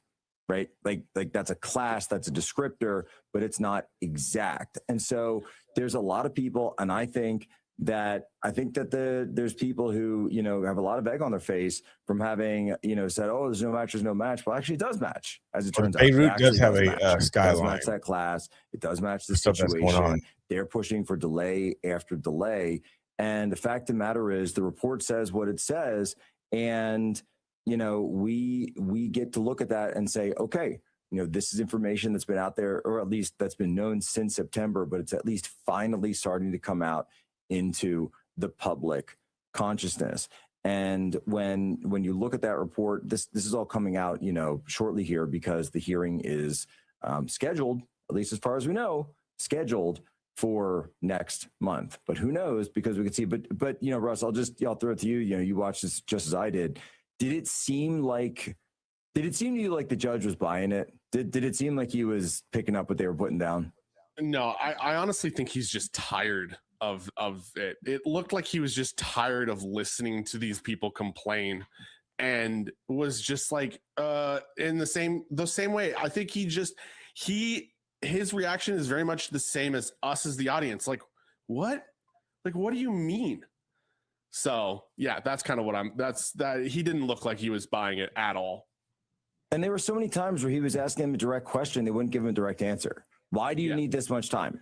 Why do you need this much time? Because remember, we're not even talking about the actual trial here. This is a preliminary hearing. This is just probable cause. That's all we're establishing. This isn't a trial. There isn't a jury. There isn't none of these things. None of these things are coming out. It's just the hearing to present the evidence. They're saying, we haven't got the evidence yet. Well, okay, fine, but let's present it so that it's presented to public, it's presented in court. We could get past that phase and then move to the phase where we're giving all the files, all the data, et cetera. And none of us are saying that we don't want a fair trial. In fact, I was even thinking about this morning, right? That if that ATF report came back and said, okay, the autopsy found a 22, you know, 30.06 or and 9 bullet millimeter exit bullet body fragment or went something, down. that would be, right, evidence of not matching. But that's not what it found. That's not what came out. It was 30 caliber, right? We said we can tell it was some sort of 30 caliber. It wasn't 22, wasn't 9 millimeter, wasn't 5.56, wasn't something else. It was 30 caliber, right? And so you can't sit there with, you know, intellectual honesty and say that that, oh, there's no match. Well, there is a match, just a match to the class. It's a general match. Russ, by the way, you know, just we have 1 minute left. We'll let people know that Russ is in a bit of a transition phase, though thankfully not gender, even though he does have the trans flag behind him in terms of his lighting. It's blue and orange. It's blue and orange, I swear. Yeah, no, it's definitely pink on my end. But It's that's definitely no, pink over here. I support you, you know, because I'm cool like that. You know, let us know your new pronouns. And but Russ is moving to a different phase with different role with the organization. So it's still going to be in the mix, not working on the daily show, but still going to be in the mix. So Russ, just want to say congratulations and thank you. 5 incredible years working day in, day out, Human Events Daily. Yes, sir. Yes, sir. Appreciate you, Jack. Travel. Where do we go, man? We got Rome, traveled Utah, traveled just LA. all over LA. Super Bowl. We did the halftime show. We did quite a bit. But Russ is still going to be in the mix. So, ladies and gentlemen, as always, you have our permission to lay ashore. At Allegiance, we do it differently. Flags 100% made in America. At Allegiance. So let's see. What are we going to do in between time? We still have like 2 hours before Trump gets into the Arizona area. We're proud to There's create jobs nothing right here in South to Carolina. show, nothing It to might not report be the on, easiest nothing's way, breaking. but it's the right way. We make American flags the way they should be made. Nothing is breaking, Where guys. they There's should be nothing new. He Join our called his pledge background to keep the out. American flag Yes, truly American. did call his Visit background out. showallegiance.com. High quality. There's no American Israel flag news today. right now. They're not on. Showallegiance.com. Let's see what PBB is doing. Hi, I'm Ben Cozy. Nothing Isn't there. They're traveling a waiting for pain in the Trump neck? to You're cramped, come on. uncomfortable, and forget about It's a getting slow depressed. day right now, There's you nothing guys. cozy about Slow airplane seats day. or hard plastic benches. Those so-called Um, travel pillows, they just don't cut it. You don't need another travel pillow. There's You no need to be updates on cozy the for world's science most comfortable neck stuff. There's no updates on that either. Trapped in the middle seat, wrap Be Cozy around your neck to stop He said chin about a drop, week and a trouble, half, didn't he? and I think he said something about a week and a half. Smashed up against the window? Fold Be Cozy over and tuck it onto your shoulder for super side support. Frequent flyer miles got you sitting aisle? Turn Be Cozy to the side for the perfect pillow position. There's nothing Everyone on wants to be cozy. So any get the world's Travis most comfortable updates. travel neck pillow and be cozy I haven't just heard like me, nothing. Ben Cozy. You get to be cozy. Everyone Let's gets to be see. cozy. Only Be Cozy has patented overlapping arms so you Raisin. get double support and the comfort you need in any seat on any trip. Go online right now and get this exclusive TV offer. Buy one Be Cozy, get one 50% off. Get yours now. Let's see. It's time to stand up and save with InstaSeal by Bell & Howell, the world's first Canada's one of the vertical organizers vacuum and sealing training system designed sport. to save you money. InstaSeal removes Nothing the there. air completely, extending freshness up to 6 times longer. Now that's saving. Get the complete InstaSeal system. Trump spiritual advisor rewrites Bible with her own name. Forgot Jeremiah. It's Paula White now writing next sermon for Pete Hegseth. What? I don't know how true this is, but I'll show it. I don't know what it is. It's the word of the Lord which came to Jeremiah. Let's see what crazy Paula White is talking about. Mark it out and put my name in there. It's important that you write in your Bible. So right here, I'm in Jeremiah 46, the word of the Lord which came to Jeremiah. I'd cross it out. I'd write Paula, just like that. And I'd look at it. Now I know literally how to study this, but I was taking this and God, what is this saying to me? What are you speaking to me? And I started with the book of Psalms.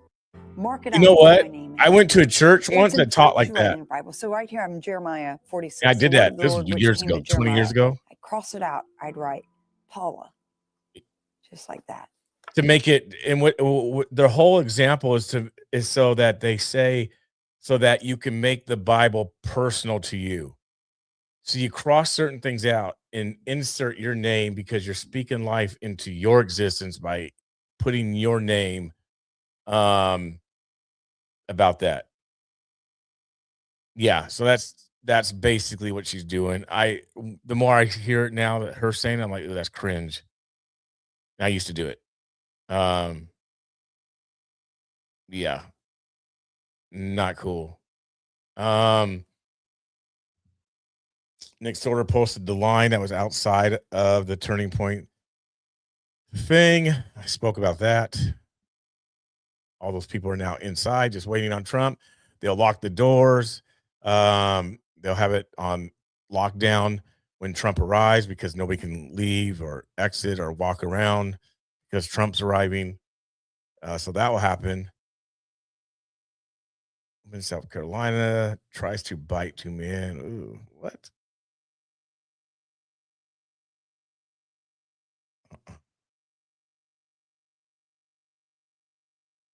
That's weather. That's weird. A woman in South Carolina tries to bite two men. Tries to bite two men. Hold on. Hold on a second. Tries to bite two men who were simply fishing at a pond. She claims there were no fishing signs, then tries to steal their fishing rods. When the men pulled their own property back, she lunged and attempted to bite them. So let's see this one. I'll make this bigger. Let go.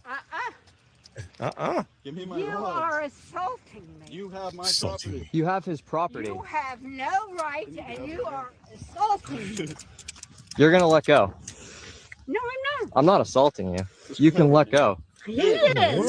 The minute you touch me, Give it's me my assault. rods, and I'm leaving. I Yeah. can't leave because you have my rods. Give me my rods. Nope. I can't. What are we leave. doing This is wrong? My property. You read the signs, they're all over. Okay, we didn't see that. We're gonna leave. Just give him the rods. No, you saw them. You've been here. No, we have not. Do you not see the 6 other people fishing? here? What are you gonna do about them? Have Give you me my noticed rods. they missed? Give me my rods. Their pictures are Give me taken. my Their rods. Okay, so take our pictures and we'll leave. This is $1,000 that you're about to break. Give me my rods, and I'm leaving. All right, I'll just call the cops right now on you, and we're not gonna get in trouble because we've been here My before. rods. Go right ahead. And you're gonna. What in the world? What are you doing? I am taking them. You can pick them up in the office. In the office. All right. We picked them up in the office. That's good. I'm not gonna touch you. We're touching your hand so we can get our rods No. back. Yes, You have absolutely. no right to touch. Okay, but what are you touching right now? What are you touching right now? Whose are these? Whose are these? I don't know. What do you mean you don't know? I don't know. Oh, you're gonna bite me? Are you bro. f***ing okay? All right, I'm calling the cops, Blake. Give me my. Oh man, that's gangster. You see what she? Oh man. What are you touching right now? I don't know. What I'm touching. Whose are these? Whose are these? I don't know. What do you mean you don't know? I don't know. Oh, you're gonna bite me? Are you f***ing okay? All right, I'm calling the cops, Blake. Give me my. Like, what do you do in a situation like that? Because you can tell that these guys are not liberal, right? And the reason why I'm saying that, I'm judging based off how they're acting toward the older lady, the elderly lady. They're not cussing her out. They're not saying anything derogatory against her. They're not being violent. You can tell that they're not like left-leaning liberal whack jobs that you see that will just disrespect elderly people. They didn't say one profanity word to her in this whole thing. Maybe they did, and I just wasn't paying. Maybe they did. But I don't think they did. Maybe just like, what are you doing? These aren't your rods. These are not your rods. Give me my rods. Okay, give my You're gonna get arrested for stealing property. No, I'm not stealing. Let go. He's grabbing her arm there. Nope. Let go. Give me my You rods. are assaulting me. You have my property. You have his property. You have no right, and you are assaulting me. You're gonna let go. No, I'm not. I'm not assaulting you. You can let go. He is. The minute you touch me, Give me it's my assault. rods, and I'm leaving. I Yeah. can't leave because you have my rods. Give me my rods. Nope. I can't. What are we doing wrong? My property. You read the signs, they're all over. Okay, we didn't see that. We're gonna leave. Just give him the rods. No, you saw them. You've been here. No, we have not. Do you not see the like 6 other people fishing? What are you gonna do about them? Have Give you me my noticed rods. they missed? Give me my rods. Their pictures are Give me taken. my Their rods. Okay, so take our pictures and we'll leave. This is $1,000 that you're about to break. Give me my rods, and I'm leaving. All right, I'll just call the cops right now on you, and we're not gonna get in trouble because we've been here Give me my before. rods. And you're gonna. My rods. What are you doing? I am taking them. You can pick them up in the office. In the office. All right. Yeah, so they didn't really disrespect it. At one point, they just said, "What the F are you doing?" I'm not gonna touch you. We're touching your hand so we can get our rods back. Yes, Glad absolutely. you said bite again. Okay, but what are you touching right now? What are you touching right now? Whose are these? Whose are these? I don't know. What do you mean you don't know? I don't know. Just don't know. Oh, you're gonna bite me? Are you fucking okay? All right, I'm calling the cops. Blake. Give me my. Dang, y'all. She went in. She went in trying to bite. He's like, "What, are you gonna bite me?" She did that. She went in to try to bite. Like, what are you gonna do? Try to bite me? Yep, she did. She went in there trying to bite. Let's see if anything else.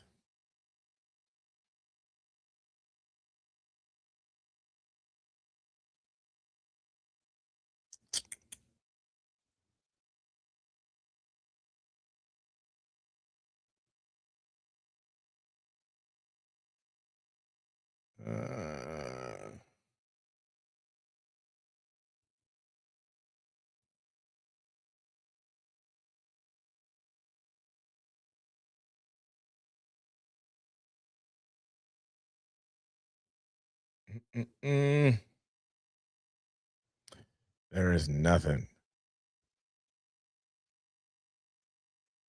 Oh, there's some protesters. Okay, so who is anyone live? That's the only thing about Frontline. They don't really stay live. There are some protesters outside of the protesters are outside of the Build the Red Wall event. But that's about it. They're not really, I don't know. Here.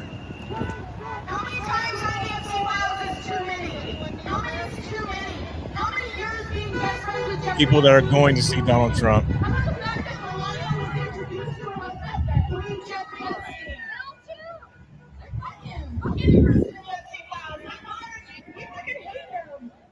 Give me license plate? Seriously? What did we do to Eric Swalwell? As soon as we found out, he got kicked right the fuck out. Like, this is in his home. He was just filming Police over there watching. pictures of his granddaughter. How many times I have say wow is too many? How many is too many? How many years being best friends with Jeffrey Epstein is too many? How about the fact that Melania was introduced to him through Jeffrey Epstein? Gosh.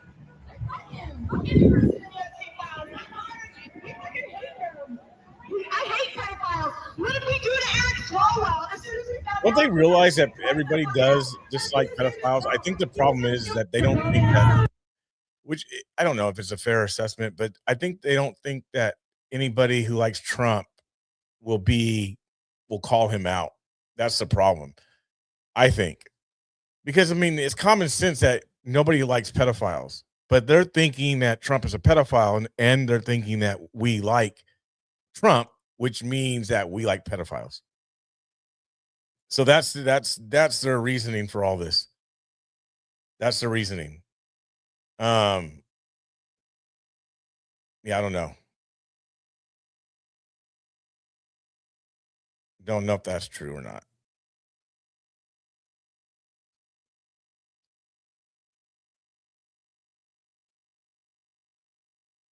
Don't know if that's necessarily true.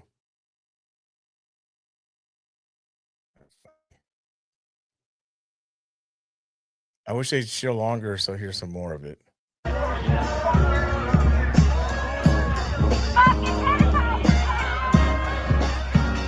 There's Travis, you guys. You guys were asking about Travis. Looks like he's right there. Look. I think that is him. Can't zoom in.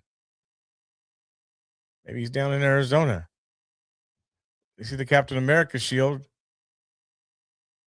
You guys were asking somebody was asking if there was any reports about Travis.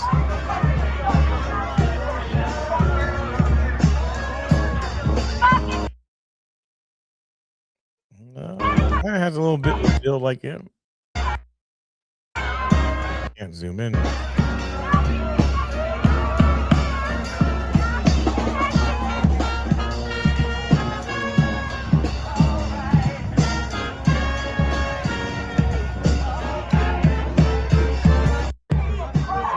Yeah, they're partying.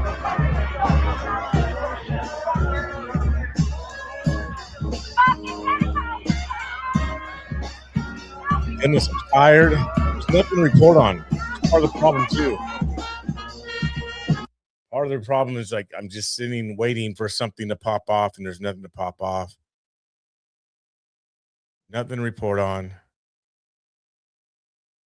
Nothing really to show.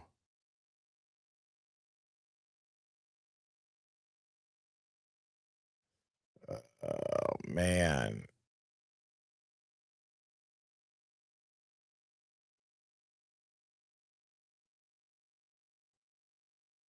Ooh, what was that? 4 teens were arrested after a stolen vehicle crashed into a calf while fleeing police during a Chicago chase. Ooh, that looks brutal. Do y'all think Republicans will lose the midterms and Donald Trump will get impeached? Do y'all think Republicans can still win? What's y'all's thoughts? You want me to answer that? I get in trouble when I talk, so I don't know. I get in trouble when I talk. People are like, "Oh, you're a hater. You're not a conservative." Do I think that Trump's going to lose the mid? Do I think that Trump's going to lose the midterms? Yes. Or the Republicans? Yes. Will Donald Trump get impeached? Yes. Yep. I actually think it'll actually happen this time because they're going to flip it back to Democrats come 2028. They, meaning they, the ones who are really in control. The ones who are really in control, they're going to flip it back to Democrats. That's what I think. I could be wrong. It kind of looks like I was wrong about Iran, right? Heating up, but I still think there's stuff going on with Iran. I don't think it's really settled as much as we think it is. But I could be wrong about that. Right? Because the Strait of Hormuz is open. There is a ceasefire between Lebanon and Israel. So we'll see. And I said it was going to heat up, that there's going to be ground troops. But again, see, everything needs to be questioned because, again, the Pentagon asked Ford to start making military stuff.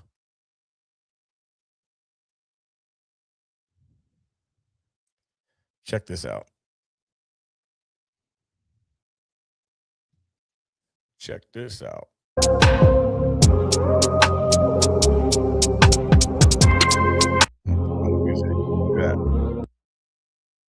How do you get out of? Oh, he flew out of there. Whoa. Oh, they flew out the car. I bet that one. He's laying on the ground. They flew out the car when they got hit. Of course they did. Pistol Annie says it's calm before the storm. Calm before the storm regarding Iran. Is that what you're referring to? I kind of agree. I don't think it's done with. I don't.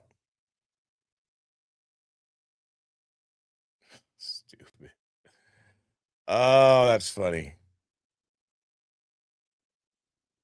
No.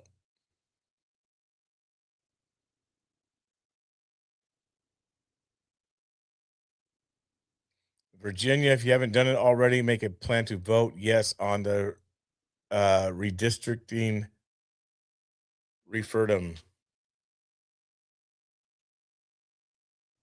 Obama saying that.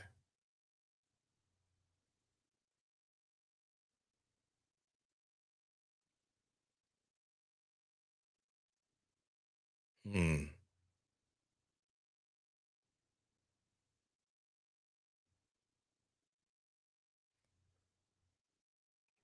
Let me look at BRICS, see if anything's going on there.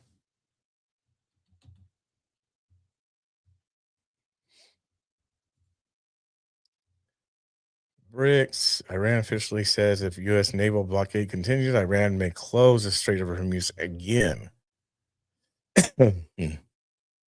I don't know about that. Iranian state media says Iran has rejected the option of transferring its enriched uranium aboard, despite President Trump's claim. Okay. Pakistan says it is willing to go to all lengths to help secure a permanent U.S.-Iran peace deal.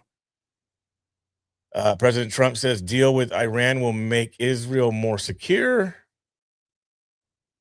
Iranian media says U.S. and Israeli commercial ships are still banned from passing through Strait of Hormuz. That's interesting.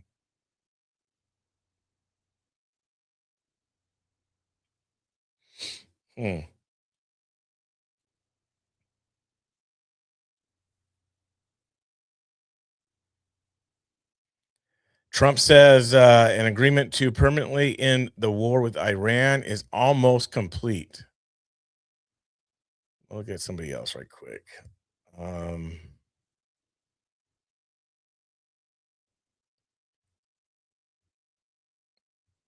There isn't really nothing else. There's really nothing else. Wow, it's dry. It's dry. It's a down day.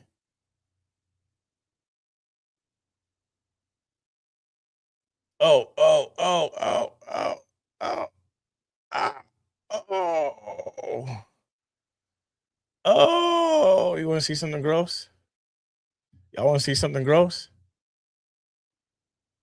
You want to see something gross? Surveillance cameras showed a crash where two women were run over by an armored truck in Chile while it was reversing. The driver was arrested, and the injured women were taken to the hospital for treatment. Y'all want to see that? It's gross. It's gross. There's no blood, but it looks like Gumby.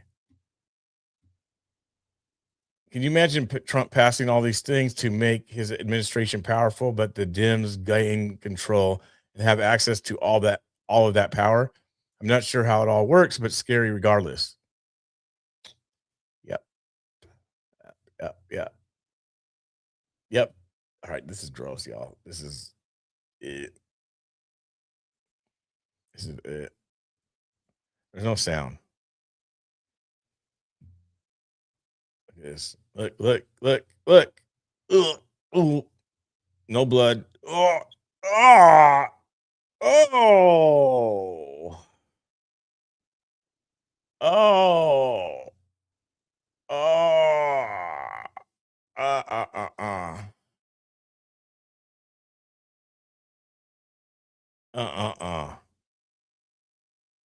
Nope.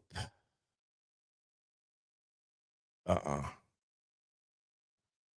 Beep, beep. Oh, boom.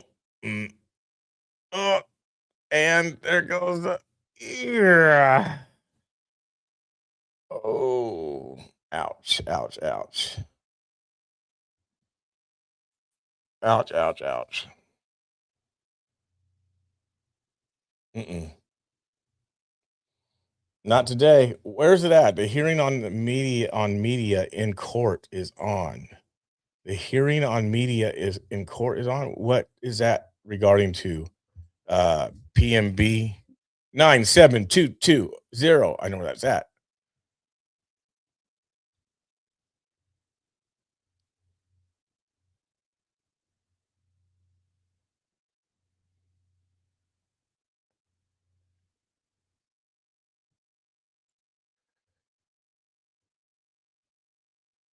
Where is that at?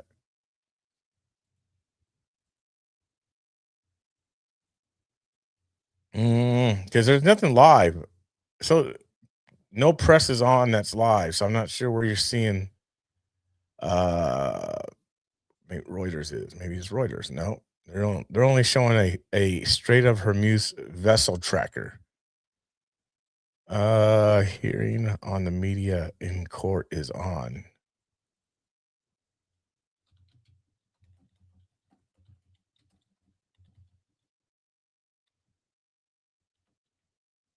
Mm.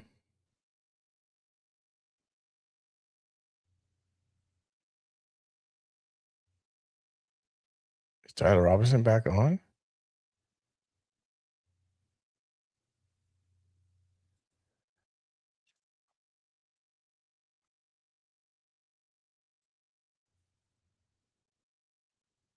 Are they back from break?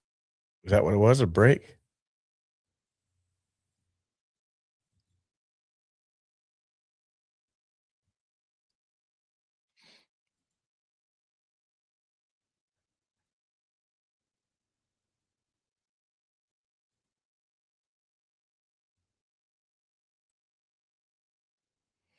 All right, let's see about this. Maybe this is they came back from break. Perhaps.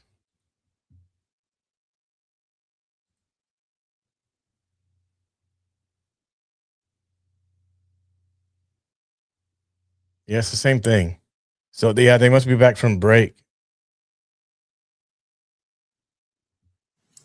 Your Honor, by way of introduction and to expedite things, we've prepared for the court a binder with all the exhibits in it. I've got it marked as A, Defendants A. And within that binder, there are 12 exhibits. And I think because of the time limitations regarding the hearing, Actually, do have an agreement that there'd be no let's go objection back to to this. introducing these. Let's go back to this. Appropriate to be here in a church today to say that, but he does. And he prayed about doing this very job that he's embarking on. As we wait for Trump. I'm honored to be up here with you. Look, I think that he also, a lot of those traits are very reminiscent of the Danica late Charlie Patrick, Kirk, you that guys. we all know Danica so much. Patrick. So it's time to vote. It's coming up. We're back again.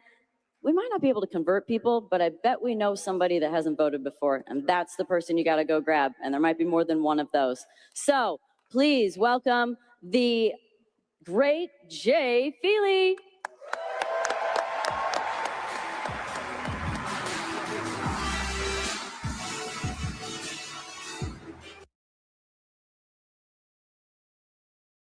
Gotta mute it because of the music.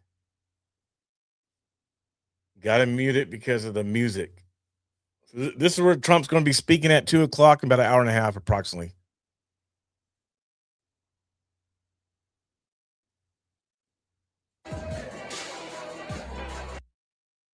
Wrong podium. You're not using the president's, dude. Come on. Thank you, JR and Danica, for being here. I want to give it up to all. We got a bunch of athletes that came out here, Arizona athletes. Kurt Schilling flew down for this. Tom Chambers is down here. Jay Bell is there. Christy Kerr is down here. It takes a lot of courage for these athletes to come. They don't gain anything. They lose things. They lose endorsements, but some things are worth more than money, worth more than promotions. You know, I saw that when I was in broadcasting as well. You know, when you stand up for the conservative beliefs that you believe in, it costs you something. It cost you guys something to come here and to stand up for what we believe in and to stand up for this president. That's why I decided to run for office, because we have to have people that are willing to get in the fight, to get off the sidelines and to get in the game and fight for the things that you believe in. You know, Rebecca and I, my wife who's down here, we prayed about it. We thought about it. The easy way for us was to continue. We were going to be empty nesters this year. We could have retired and not worried about anything and just truly enjoyed our life. But we felt a calling from God to step in and do what Charlie Kirk asked us to do. to stand up for your faith, to stand up for your foundations of what you believe in this country. You know, President Trump reached out and asked me to run for office a couple of times. You know, we've been friends for a number of years, going back to before he was in office, you know, and I wasn't ready to run a few years ago, but I was ready this year. And when he was shot, that was a big moment for me. And I think a lot of you probably asked yourself the same thing. Like, if our president is willing to take a bullet for us, he's willing to fight for us, what am I willing to do? Am I willing to stand up and fight?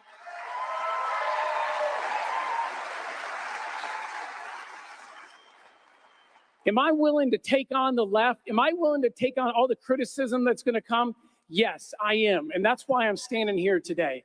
And that's why our president keeps doing it. He didn't have to run for office again, but he wanted to get back in to change this country, to fundamentally change it, to do what's best for Americans. That's what he's doing. Think about what he ran on and what he's done so far in this first, not even year and a half. You know, he wanted to close the border. Did he do it? Absolutely. The first thing he did in a month, the Democrats said for 4 years they couldn't close the border. They needed a bill passed. He did it in a month.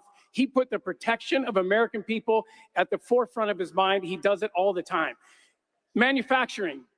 We lost 7.5 million manufacturing jobs, over 90,000 manufacturing plants. For 20 years, neither party did anything about it. President Trump said, no, I'm going to bring those jobs back. I'm going to leverage the countries around the world. I'm going to reset trade parameters. I'm going to force them to invest back into this country. We got to the point we had over minus 20 trillion in investment into this country. Thankfully, the president has brought us back where we have about 10 trillion of investment coming back into this country. That's jobs for Americans. That's a future for our children.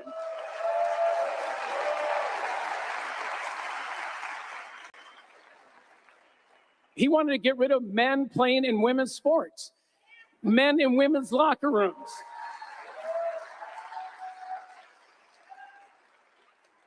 I coached my daughter's high school soccer team here in Arizona. Loved doing it. It was one of the greatest joys I've had. I would never have let my girls go out there and compete against a man and put them in a situation where they could get hurt. You know, it's not fair that we've had so many Olympic medals taken away from women. That's the core of what we talk about when we talk about equal rights and giving women opportunity. Democrats want to take that away. They continually put the politics before the protection of Americans. And we have to stand up against that. We're the party of rational. They're the party of the absurd. We are the party of realism, getting things accomplished.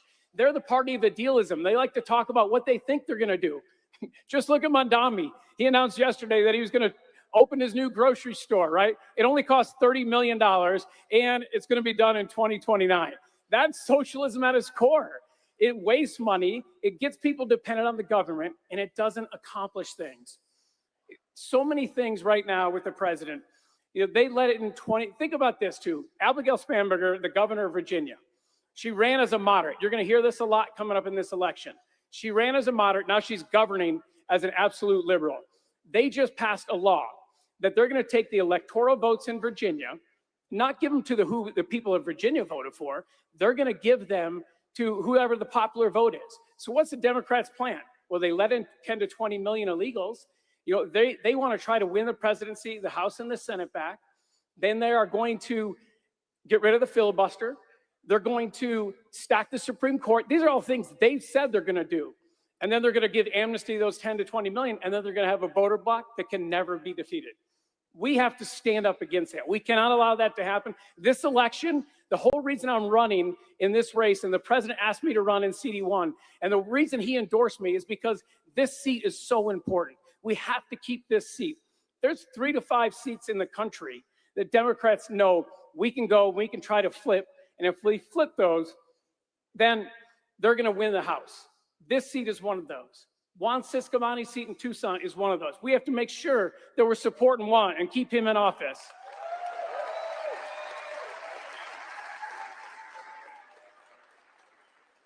We have to make sure that we get Katie Hobbs out of the governor's house and put Andy Biggs in.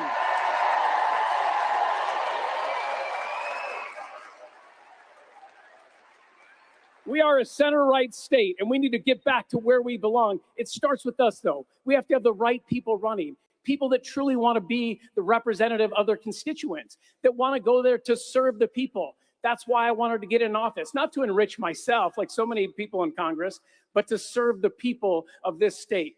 You know, when I think about Charlie Kirk and I think about his legacy, Rebecca and I were in the White House walking out as we found out about Charlie Kirk. And we were both gutted, like all of you were. She burst into tears, and we laid in bed that night. And she looked at me, she said, "Are you sure you want to do this?" And I said, "I have more resolve now than I ever have. I know God has put me at this place, at this time, for this reason." We need fighters. Our president is a fighter. When he stood up, when he took a bullet and he stood up and he yelled, "Fight," that's the gutsiest thing I've ever seen in my entire life. Every one of you needs to stand up and fight. I need to stand up and fight. I'm going to fight for you, and that's why we're going to win this seat. Thank you so much.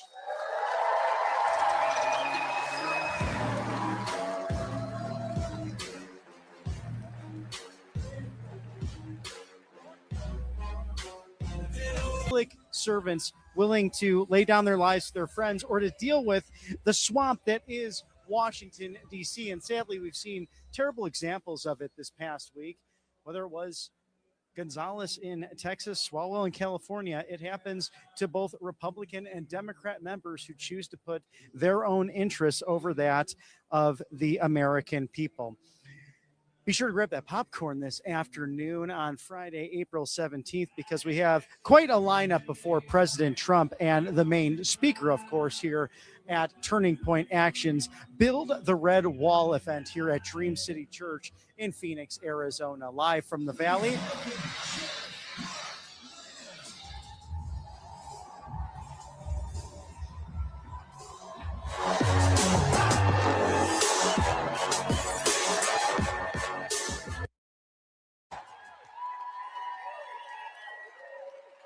Thank you.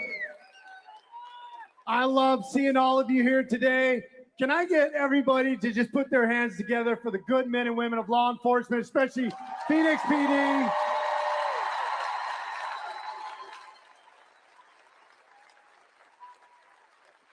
I don't know if you guys saw what they're having to deal with outside, but these men and women show up, put that badge on every day, and they protect you and I.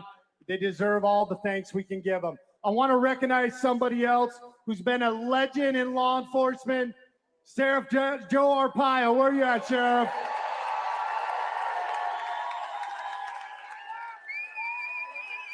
There he is. There he is up front there.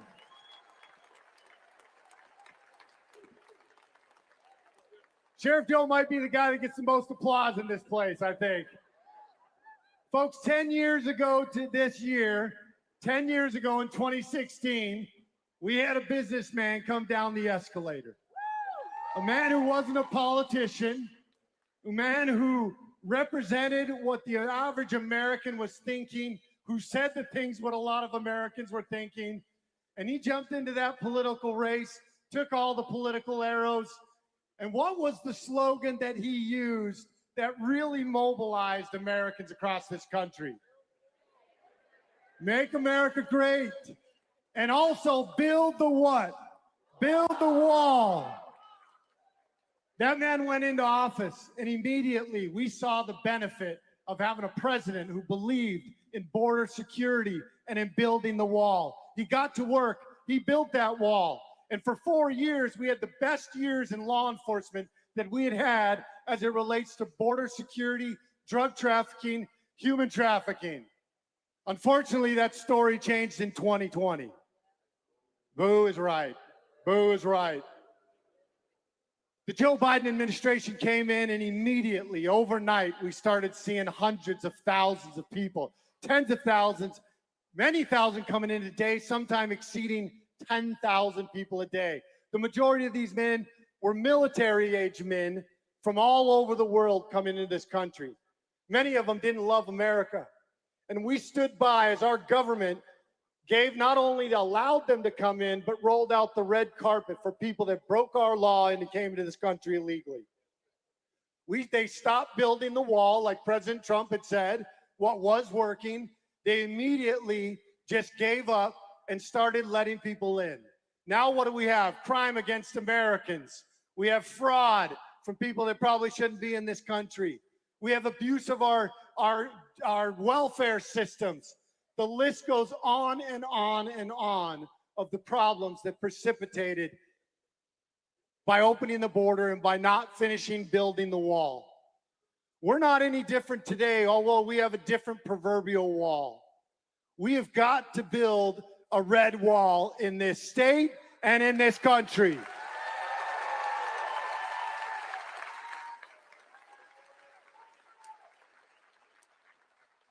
I think all of us are sick of crime, and President Trump's administration has reduced a lot of crime, but every day we see more and more crime perpetrated by people that are in this country that should have never have been in this country. The previous administration, folks, they let the wolves inside the house. And now we've got to do the best we can to get these wolves out of the house and build a wall so that this never happens again to America and the American people. As you know, I like history. So I was looking, what hit story could I tell from history talking about building a wall? And I found the story of Ticonderoga, which is a fort way back then. The English used it, conquered it against the French. And in 1775, two men, along with a lot of extra soldiers, Ethan Allen, not the furniture guy, and another guy who was a revered war hero at that time, Benedict Arnold. Right? We know him as the traitor. But before that, he was a revered war hero. They took Ticonderoga back and held that fort for 2 years. But eventually, we got weakened along there. We couldn't staff it. We didn't have enough watchmen on the tower of that fort. And in 1777, we lost that fort. It became inconsequential throughout the rest of the war. But that was how important having those walls and fortresses were. And eventually, we ended up losing it because we couldn't stand together. They didn't have enough people to stand together. We need now more than ever to build a red wall in this country, in this state. And that wall, the foundation of that wall, should be God and the Constitution. That is the foundation.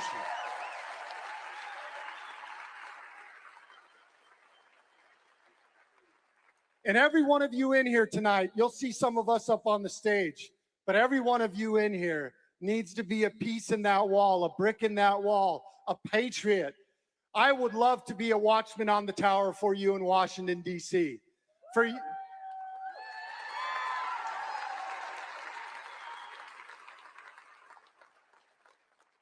The sheriff can attest to this.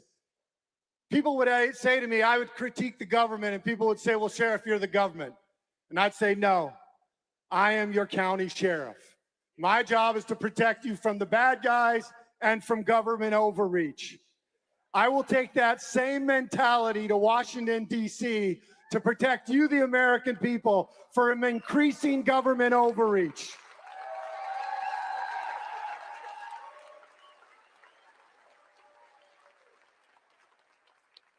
For those of you who know me, you know my wife is much better than me. I tried to convince her to run for Congress.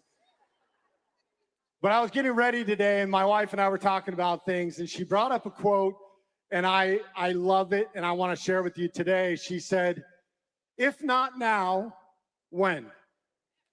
And if not you, who? And everybody that's going to walk up on this stage understands that now is the time. And you have to be part of it.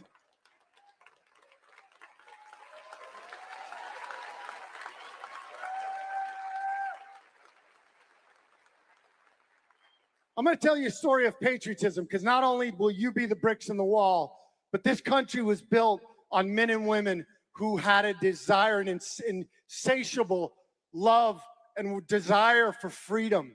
So much so that they all got together and they penned their name on the Declaration of Independence, knowing that if they failed, that would be a certain death warrant for those men who signed that declaration.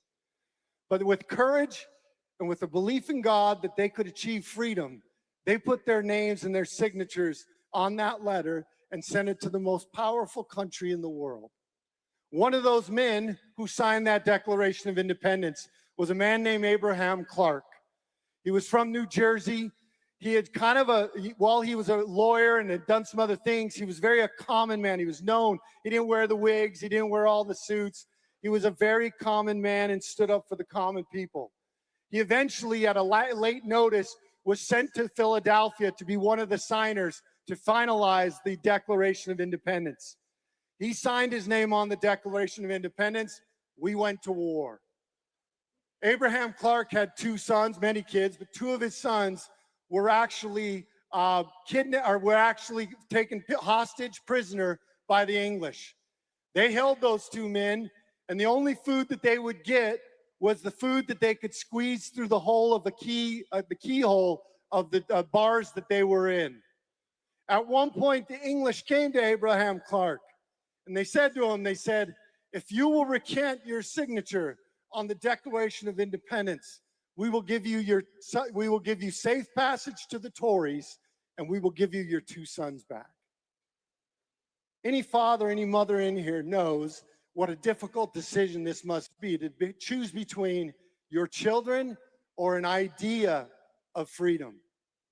Without hesitation, Abraham Clark said, no, I will not recant my signature on the Declaration of Independence. We eventually won the war. He fortunately got his two sons back, but unfortunately, one of them died shortly after from the damage he had sustained while being a prisoner of war. I want you to think about that when you think about the sacrifices that were made to bring you the freedom that we all enjoy, that for generations have enjoyed. But right now, we're not dealing with the typical type of enemy anymore. The enemy is within. Clarence Thomas just put out an article today about the dangers of progressivism in this country. We are no longer dealing with the Democrat Party. We are dealing with socialists and communists.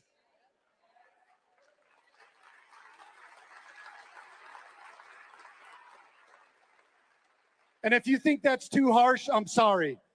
But look no further than Mondami, who they celebrate. Katie Wilson in Seattle, never had a job, now running, Spanberger, who fooled everybody in Virginia. Katie Hobbs. I'm going to tell you right now, I am blessed to follow in and behind such an honorable and good man as Andy Biggs is. And I would hope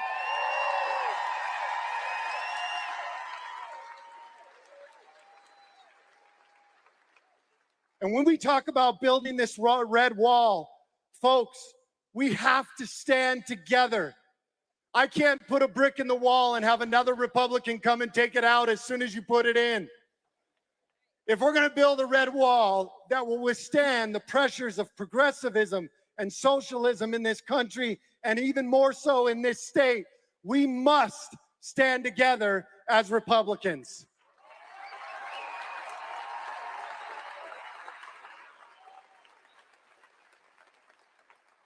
And even more important than that party is we must stand together as God-loving conservatives and constitutionally minded conservatives.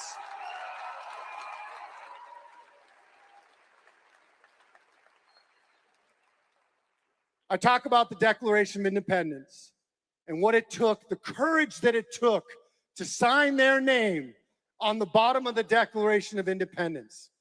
We oftentimes quote different parts of the Declaration of Independence, but for me, the most impactful line is the last line of the Declaration of Independence, right before they signed their names. And what they said, under the protection of divine providence, we mutually pledge to you, we mutually pledge to each other, our lives, our fortunes, and our sacred honor. Unfortunately, Charlie lived that first piece of it. Many of us, we can do what we can to help candidates. We can give money. Some of you should run for office. Some of you should not. Some of you should go out and pass out flyers. There is something that every single one of you can do. And what can I do? I can do something, and I'm running for CD5 Congress. And one more message. You tell them I'm coming.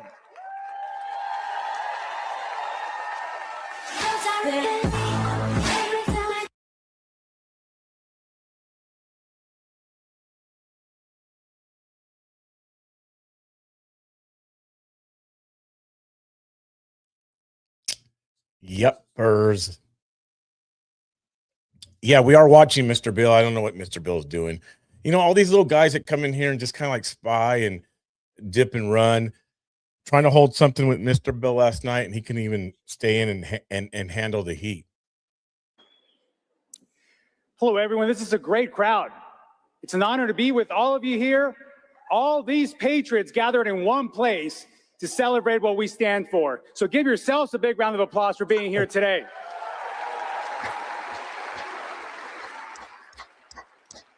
I want to start off by thanking President Trump, Tyler Boyer, and the entire Turning Point family for their invitation here today. Yeah. Thank you for putting on another great event. Whoop, whoop. Of course, to Erica Kirk, thank you for carrying on Charlie's vision and drive to spread the conservative movement. You continue to touch and inspire so many young people, including my own kids. I have 6, so that's a lot of inspiration and help that my wife and I need at home. We all miss Charlie and everything he brought to this world, and we're grateful, Erica, for your strength to carry on. One of the things that Charlie taught us is that it's not about being someone, it's about actually doing something. And that's a lesson that I think so many of us here, young or old, can carry on. And Erica, you continue to be an example of that. Now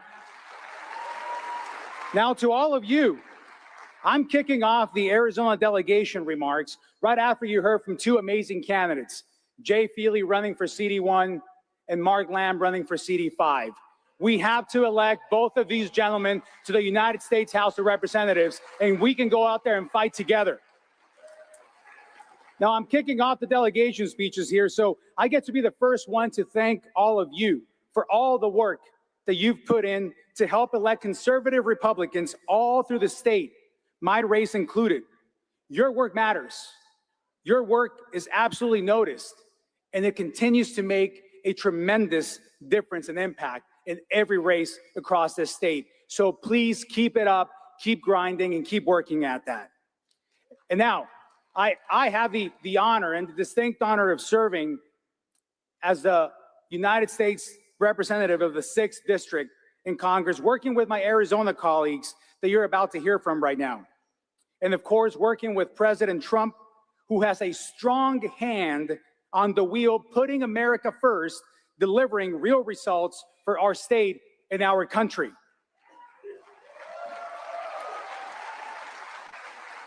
Now, let me tell you a little bit about CD6. That is in the Tucson area, southeastern Arizona. And one of the main aspects, now we have some people, like 4 people that clap right there, so I do want to recognize you all. Hey, we've got it tough down there, but there's a lot of fighters that are fighting hard, and we were able to win this seat, and I'll tell you a little bit more about that in a second. But the main aspect that I want to highlight about CD6 is our veterans. We have about 80,000 veterans in our congressional district. This is the 9th largest veteran population in the entire country out of congressional districts. So if you're a veteran today, I want to recognize you. If you're able to stand, please stand. If you can wave your hand, please do that. We all want to thank you for your service.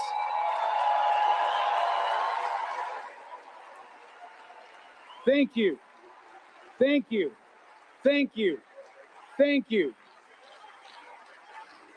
Thank you is not enough, but that's what we can tell you today. We'll continue to fight so that you can have all that you deserve, that you fought for. By most rankings, speaking still of CD6, it's the most competitive district in the entire country. The makeup is just about 1/3 Republican, 1/3 Democrat, and 1/3 independent. Now, we flipped this district in 2022 when we won it from Democrat to Republican. Then the Democrats came back and threw everything at us in 2024. Actually, in election night, the Senate was declared for the Republicans. President Trump took back the White House. And all we were missing is to win the House of Representatives. And you need 218 seats in the House in order to have the majority. Well, a week later, after a tight back and forth on the scoreboard, the 218 seat was declared, and it was declared for Republicans. You guessed it right. It was Arizona 6 that put us over the edge to have a trifecta in Washington, D.C.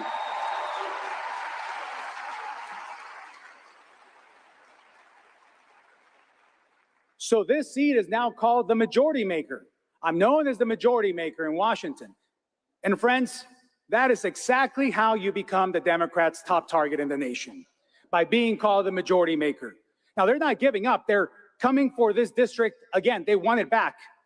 They want it back because they know that this is the road to the majority in Washington. And we are what stands in their way.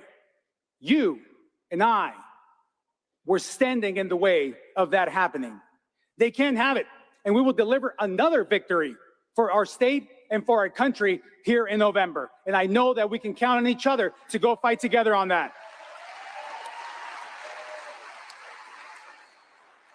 Now, we won't stop with my seat.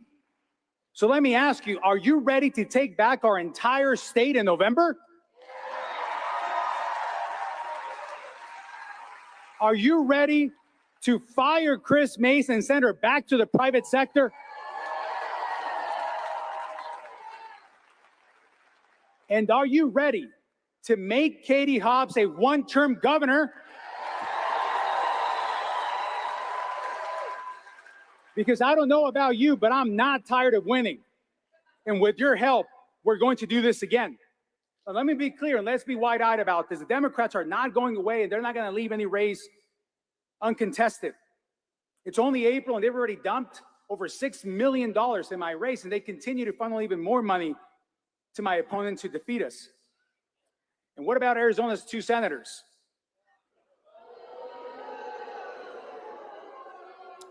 I'll let you fill in the blank for that one. They're doing everything they can to elect our Democrat opponents. But here's the truth. All the money in the world cannot convince Arizonans to go back to the way things were under Democrat control. We're not going back to open borders. We're not going back to bite inflation.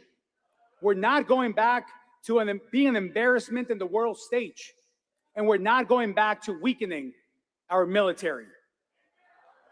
That's why this election matters so much, so that President Trump and Republicans can deliver for the American people. Let's review this real quick. In President Trump's first year in office, we've seen a secure border. We've seen tax cuts for families, for seniors, and for small businesses. We've seen a stronger military. We are putting America first, delivering on that promise. Now, what Charlie and Turning Point USA and all its entities built is so important. A grassroots army of young conservatives who are fighting for this country, organizing, turning out voters, and making sure our movement keeps winning.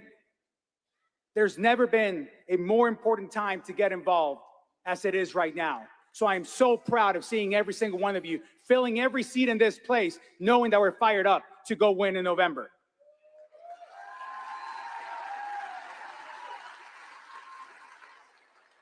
Now, as I wrap up, let me share with you a personal note. This year marks my 20th anniversary as a United States citizen.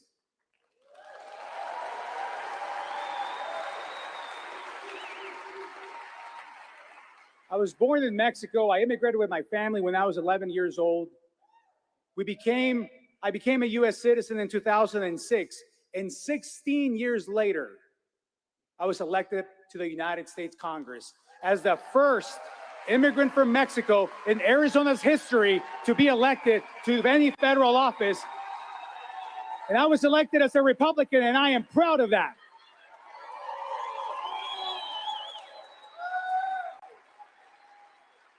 Let me tell you that no other country in the world would have given me that opportunity. I am a proud and grateful adopted son into this amazing nation, my amazing nation.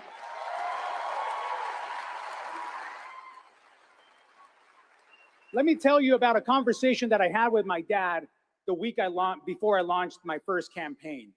He pulled me aside and he said, Juan, let me ask you something. He said, I want you to think of this as you launch this campaign. Where else in the world could we have our story? He said, we come to this country, we immerse ourselves in the culture, we learn English, we go through the long process of becoming US citizens. My dad said, I drive a bus most of my life, and now my son has a shot and an opportunity of becoming a member of the United States Congress. Where else in the world could we have that opportunity? He knew the answer, I knew the answer, you know the answer. Nowhere else in the world could we have those opportunities. Only in America.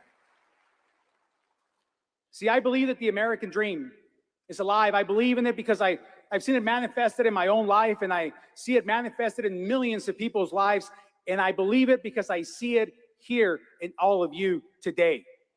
Regardless of your background, your last name, your pedigree, if you're willing to work hard, take responsibility without excuses, and follow what God has placed in your heart, God, my friends, you can do anything you want to go do in this nation.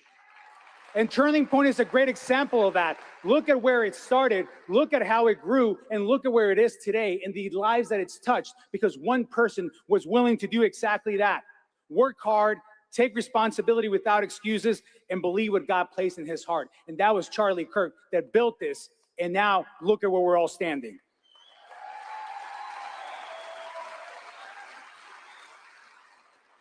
The American dream is alive because our people keep it alive. The American dream is about opportunity. It's not about the end result measured by wealth or titles or degrees or possessions. All that can be part of it, but it's not all of it. It's about having a shot at fighting for and building a better future for your own family.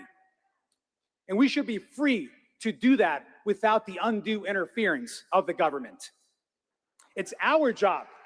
It's our job of those that are in office to fight to keep the American dream alive for your families. The American dream for me is not a campaign slogan. It's what drives me every single day.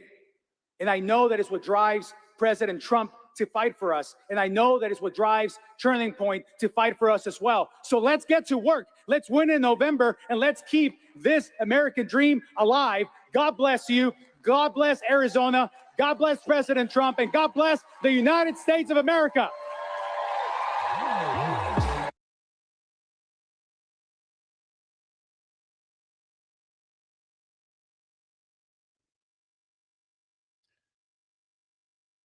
Look at that. There you guys. Look at that.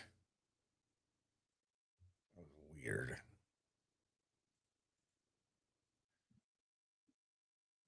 That was weird.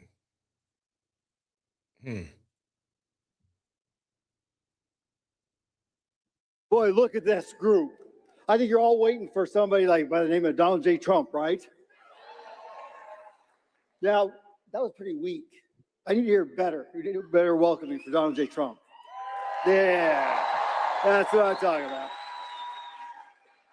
Now, let me begin by saying that we couldn't even be doing this here tonight without the relentless work and the courage and the conviction of Turning Point USA and the people who built it into this movement it is today. Go on, give them a round of applause. Give it up for Erica Kirk for stepping up, leading strong, and carrying that torch.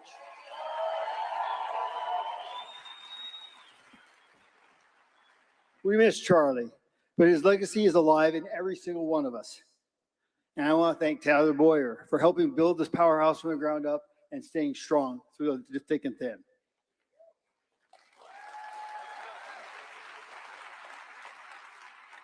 Ladies and gentlemen, I stand before you not just as a fighter for our values, but as the now dean of the Arizona Congressional Delegation. Yeah, can you believe it? You wink and you blink and you're 16 years there. But let me tell you what that really means. It means that I've been in the trenches. It means that I have taken the hits. It means I've delivered the results. And because of that, because of the successes we've had, because we've stood firm and refused to shrink back down and be insignificant, the left wants me gone.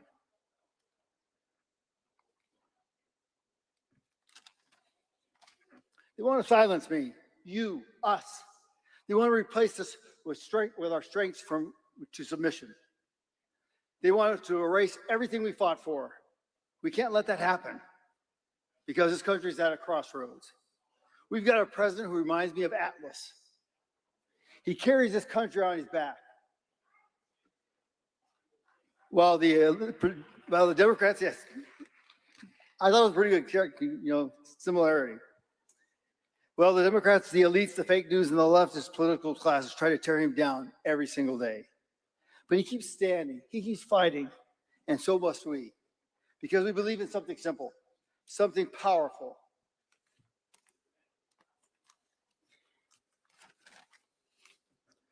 Like the words of a former president, John F. Kennedy, he once said, ask not what you can do for your country, or what your country do for you, but ask what you can do for your country.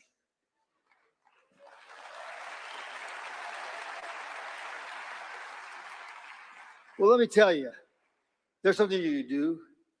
You can build what we're calling tonight that red wall. Not all at once, not overnight, one brick at a time.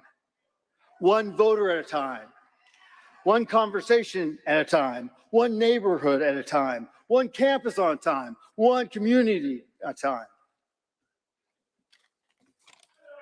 Brick by brick, build that wall, absolutely. And here's the truth that the other side doesn't want you to admit to. If our base shows up, we win, and we win big.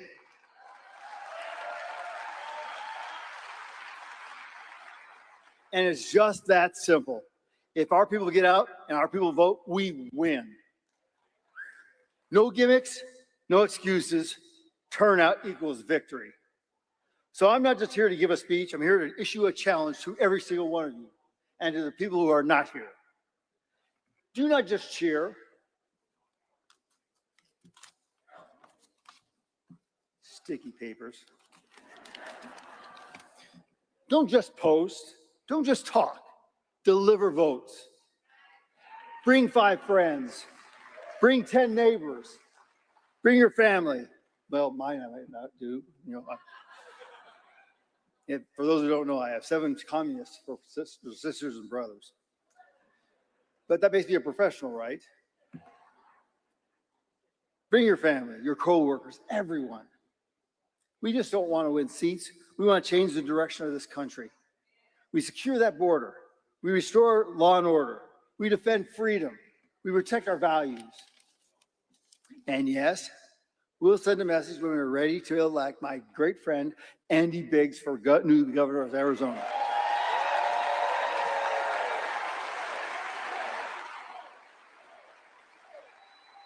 And it just can't be the red wall with Andy. We got to bring an AG like Rodney Glassman into play. We got to bring Alex Costa into play. We have to turn this whole statewide delegation red. Red. Okay? That's what the building the red wall means. It's not just politics. It's a movement. It's a mission.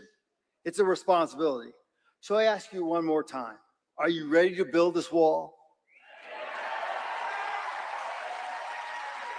Are you ready to fight alongside Donald Trump? Are you ready to win? Then let's get to work. Let's build this wall one brick at a time, vote by vote.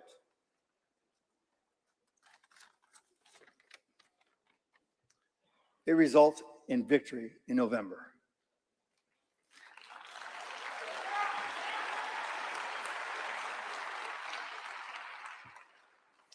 I've had the great fortune, as I said earlier, of being the dean of the delegation.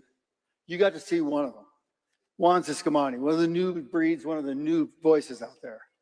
That's what's so impressive, that we get along. We understand, we work each other back and forth. That's what's great about Arizona. So I'm bullish on Arizona's delegation. I kind of like this job.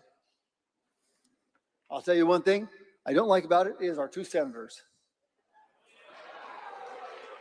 I refuse to sign on to any letter that they're their name on. And the reason I do that is that they're insubordinate. They should be court-martialed, both of them. They know better.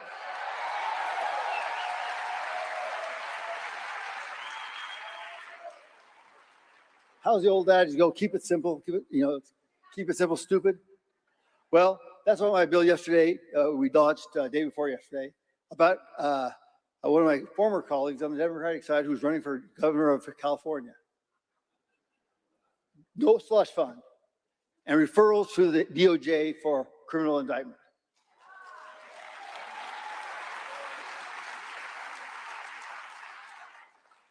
As I go across this state, now I've represented all the rural areas from Greenlee to Graham County, all the way over to Yuma County, west and north and south, north, west and east, Maricopa County, and all the way down the west side.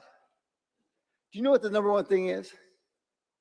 They say, listen, how can they get away with it? Or time and time again, Hillary Clinton, Bill Clinton, how can they get away with this?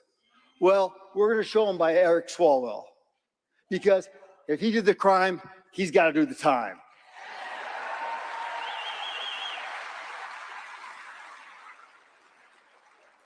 And I hope our senator had the sense to stay away from Eric Swalwell, but I don't think it's going to be the case.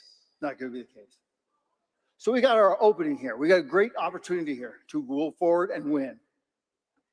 Because imagine what President Trump has done in these 2 years. Amplify it a little bit more when he's got a little bit more breathing room in the House. And he has the Senate. Maybe some new leadership there too. Imagine what could happen. Arizona is primed to grow to be the desert of the flower of the desert, the rose of the desert. We're positioned for every good thing to happen. We just have to dream a little bit. And there's one little passage I really always follow. Who are you to play insignificant? Who are you not to let your light shine brightest?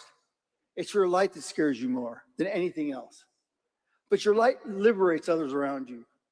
It makes you a passionate aspect of what can be done. So don't be small. Don't play small. Play big. Freedoms are not free. They come at an expense.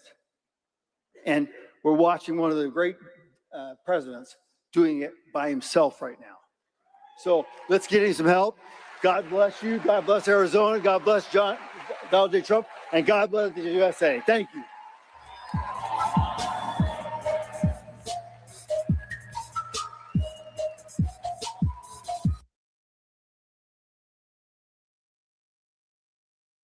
Well, that seemed a little different, don't you think? I thought so. I was like, what's that dude doing?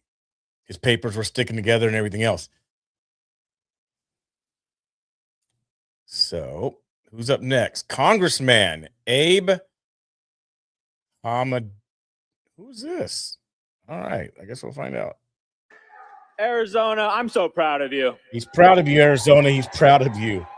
Look at us. We're still in the fight, aren't we? Yes, we are. And it's an honor to be in the fight in Washington, D.C. with the greatest president of President all time, Donald J. Trump. Just think about what that man had to go through in 2024. Let's think about it. It wasn't guaranteed. In fact, everybody thought that he had no shot. If you remember that, he had to take on Republicans in a primary before he got to the general, before they had to get rid of Biden and put Kamala Harris. They had to install Kamala Harris as the nominee. But before that, they tried to indict him. They indicted him. They tried to get him off the ballot. Then they even tried to kill him.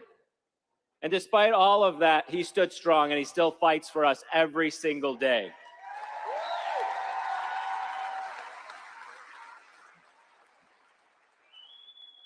And what an honor it is for me to serve with him in Congress, because the moment he entered Congress, what did he do?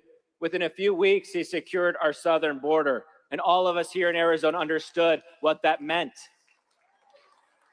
I was down there. You had tens of millions of illegal aliens crossing our southern border. And we had the fake news media. You see them back there?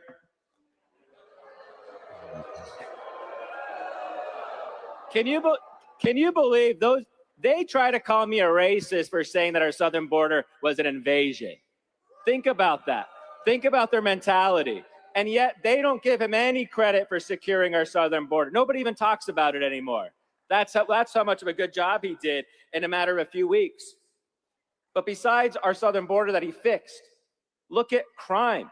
Crime is at record lows, and he activated the National Guard in our cities to take control.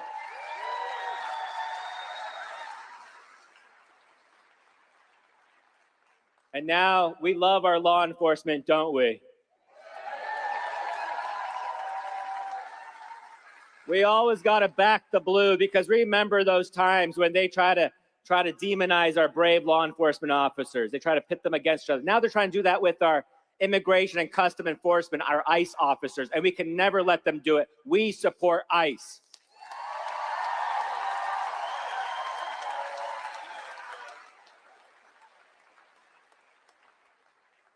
And election integrity. We still got a lot of work, don't we? We need to do. Well, in Congress, in the House, we passed the Save America Act twice. But here in Arizona, we got 2 Democrat senators. We got Mark Kelly. Boo. That was a despicable video, wasn't it, what he did? Calling for our brave service members to disobey lawful orders. That was disgusting.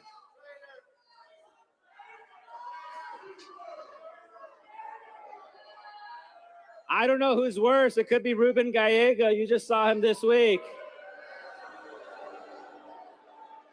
He's pretty bad. And his best buddy is Eric. Oh, wow, you guys are rowdy. I love it. Keep showing that energy for President Trump, okay?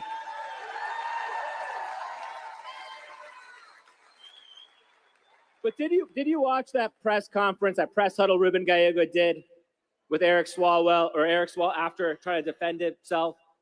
That was a guilty man. He doesn't deserve to be a senator. And what a shame for all that media back there who knew that this was going on with Eric Swalwell and Ruben Gallego and didn't cover any of it. That's a shame on the Arizona media. And watch. They still cover for him. You should see the headlines. They protect him, and watch. It's going to be some out-of-state newspaper that's going to actually expose Ruben Gallego for the crook that he is.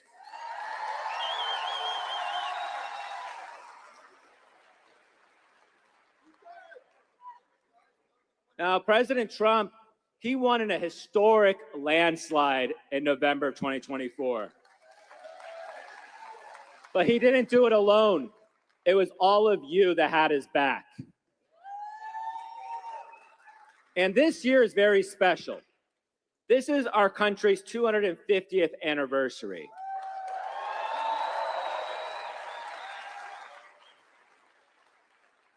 It's remarkable. 250 years. But just a few years ago, we didn't know if we'd make it this far, because we saw what the Biden administration and the radical left-wing lunatics were doing. Chaos at our border, the woke gender insanity.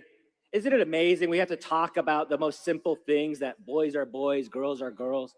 That's how insane they've become. This is not the old school Democrat Party that many of you grew up with.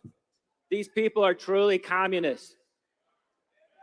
And don't ever forget what the hell they put us through during the COVID lockdowns.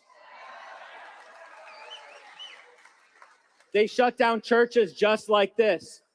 They shut down our small businesses, our schools. They try to censor us, and they engage in lawfare. We can never allow these lunatics back in power.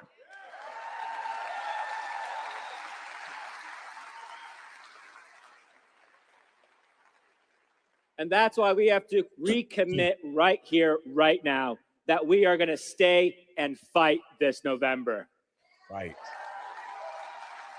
Right. Because we are not just defending the past.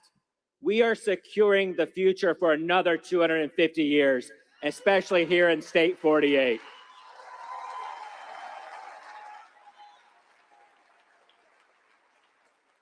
Now, I'm a proud veteran. Where are veterans? Please stand up.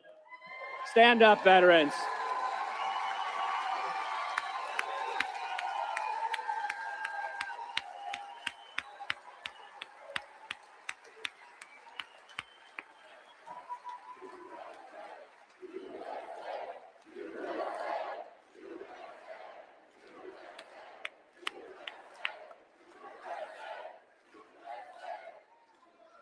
Now, us veterans, we wore that beautiful American flag on our shoulder sleeve. We know what it means to fight for our country. And although I'm in the halls of Congress, I'm in a new battlefield. And I'm so honored to have my colleagues like Eli Crane, Andy Biggs, Paul Gosar, Juan Ciscomani, all of us to be fighting with President Donald J. Trump, because we know what's at stake, especially us veterans. We know it better than most. But the work we're doing is critical. And as you heard, my friend Andy Biggs, he has decided to step down from Congress and save our great state, Arizona.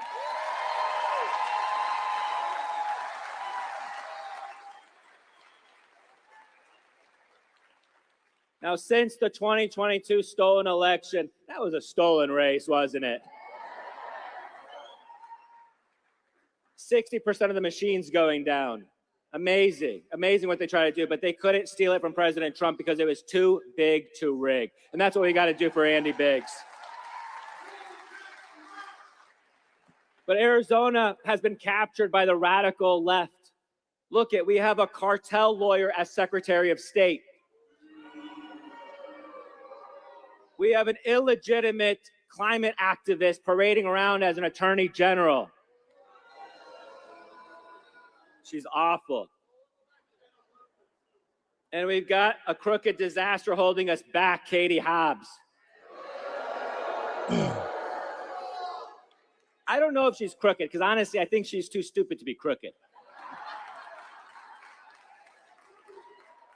But we know she's been an absolute nightmare for our state. And that's why we need to send Andy Biggs to the governor's office.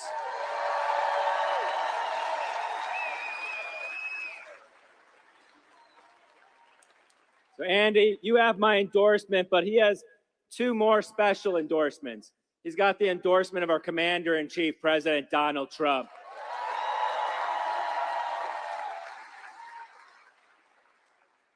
And he's got an even special endorsement with the late, great Charlie Kirk.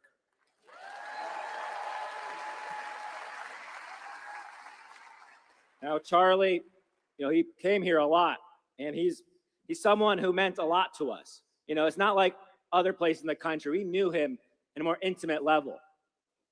And to every patriot in this room, just know what that assassin tried to do to us. It wasn't just targeting Charlie. It was to send a message to all of us. He wanted to try to divide us. They wanted to demoralize us. They wanted us to abandon our pride in our country, abandon our principles. They wanted us to give up the fight. They wanted us distracted, and they wanted us defeated. But as I look outside right now to all of you, I know we're still in this fight, and we are going to win.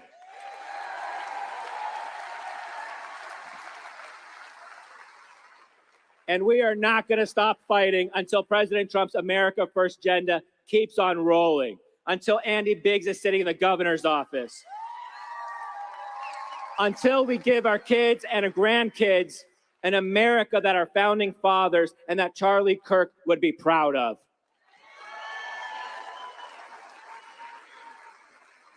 With President Trump leading the charge and all of you by our side, we will make America great again.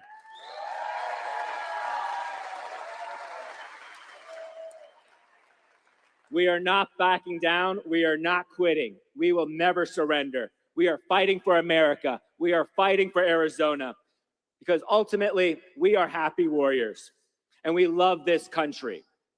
And we know what our founding fathers had to endure 250 years ago. And that same type of fire and passion that helped create this great republic, we have to have that same type of fight in order to save our country. And I can't do it alone. We need all of you to stay motivated, stay in this fight, and we will win. So Arizona, are you with me?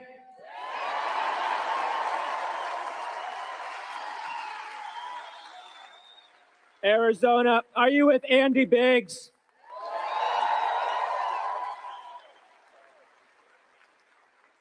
Are you with President Donald J. Trump?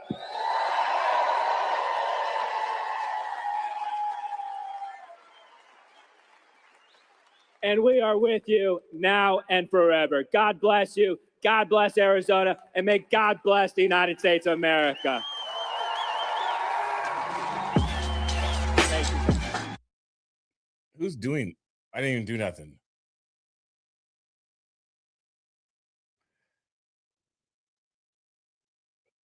That's so weird.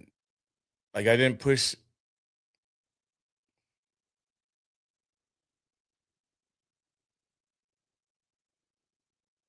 I didn't push the mute button.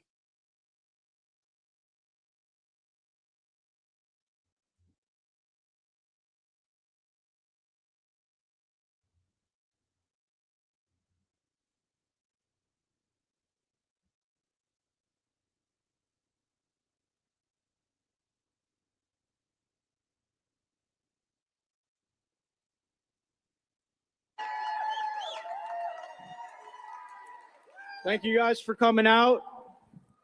It's an honor to be here. How about those protesters, huh? That was a really, really good looking bunch. It really was. It's funny coming in here, it reminded me of what I'm fighting for and why we're all here. How many of you guys are grateful that President Trump in his busy schedule decided to come out to Arizona?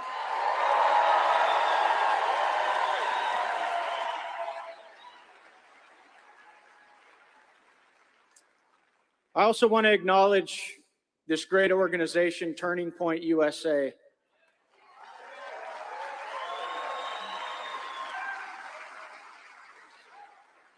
Not only for the help that they've given me personally, but for their national and even international mission. And I'm going to tell you guys right now, it would have been really easy for Turning Point USA to fold up shop after the brutal and horrific murder of their leader.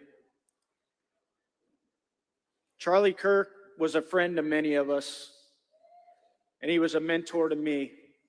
And like many of you guys, I thought one day Charlie would be president.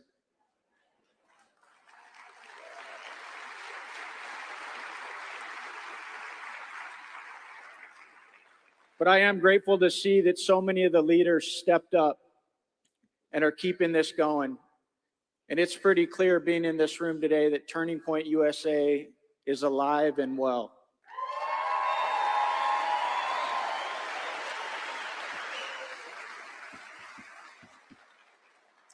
You guys think you could help me with something real quick? So I just got back from DC. We had votes at, I think, 2 in the morning. Got about an hour of sleep, flew back here. On Monday, I'm flying back to DC, but it's actually a pretty special day because my wife of 20 years, her name is Jen, it's her birthday. And I'm not gonna be around. So would you guys help me sing happy birthday to my wife, Jen? All right, now give me a break. I don't have the best voice in the world, but you guys ready? Happy birthday to you. Happy birthday to you. Happy birthday, dear Jen. Happy birthday to you. Thank you, guys.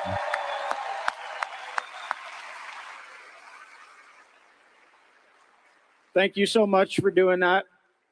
Ladies, I got to ask you a question. Am I out of the doghouse? How much more do I have to?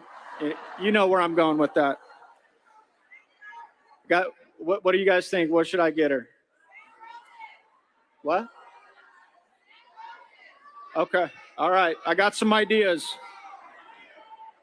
Jen, I got a lot of ideas now. We're good. A little about me, guys. I was born and raised in Arizona. I actually was born in Tucson and raised in Yuma. All right. We got some Tucsonians down here. I love it. I was going to the University of Arizona. And I was just starting my senior year when 9/11 happened. I remember Many of you guys were alive for that. You remember how devastating it was. And my parents, thankfully, had taught me and my brothers that freedom isn't free, and many men and women have given the ultimate sacrifice so that we could grow up with the freedoms and liberties that we have. And so I remember calling my parents a couple days later and telling them, I'm going to drop out of school and I'm going to join the Navy.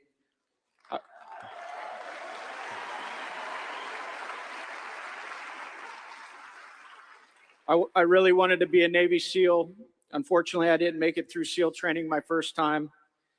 But man, I learned a lot from that experience. Went out to the fleet for a couple years, and I got a chance to come back and finish SEAL training the second time. And then I was deployed to Iraq 3 times in 2006, 2008, and 2010. And I got to work with some of the best human beings in the world.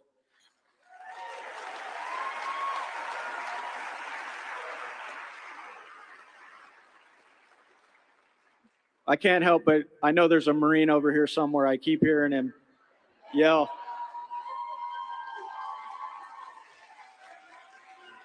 The reason I bring that up is in the SEAL teams, in SEAL training, they wouldn't even let you go to the bathroom without a swim buddy 6 feet from you. Everywhere you went, you always had to have a swim buddy with you. And what they were trying to teach you is that there's no John Rambos on the battlefield. If you don't learn to work as a team, you're going to get yourself or one of your teammates killed. And as I come into a room like this, sometimes in politics, it can feel like you're on an island by yourself. But when I come into a room like this with so many patriots, I'm reminded that this is a group effort and it is a team fight. And it's going to have to stay that way.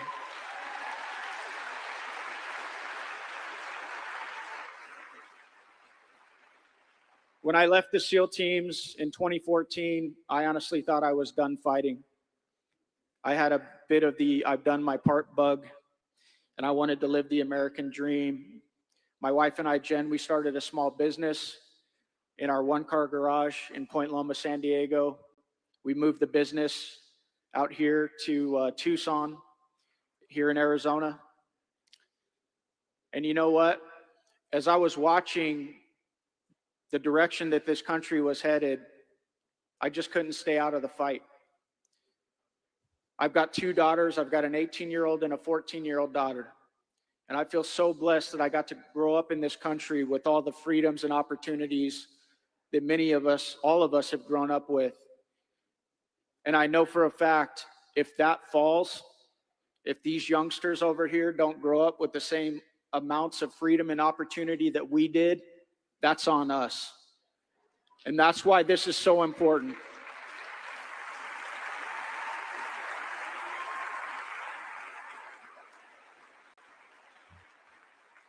And I'm so glad that we kicked this event off with prayer, because every big thing I've ever done in my life has always started with prayer and asking God, God, what do you want? What do you want me to do?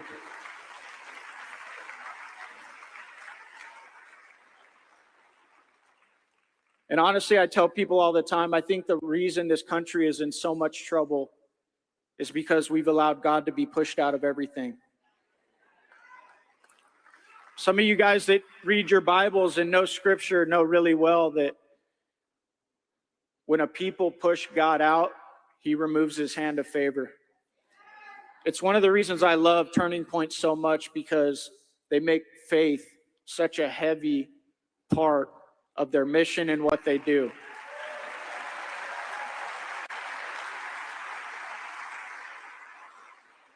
And I know we don't all believe the same things, but I'm not going to cower from my faith. I'm just going to tell you guys, this is a cultural war, it's a political war, but in my opinion, most importantly, it is a spiritual war.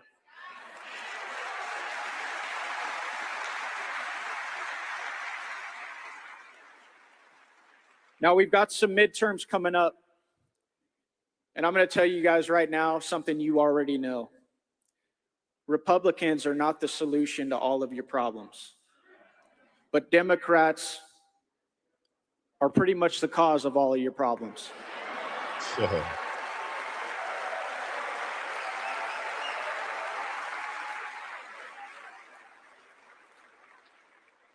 And if we're willing to work together, if we're willing to look in the mirror every day and say, hey, what are my skill sets? What am I good at? What am I weak at? How can I help in this fight? We can beat these guys. We absolutely can beat them back. You guys know exactly what the Democrats are going to do if they flip the House, right? They're going to impeach the president on day one. Yep. And so much of his agenda that's starting to get rolling and rolling and rolling, it's going to come to a grinding halt. And that's why we need the people of this state to step up and get it done.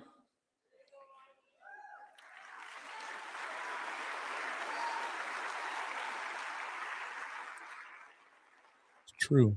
My last few minutes, I'm going to talk about the most important race coming up here in this state. You guys have an opportunity to represent, in my opinion, the best candidate for governor in the entire country, Andy Biggs.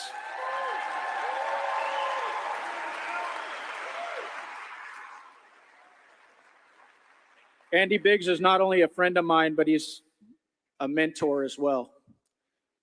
I made him my mentor. I didn't even ask him. I said, you're going to be my mentor, buddy. And he's, please don't judge my performance on his mentorship, but he's been an amazing mentor to me. But I want to tell you about his qualifications. This guy was the president of the state Senate. They don't just give that job out. So he knows the state very well. He knows state politics really well. He knows the budget really well. He's also been a member of Congress for close to a decade. He was the chairman of the House Freedom Caucus, which is the most conservative group in Washington, D.C.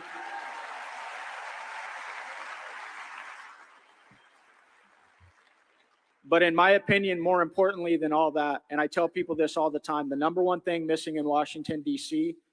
is moral courage. I have seen that guy step up time and time again when nobody was watching, nobody was around, there were no media cameras. When we ousted Kevin McCarthy. Before we ousted Kevin McCarthy, the Freedom Caucus needed somebody to step up and run against Kevin McCarthy. I don't have any personal qualms with Kevin McCarthy. I could tell you a couple nice things about him, but he's a politician. He wanted power. He would lie to your face. And we needed somebody to run against Kevin McCarthy, knowing that that person was going to lose and lose big, but that person was also going to take a lot of slings and arrows from the mainstream media and, quite frankly, even a lot of conservatives. And guess who raised his hand and said, I'll do it? Andy Biggs.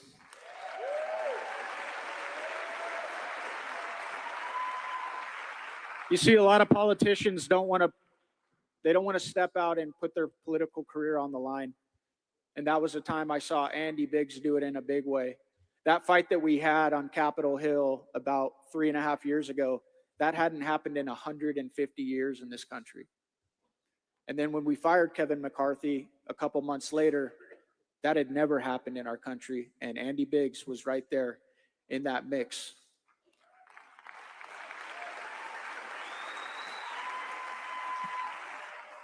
And like I told you guys, Republicans, we have our issues. You guys all know that. And it's time for us right now to coalesce as much as possible. But too many politicians come to Washington, D.C. with a go along to get along attitude.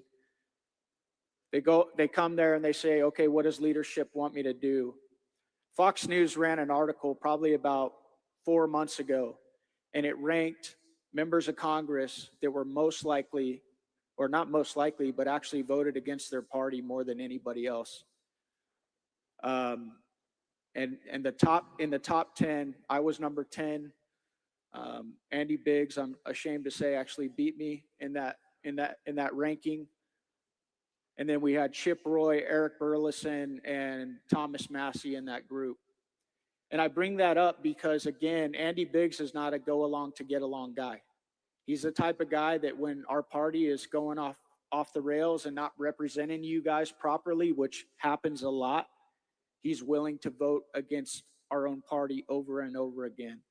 So I really hope that you guys recognize the opportunity that we have to elect this guy as our governor, because as a dad who's raising his kid in this state, somebody who was born and raised in this state and came back to run a small business and now serve in Congress in this state, this is an amazing opportunity to elect an amazing governor.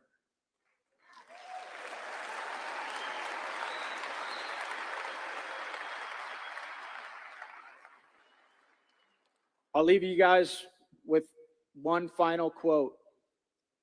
Evil triumphs when good men do nothing. We know that it's not just good men, it's good women too. But it is, I think it was Benjamin Franklin that said, you get a republic, what? If you can keep it, right? They warned us, our founding fathers warned us a long time ago, if you can keep it. Now it's up to us to keep it for the next generation. And those protesters out there, they're not going to go lightly. They are upset and they are pissed.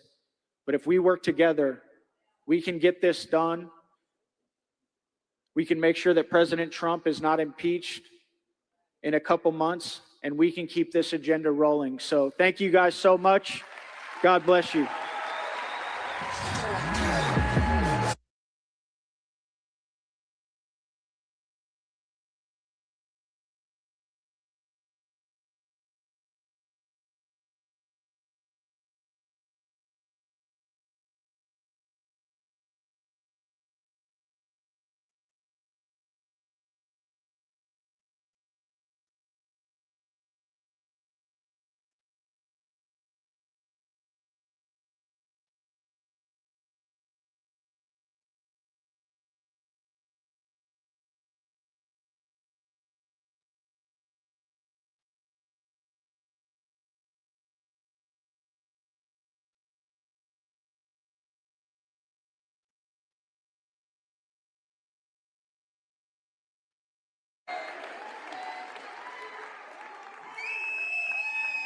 Hello, Arizona.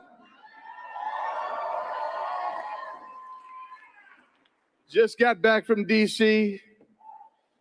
It's good to be in a rational place again. Happy 250th birthday of the greatest nation on earth, America.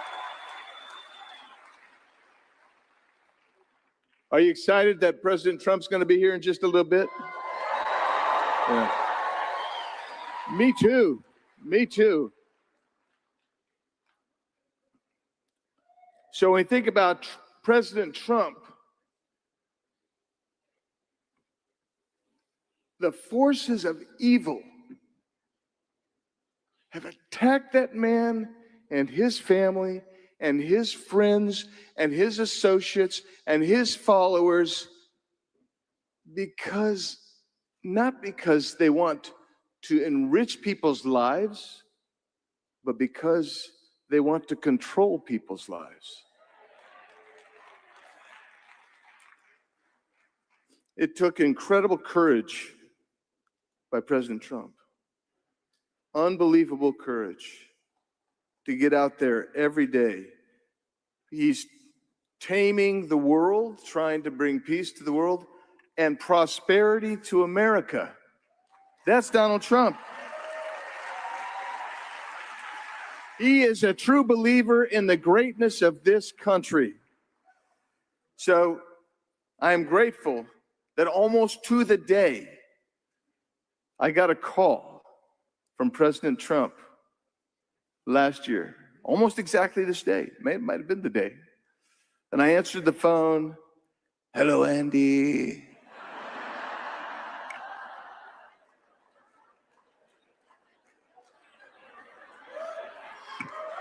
Yeah. I got some news you're going to love. I'm going to endorse you today. That was a great day, great moment. My wife and I were walking out the door right after he called. And by the time we get to the next place, he's already truthed it. Is that what we call it? Truthed it. He was out on social media, and it was such an awesome thing to get his endorsement. But because in my mind, he's the greatest president.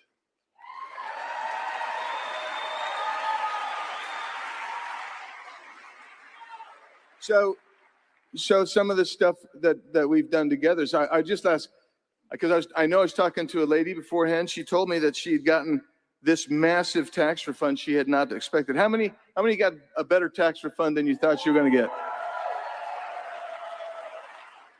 Well, here's the deal, and this is a lot of fun here.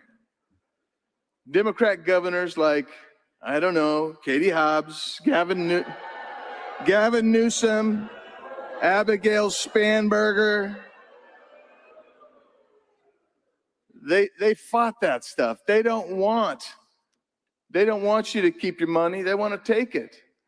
One of my favorite governors is New York Governor Kathy Hochul. Taxing everything, but especially taxing the billionaires. She put out a plea a week or two ago. Would you please come back? We got to have you help pay for our social welfare programs. Please come on back. No, the fact of the matter is, we delivered, President Trump and Republicans in Congress delivered the biggest tax cut in human history. President Trump helped bring the biggest microchip manufacturer to this state, who's investing $165 billion.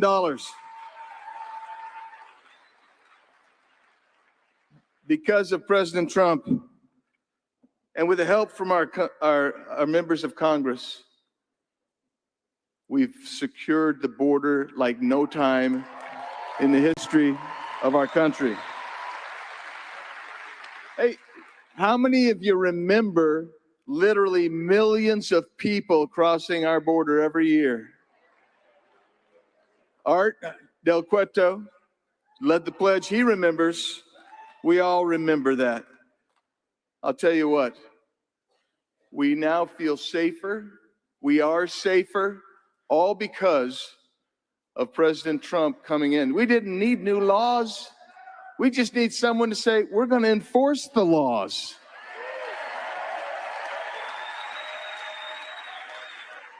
And as your governor, that's what I'm going to do.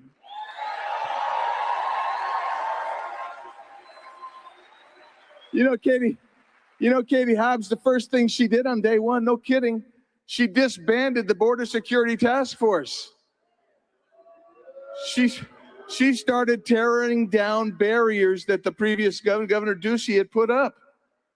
She is open borders all the way. And you might have forgotten this. You remember that under Joe Biden, they lost over 500,000 children that were trafficked, many of them sent to strip clubs or to pedophiles because the Biden administration couldn't be bothered to vet the sponsors that were taking these kids. That's evil. We've supported our law enforcement. That's what we've done. We believe in them, and we're going to make them great again. We're going to provide them the resources that they need, the training that they need, and the support that they need, because a free country cannot be free without the rule of law. You have to have the rule of law. So in D.C., Trump and the Congress, we've been working to fix the disaster that was the Biden regime. But in Arizona, we're going to have to clean up the disastrous Hobbs regime. We're going to build the red wall, and we're going to restore the values of Arizonans to Arizona. We're going to restore the American dream to Arizona. So I was born in Arizona. I was raised in Arizona. And Arizona's grandeur, our natural resources are unmatched. Just really unmatched. But as beautiful as our mountains are, our deserts, our rivers, our lakes, the most special thing about Arizona are you, the people of Arizona. That's our special thing. And Arizona is a great state. And America is the greatest nation in history. It's lifted more people from poverty, given more opportunities for freedom, for people to fulfill the measure of their creation. And as Donald J. Trump might say, it's the best country in the history of the universe. So we have a great state. We have a great nation. But we have perhaps the worst governor in America in Katie Hobbs. And that's really saying something when you look around this country. I just think of Tim Walz in Minnesota and I say, we might have a dead heat here. Might have a dead heat. And if Katie Hobbs had her way, Arizona would look like any of those left-wing, deteriorating, crime-ridden sanctuary states. That's what she would do. That is why we need you from top to bottom to give us a red wave in this state. So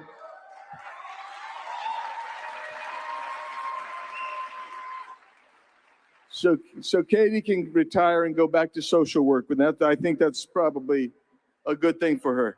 As Arizona governor, I will restore Arizona's economic leading status in this country. Unlike veto Katie Hobbs. As governor, our taxes will fall. Just like we did in DC, no taxes on tips, no taxes on overtime. Oddly enough, Katie Hobbs vetoed those provisions. As Arizona governor, we're going to restore small business and entrepreneurs. They will receive the same benefits in Arizona that they receive in the federal law. Not like what Katie Hobbs vetoed. As Arizona governor, we're going to back the blue, fully fund and improve coordination between law enforcement agencies to ensure your safety, not veto that like Katie Hobbs. As governor, we'll restore the Border Security Task Force disbanded by Katie Hobbs. As Arizona governor, we will restore confidence in our elections. We'll get our results on election night, unlike Katie Hobbs, who vetoed that. As governor, we're going to root out fraud, waste, and abuse in our state. We're going to doge the heck out of the state. We will stop the fraud, find the fraudsters, prosecute the fraudsters, unlike veto queen Katie Hobbs. As governor, we will be transparent about state revenues and spending, like no government in history, unlike veto Katie Hobbs. Arizona can't trust Katie Hobbs. You cannot afford Katie Hobbs. And we cannot and must not re-elect Katie Hobbs.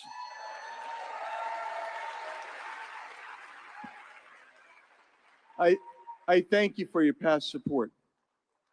I thank you for your continued support.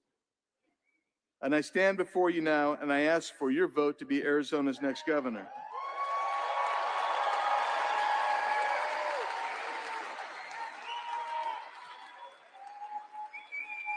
I am grateful that my friend, President Trump, has endorsed me.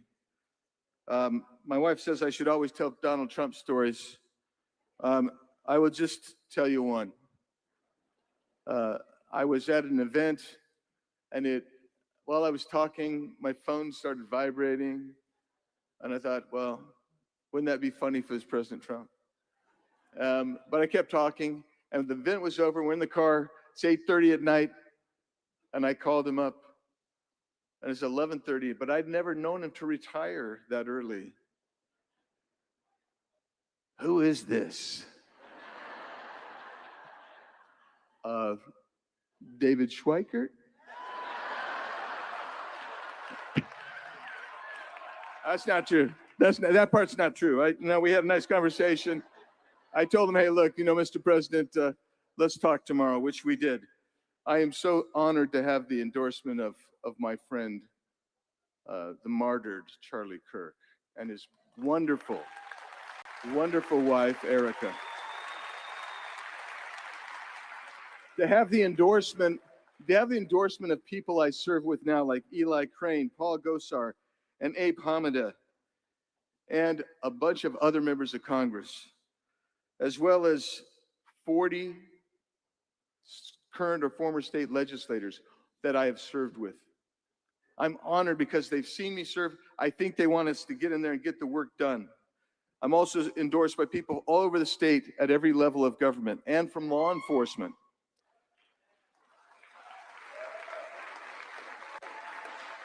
They know that we together are ready to restore the American dream to Arizona. But the most important endorsement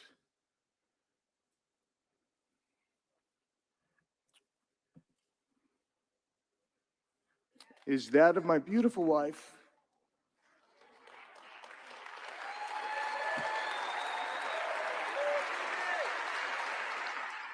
of almost 45 years, Cindy, who is somewhere, there she is, my beautiful wife, Cindy.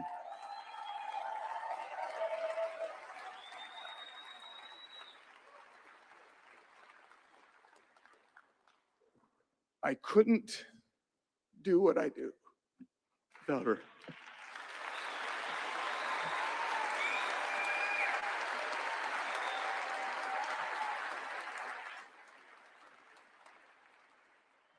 Like you, when we met and fell in love and got married, we dreamed. We believed we can accomplish anything.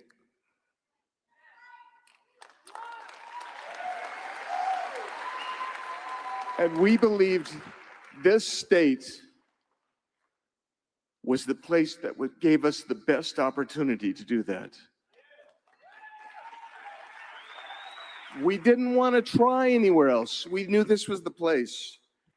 It's time that we bring that optimism back to this state. We need to think big. We need to think big things, dream big dreams, and restore Arizona to its unlimited potential. It's time to reduce Arizona's taxes. It's time to stop depending on California for gas. We need to bring in new pipelines.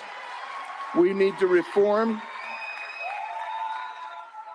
We need to reform our state's fuel standards, and we need to bring gas prices down. It's time to have real healthy food options that taste good in schools so children and families can thrive and flourish. It's time to end fraud, waste, and abuse in state programs that have cost literally every year billions of dollars. It's time to use our lands for houses and not Green New Deal projects. We want young Arizonans to be able to start forming their families and getting into homes. When they form families and get into single-family homes, it preserves our traditions, our values, our freedoms. That's what we need to do. It's time to start an election integrity bill and make sure that gets through. It's time for us to believe in Arizona again. I know we have the potential for that change right here in this room. I know we do. We have to change to win. This state must change. To win, the energy that you have today, the excitement, the anticipation you have today cannot stay in this room. It's on all of us to take our message to our neighbors, our churches, and our communities.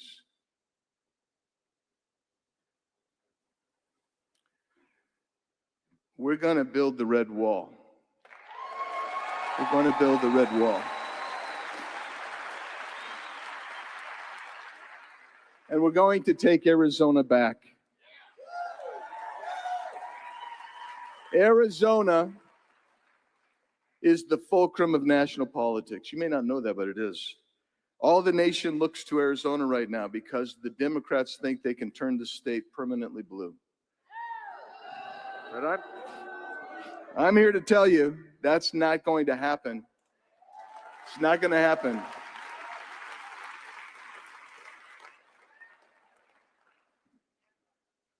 I believe in you.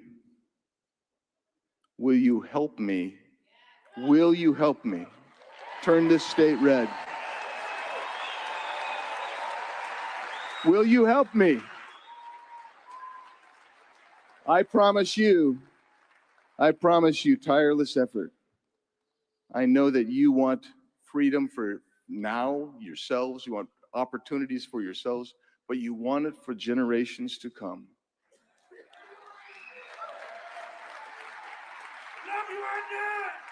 And when the president comes today, I know that you're going to greet him with the same kind of heartfelt enthusiasm and energy that I feel here right now. Because he's doing the same thing at the federal level that we need to do in the state. And that's fight, fight, fight.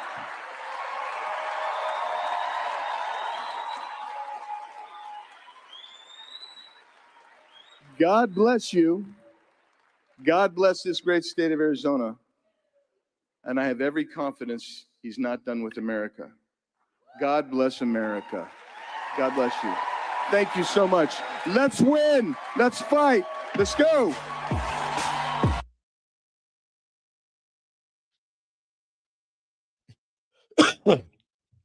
All right. It's 2 p.m. Trump is supposed to show up. He's supposed to be there any minute, any time. We'll see if how long before he's there. We'll see how long before he's there. We'll see how long it takes him to be there. I think Right Side Media is muting the music because they get copyright strikes as well. So they're muting the music. Let's see how long or if he's gonna be showing up soon. Turning point in a variety of different ways. He was someone that I had the opportunity to have many different meetings with and get advice and counsel from. Listening to him every day is one of the reasons why I started Turning Point USA and I got into podcasting eventually. Because I said if Rush could continue every day doing 3 hours unscripted, fighting for all of us, then maybe I have a couple things to say as well. 3,000 student activists here it was actually over at West Palm Beach. And this is a group that has been put together and operates under the auspices of Charlie Kirk. You're going to be hearing that name if you haven't. Now today we are looking around at the victory that Rush made possible. Understand Doge, Elon, Rubio, Besant, Hegseth, Trump, JD, all follow in the footsteps of the great Rush Limbaugh. This is the kind of guy that you can see really becoming big in politics as he gets older. He just has the carriage, the personality, the charisma. He was on top of all of it early. He saw it all with clarity across the landscape. Rush was the fulcrum. He was the trailblazer. He was the trendsetter. He was the pacemaker. Please welcome Catherine Limbaugh.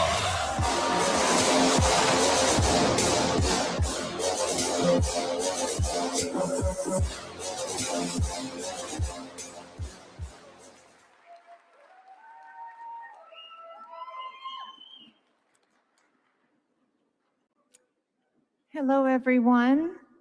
It is wonderful to be with you here in Arizona. I flew in very late last night from Florida. As I was flying, I thought about going from the palm trees of Florida to the beautiful desert of Arizona and how special our country is. We are 50 great, uniquely different American states.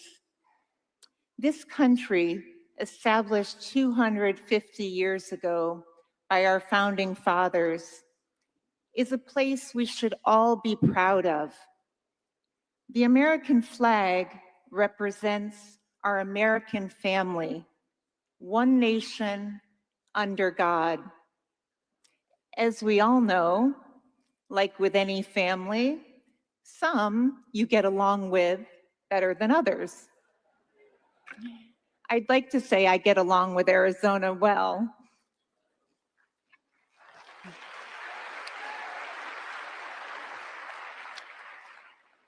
I'd like to take a moment to talk about Erica Kirk. Last I don't think that's September, trash. the unimaginable happened. We'll check. In the aftermath of that horrific time, with the eyes of the world on her, Erica showed incredible grace, strength, courage, and determination to not let anything steal her light.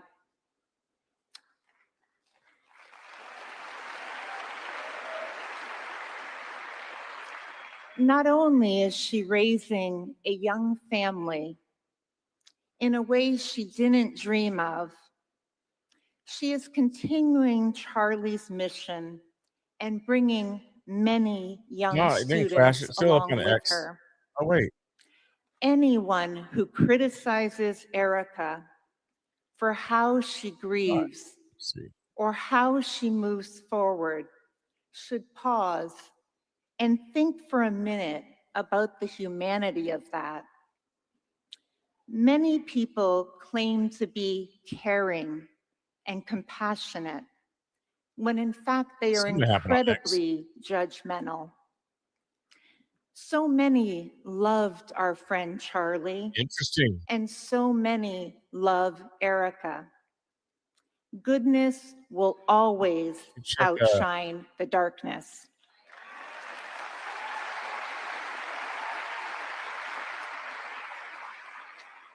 Charlie knew exactly who he was marrying, a strong, smart, beautiful soul inside and out.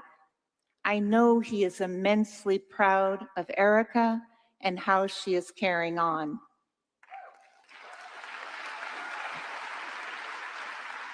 I don't have no notification from. I have often said Charlie X. was the younger version of Rush, the next generation of Rush Limbaugh. In fact, I am certain they are both sitting together in heaven right now,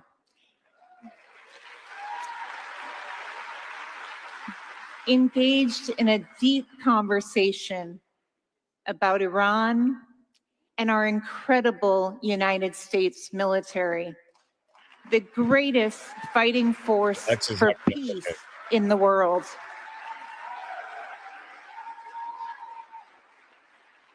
Or possibly what should be done for the midterms.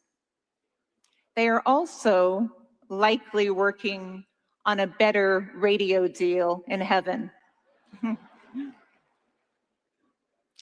Both men shared such profound talent and wisdom. Both used their intelligence and wit to connect with people of all backgrounds.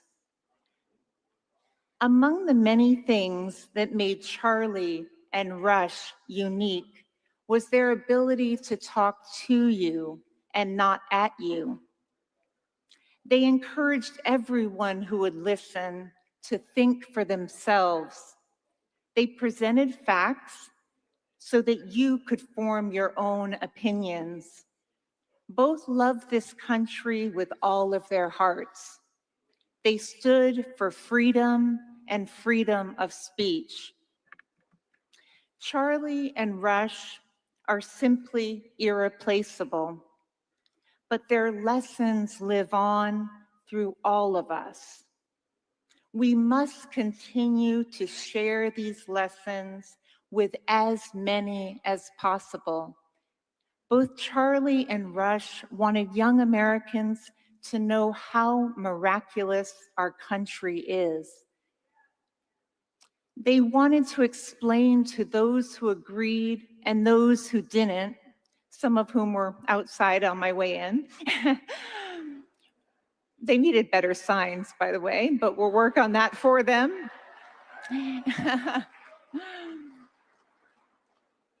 They wanted to explain to those who agreed and those who didn't why the United States of America is worth protecting and valuing. They knew, as we do, that every American has the opportunity to better their circumstance, no matter what, no matter the color of your skin or gender or where you started in life or what you're told you can't do. As an American, you have the chance for a brighter future and the chance to go after your dreams simply because you are an American. There are endless stories of Americans who started in actual ghettos, in true poverty, and rose to lead industries. Those are the stories that need to be told. So just so you guys know, thanks to Patriot Wheel, gave me information, but X is experiencing a worldwide outage, widespread outage right now, with thousands of users reporting issues with timelines, logging in, and app connectivity. No official cause has been released for the specific incident. Disruptions are often linked to back-end infrastructure changes or cyber attacks. So that's what's happening right now on X.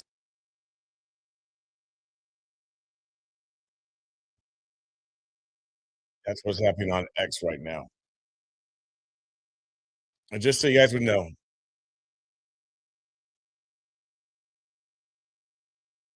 Extraordinary things, who showcase we as American people represent Trump's supposed to much be there now, but more he's not. goodness Come on, than Trump. evil, and always will.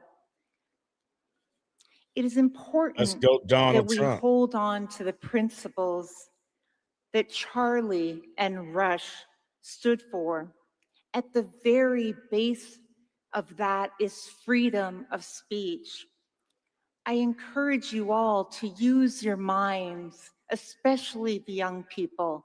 Continue to seek the truth. Use your voice to share with others. I encourage you not to just go with the flow or what may be trendy in social media for that minute. Charlie and Rush showed us the incredible impacts one life can have on this world and the difference that one life can make. Know that you as an individual matter in this great American story.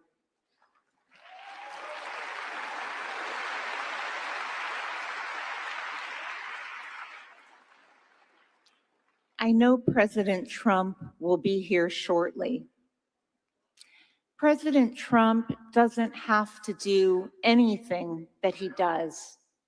Just like Charlie and Rush, President Trump takes the arrows that he does and continues to stand strong because he loves this country deeply and he loves all of you.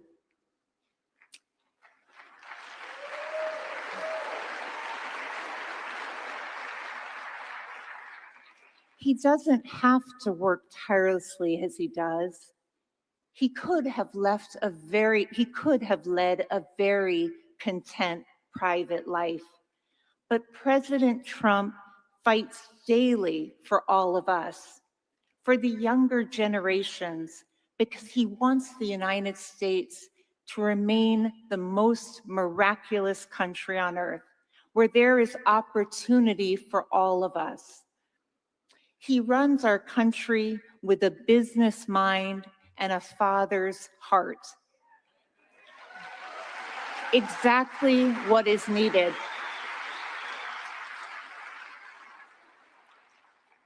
One quick story about President Trump. I know us Limbaughs get behind a microphone and we think we have 3 hours, but I promise you this will be quick. Soon after Rush announced his cancer diagnosis to millions on the radio, we headed off to Boston for what we thought was a scheduled surgery and treatment. When we landed in Boston, the phone rang, and sure enough, it was President Trump. He asked what we were doing, and Rush said, "Oh, well, just preparing for surgery this afternoon." President Trump, without hesitation, said, how about coming to the Capitol tonight? Sitting in an old t-shirt in Boston, Rush looked at me and said, "Tonight?" Mind you, the t-shirt was about all that he had packed. "Oh, no, we couldn't possibly make it to Washington tonight." Well, you all know how persuasive President Trump can be. Yes, Laura. That's probably what Needless happened. to say, the surgery was delayed, and we were in the Capitol hours later for Rush to be presented That's awesome. with Do the that. Presidential Medal Do that. of Freedom. Don't do nothing else.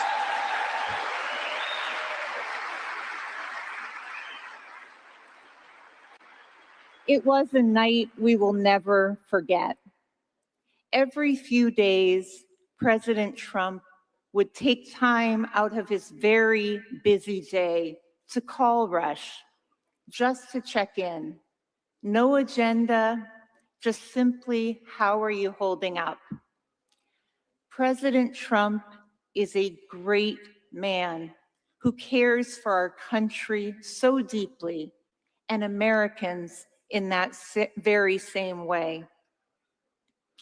God bless Erica and her children. God bless President Trump, and God bless all of you. Thank you. Limbaugh's wife. Limbaugh's wife.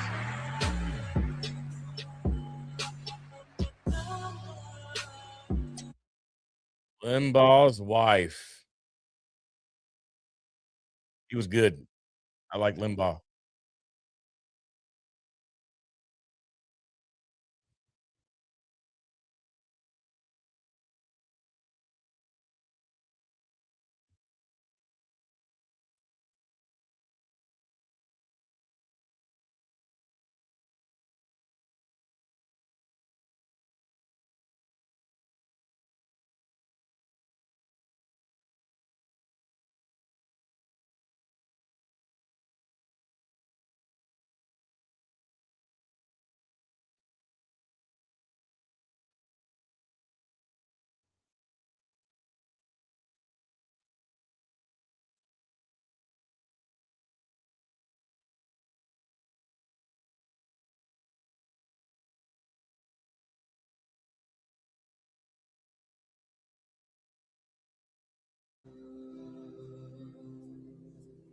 And very touching words from Catherine Limbaugh, the congressman. Trump as should well. be on his way, you Congressman guys. is Trump leading should be race on his clearly way. in Arizona.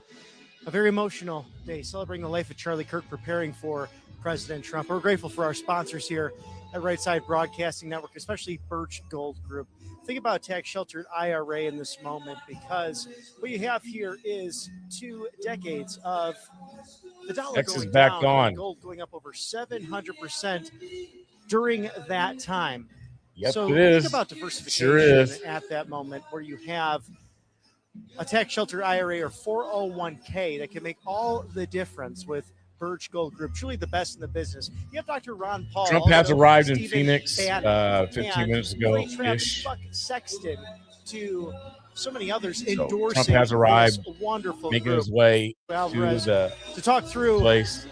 tax sheltered IRAs and how that can really diversify your savings and everything you've worked hard for. Text Trump to 989898.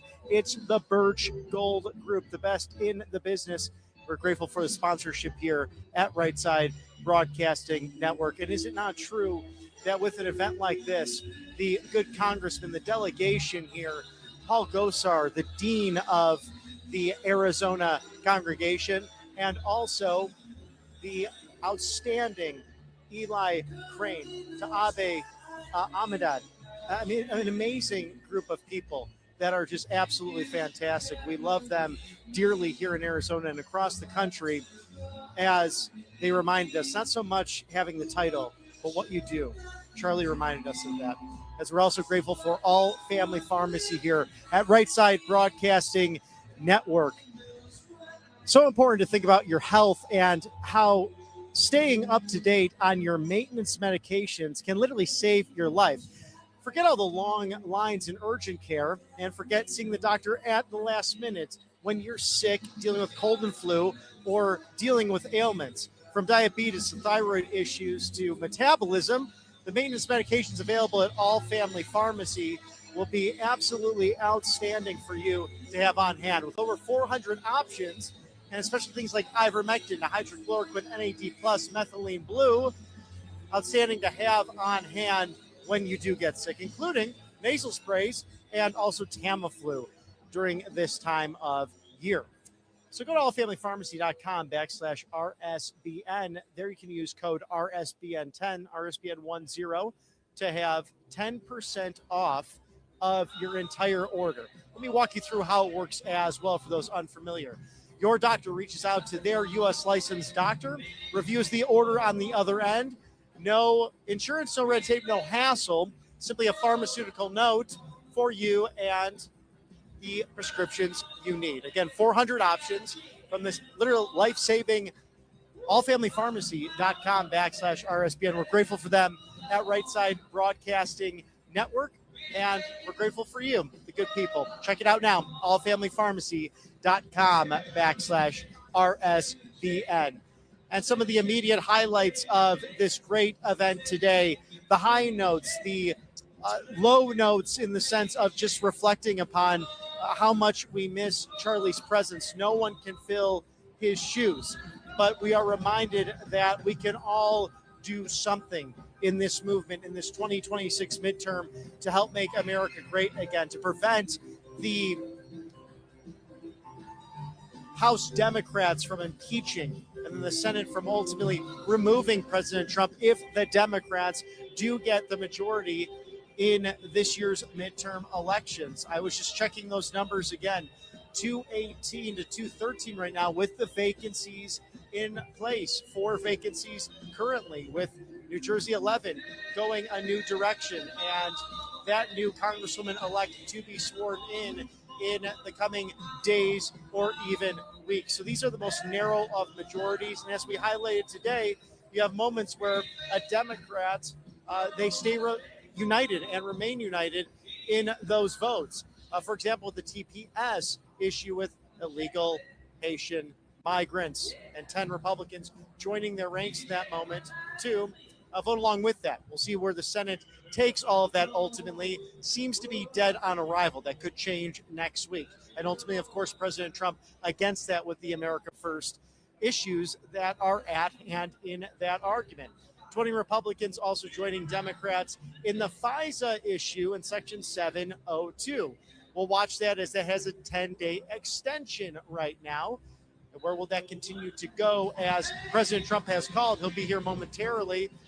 The clean version of that for that foreign surveillance. Of course, this is really the remnants of the Patriot Act that was brought on by a Republican Congress at the time in the early 2000s after 9/11, signed by Republican President George W. Bush, but later enhanced with domestic surveillance, not only in that administration, but also in the Democrat administration of Barack Hussein Obama.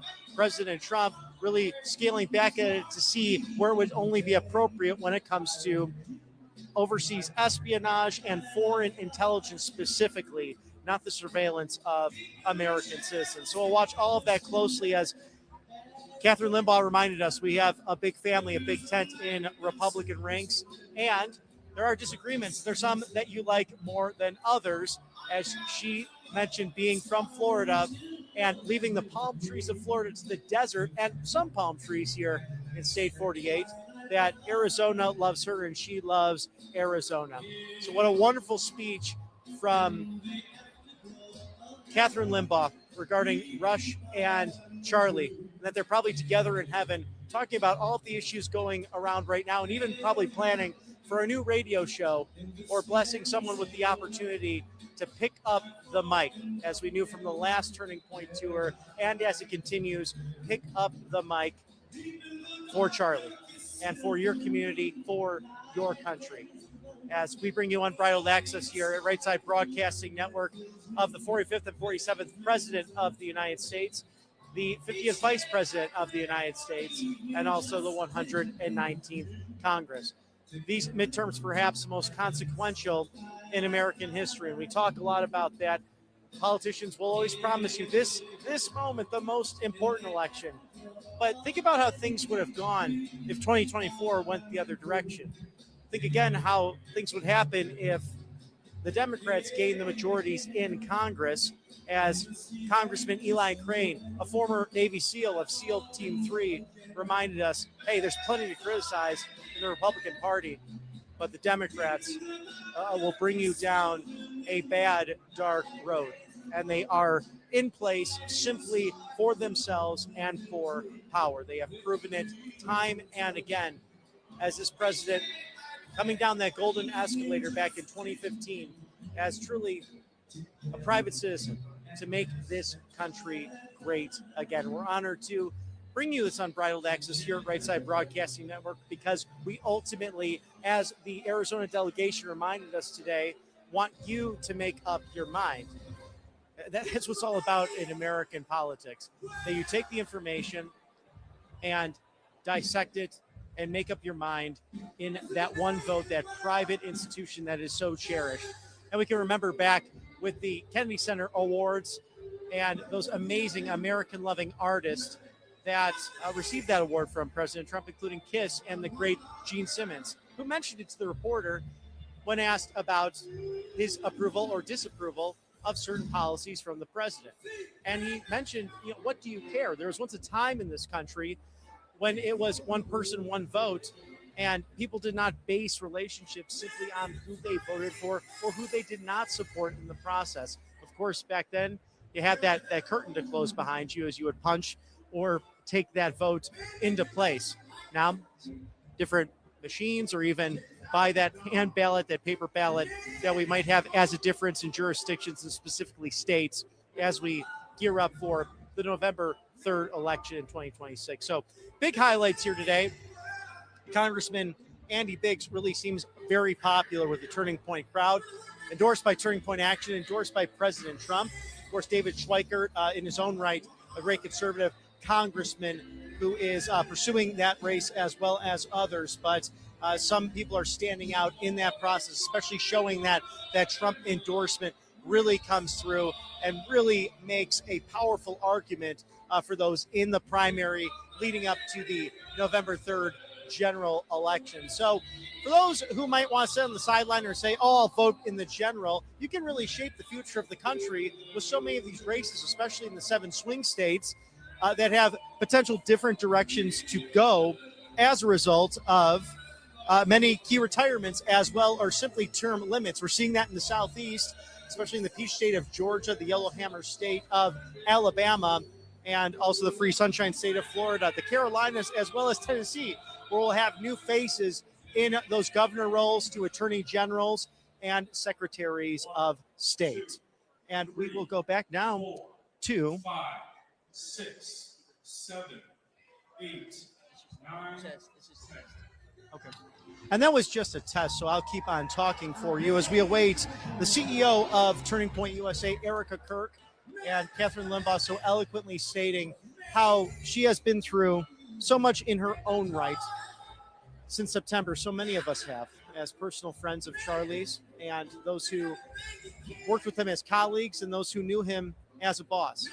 For all of those titles, I knew him quite personally, and he's an inspiration. And as I mentioned before, without the influence of Charlie Kirk in that glowing video, speaking of Rush Limbaugh's influence to inspire him to be a podcaster, if Charlie had not gone out and made a difference and recruited this amazing team to build this organization, there's no Robert McNeely. There's no certain people who are now hosts in this area ice in cream this for Laura. political Why? life, What'd in Laura this do? grassroots movement. Mr. Bill, that's mean, dude.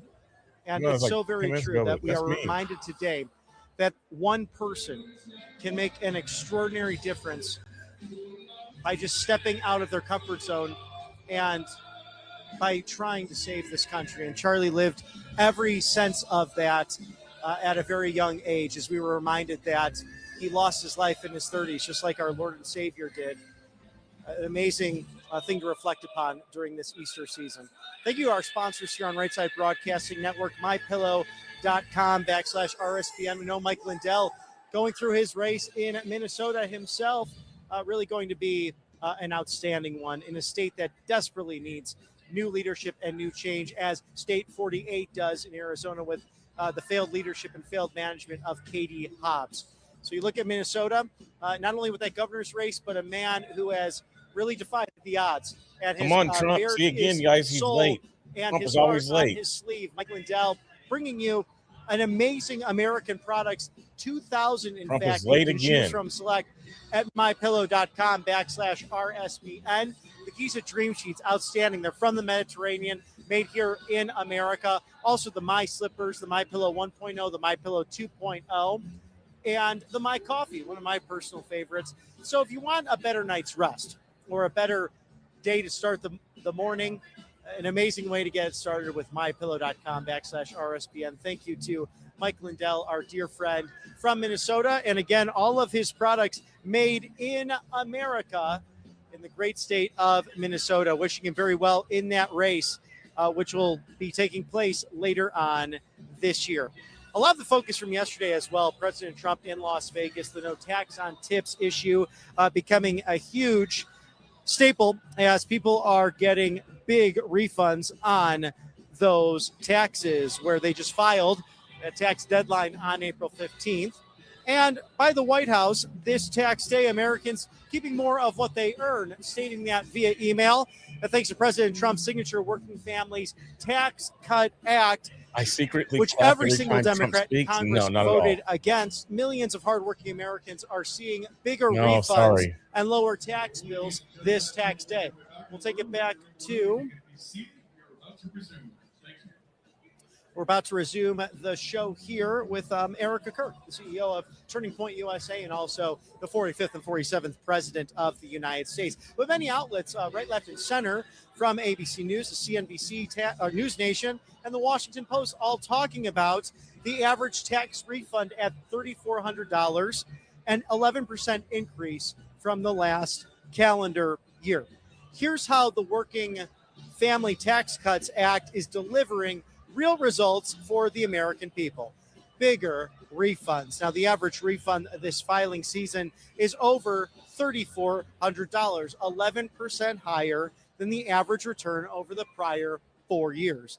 Broad-based relief. This landmark legislation is putting more money back into Americans' pockets and providing real relief. Now, we've seen overwhelming adoption of the president's key tax priorities, with 53 million Americans, roughly 45% of tax filers, benefiting from at least one of President Trump's signature new tax cuts. The no tax on tips. We have heard this and Rapid Response sharing that of those who work especially in the restaurant industry. We spoke to some servers and back servers in the pre-show today, in case you missed that. More than 6 million Americans have claimed no tax on tips, with an average deduction of over $7,100, providing meaningful relief to service workers who rely on gratuities. Now, no tax on overtime. Over 25 million Americans have benefited from the no tax on overtime. Yes, benefited from the no tax on overtime, with an average deduction of $3,100. Even the legacy media outlets talking about this in what has been unprecedented for the American people. Widely popular, in fact, including registered Democrats loving that this is happening. No tax on Social Security. A new deduction made possible by Working Families Tax Cuts ensures an overwhelming majority of seniors will pay no tax on their Social Security. And this income will result from the deductions exceeding taxable Social Security income. So over 30 million seniors have claimed this deduction with an average deduction of over $7,500. So simpler filings as well to help out with your taxes this season. Over 105 million filers have claimed the permanently doubled standard deduction, simplifying tax filing for millions across America.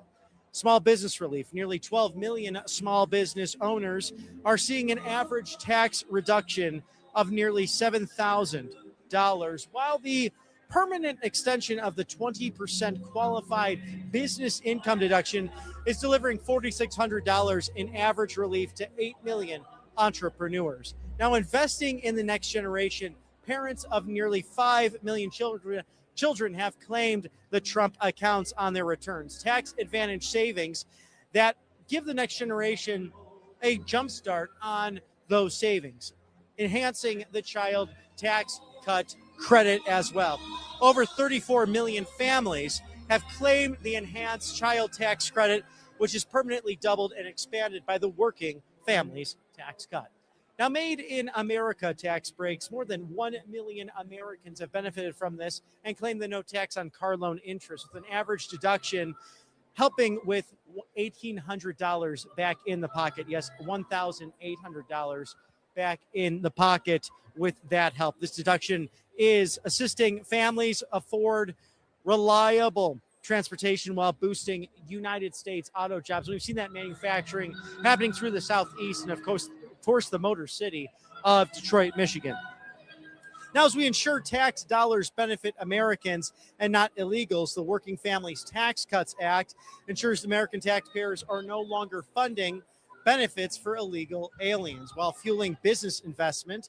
The restoration of immediate deductibility for research and development expenses applied retroactively, freezing up $100 billion in prior year deductions for tens of thousands of businesses, while at the same time, full expensing allows companies to write off investments immediately. So this improves cash flow and fueling expansion while supporting family farms, something that's been on the minds of many of those who have farmland in their states. Think of Senator Tommy Tuberville in Alabama, the Yellowhammer State, focused on removing the Chinese Communist Party. Kim Reynolds in Iowa looking to do the exact same. So where agriculture and farming is important in countless American communities and the Commonwealth of Pennsylvania, the Buckeye State of Ohio, and really throughout the Midwest, we need to be concerned with Canadian tariffs, especially on dairy, as they historically put 24% on our Minnesota dairy farmers. It's wrong to do. And with the American Working Families Tax Cut, the president addressing that, as well as further negotiations with our friends to the north. By raising the death tax exemption, increasing the amount of family farms can inherit without paying those taxes, 2 million family farms are being protected from excessive taxation. Incentivizing adoption as well, something that the families have been working hard to do ever since Ivanka Trump serving to push for more paternity and maternity leave, but also adoption, a very pro-life and pro-family initiative with this administration.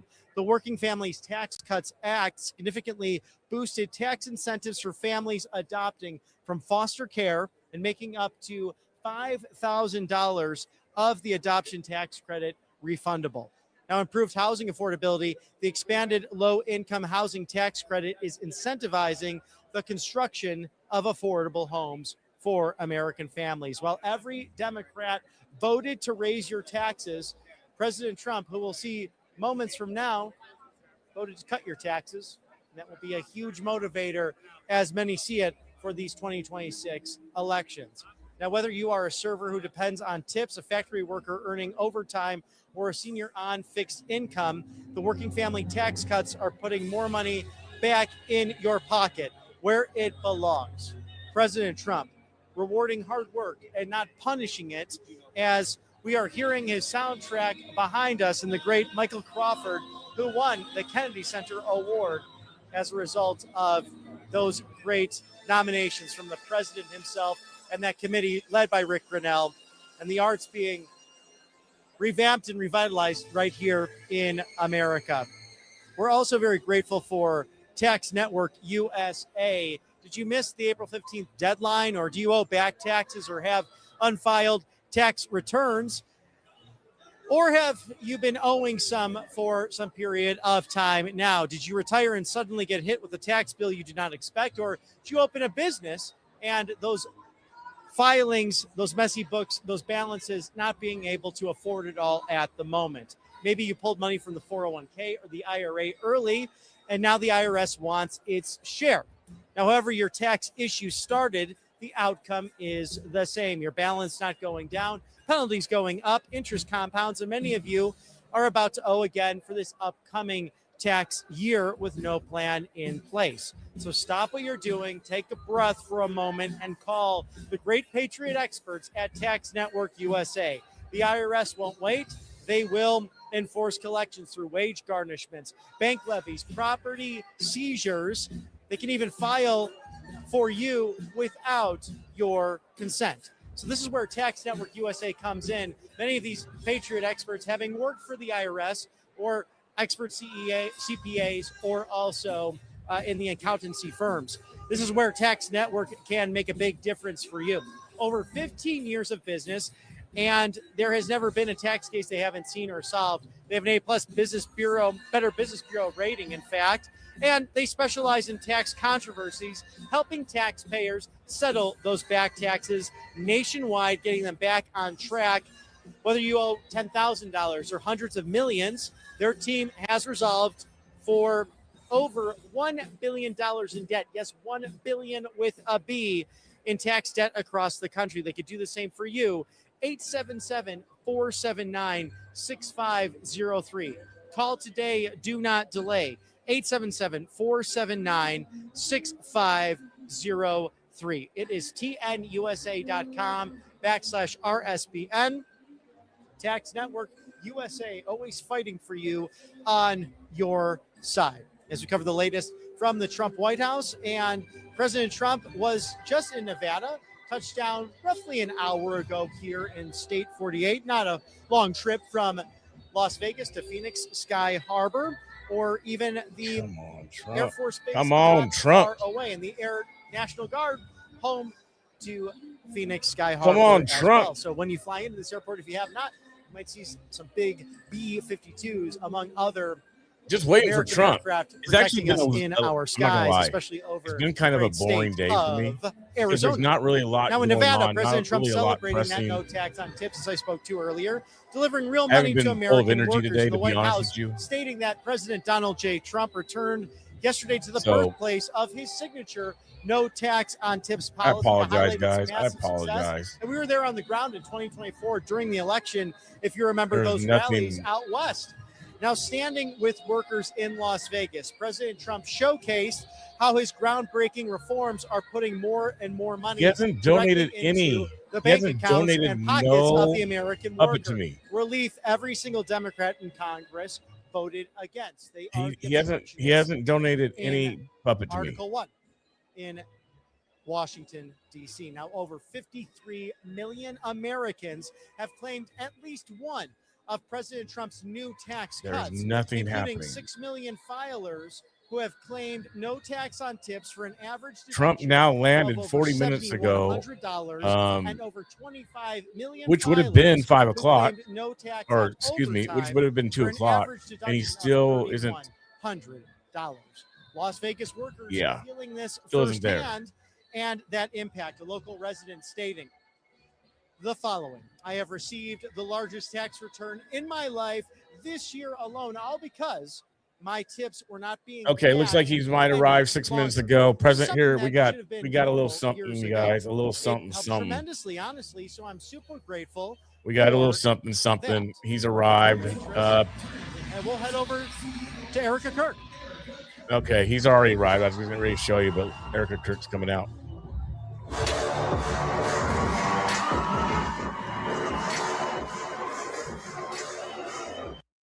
All right, they already got the music already. So I want to make you one, BC. I'm October. You smiled once. What? Wait, what? All right. Ooh, she's sitting up at the Welcome. president Look at podium, this you guys. crowd. Look at that. And she's probably introducing them. Here we go. Everybody's excited. God bless you guys.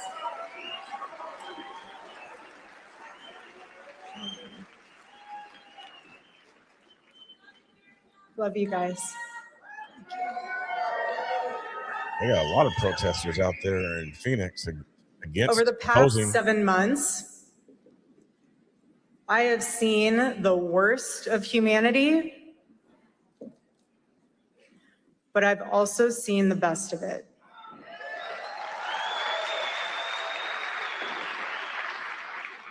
And it's reminded me that every day when you wake up, you have a choice to spend your days focused on what's broken, or you can recognize our freedoms and fight to protect them.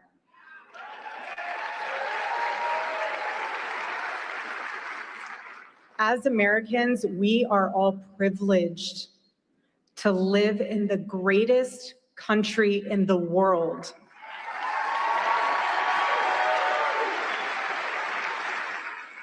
Is it perfect? No, it's not. Do we have problems to solve? Of course. Of course we do. But our country is the best that we have, and I do not want to lose it.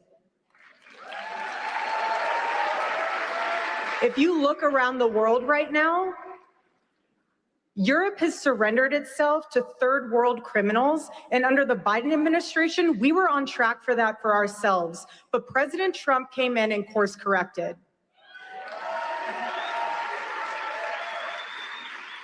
In countries like Nigeria, radical Islamists are murdering Christians for their faith.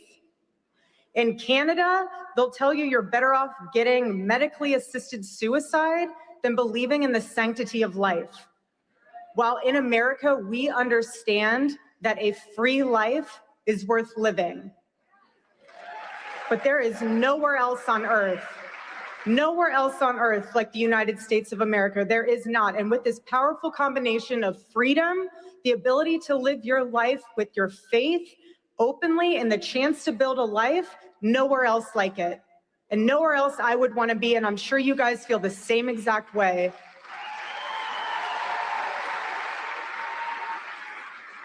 But that didn't just happen by accident. It happened because generations have fought and sacrificed everything for it. And because all of us as a united front said enough is enough and showed up to vote for President Trump in 2024. Amazing. We said enough was enough. And I'll never forget after that election. I know none of you will either. Charlie's sitting there. He was going through the numbers. He was going through the maps. He was looking at all of the data points. And he said to us, he goes, this is it. He said, the red wall. He said, if you can secure Arizona, Nevada, and New Hampshire, and you're investing into these states and not just into these races, he said, their maps will collapse and their strategies will fail. And it inspired us to no end. Totally inspired us. But we don't get to just sit back and admire that win from 2024. We have to fight to protect it. Every day, that's right. Every day. And Arizona is home for me. I was raised here. I fell in love here. I got married here. We're raising our children here. And we're not going to sit back and just watch this state or this country be completely torn apart. Completely torn apart. We're not going to watch that because they want this state. They want this state, and Turning Point Action will fight to defend it. And I refuse.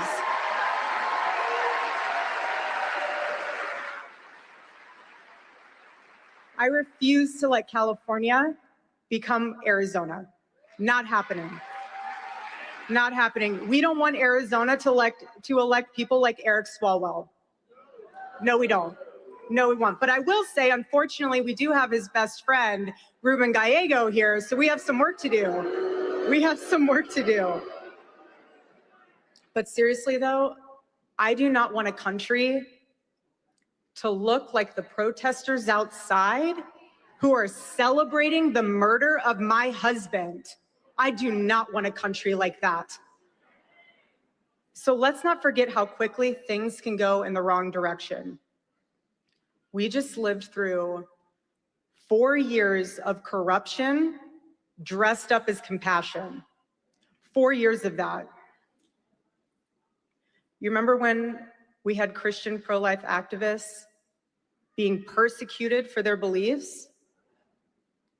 Remember when concerned parents were getting targeted by federal law enforcement just for showing up at their school board meetings? Remember Lake and Riley? I do. Remember wide open borders? 500,000 people poured into this state alone, thanks to an administration that didn't care about stopping them. And now, 452 days into the Trump administration, look at what has already been done. Look at it. There are accomplishments. And yes, there is more to be done, but my husband and all of you fought for this, and we achieved it. Thanks.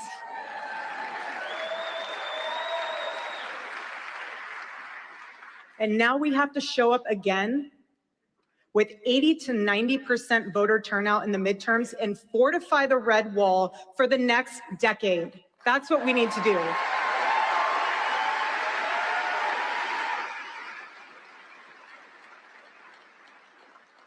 But at the same time, you have people out there who are actively trying to tear this country apart.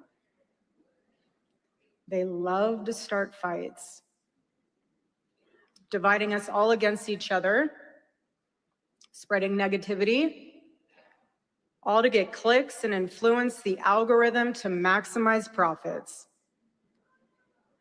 Meanwhile, building is hard.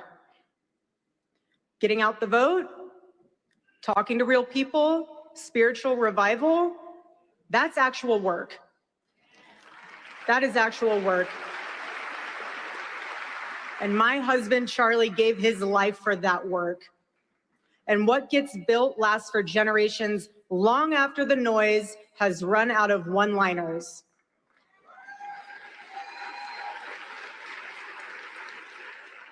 No one understands this better than President Trump. No one. No matter what they throw at him, he perseveres in the face of adversity because the mission is too important.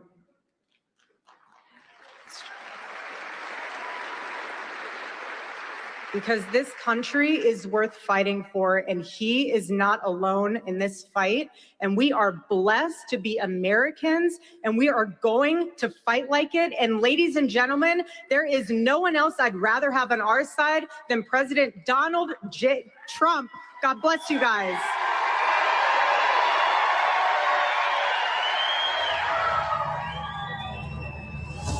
Ladies and gentlemen, I am officially running for President of the United States, and we are going to make our country great again. Donald Trump swept all 7 swing states. 6 of them flipped from Joe Biden's column in 2020. More than 80% of all the nation's counties moved toward the right. The shift is decisive and leaves Democrats arguing over how they misread the people. They tried to keep him off the ballot in 50 states. He stopped them. They tried to impoverish him. They tried to break him financially. They tried to lock him up in jail. He beat them. They said he couldn't possibly win the White House again. It had only been done once in history. He won. I raised my right arm and started shouting, "Fight, fight, fight." 12 months ago, Joe Biden handed us a mess. Just after 1 year of President Trump, our economy is booming, incomes are rising, investment is soaring, inflation has been defeated. Our economy is roaring, our workers are thriving, our border is closed, and America is respected all over the world. Our spirit is restored. He wants to make the country safer and more prosperous than it's ever been before. As he continues to do that, we will not only win the midterm elections, but we will elect a Republican to succeed him. We should win in a landslide, and we'll do everything we can to do it. Together with all of you, we will make America great again.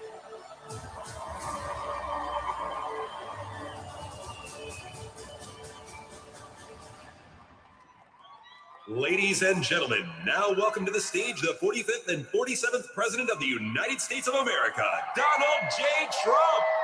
And I'm proud to be an American, where at least I know I'm free.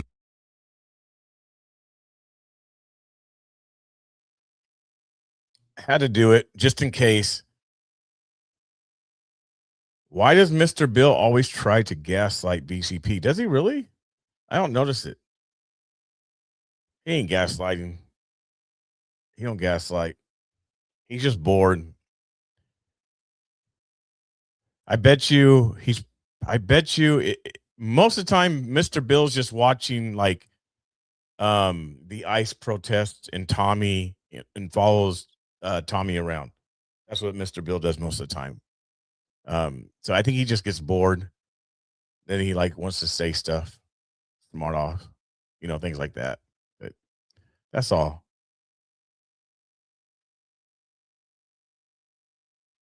No, he streams protests. He'll stream protests. So if Tommy's out or whoever is out, mostly it's Tommy right now, and he'll just stream that. He'll restream whoever is at a protest or whatever.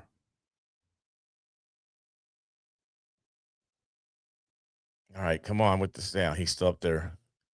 Trump is still soaking it in, embracing it.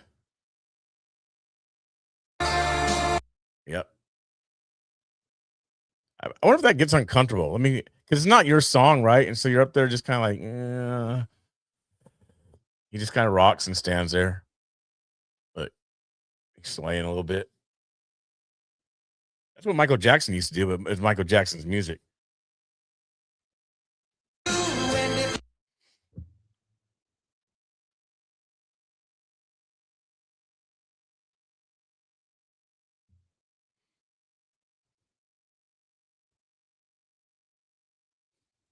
Are we done? All right. No. 4 more Thank years. you very much. Wow. Thank you very much. That's fantastic.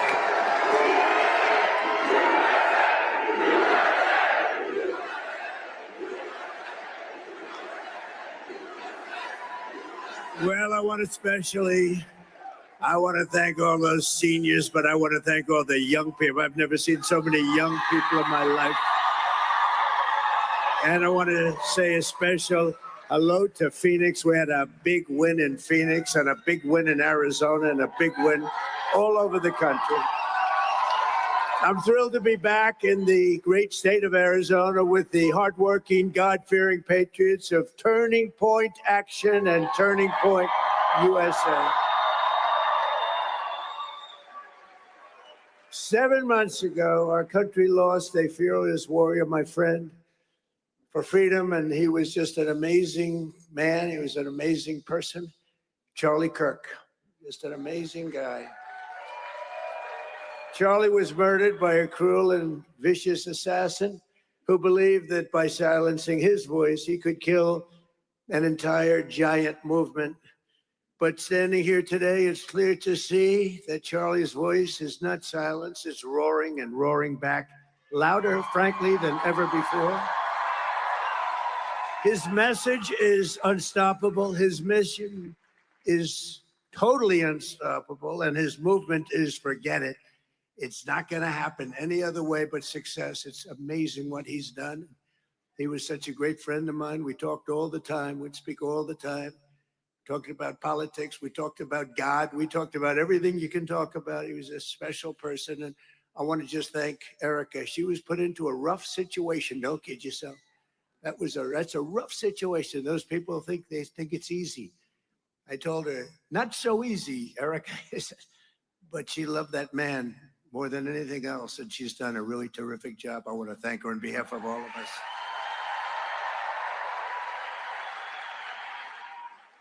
Because together we're making America great again, and this November, we're going to win the midterms. We're going to win, and we're going to win like never before. For some reason, even if you have a great presidency, if you haven't, I don't think there's been one like this. And we have some good news I'll tell you about a little. Would anybody like to hear about Iran a little bit? You know, this was scheduled a long time ago. And I said, let's not do any media for a little while. Here I am. This is sort of interesting. They're all waiting. Look at all the fake news back there. It's unbelievable. We could fill this place up 4 times. Would anybody like to give up your seat? Allow somebody to, but it's really been an incredible period of time, and I'll tell you about it. But in 2024, Turning Point's grassroots army helped us win Arizona in an absolute landslide. We won this one. We won all 7 swing states. We won the Electoral College 312 to 226. We won the popular vote by millions of votes, and we won, and that's the first time in decades that a Republican, I don't know what that's all about, won the popular vote, but we won by a lot, and we won 86% of all counties. Now think of that, counties. To me, that's the biggest of all, most important of all. 86% of all counties in America, 2,700 to 525. That's called a landslide. And I want to thank everybody at Turning Point Action who's working tirelessly to help us get out the vote this November 3rd. And I especially want to thank all of the executives and Erica Kirk in particular. Thank you. This will be a great and brilliant day for the world because Iran has just announced that the Strait of Hormuz is fully open and ready for business and full passage.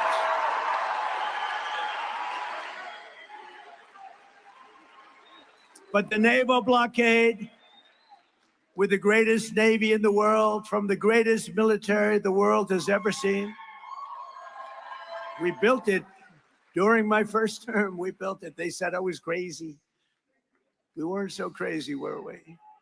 Will remain in full force and effect as it pertains to Iran until such time as our transaction with Iran is 100% complete and fully signed. And this process, we're getting along well, but who knows with anyone, but who knows with Iran in particular. This process should go very quickly, and that most of the points are already negotiated and agreed to. You'll be very happy. The USA will get all nuclear dust. You know what the nuclear dust is? That was that white powdery substance created by our B-2 bombers, those great B-2 bombers, late one evening, 7 months ago. No money will exchange hands in any way, shape, or form. Iran will be, and you know how we're going to get the dust, right? Iran, we were going to take it anyway, but taking it that way is slightly more dangerous, but we were going to get it anyway. But Iran, with the help of the USA, has removed or is removing all of the sea mines. And most importantly, it never agreed, and you'll understand, they will never have a nuclear weapon. They will never have a nuclear weapon.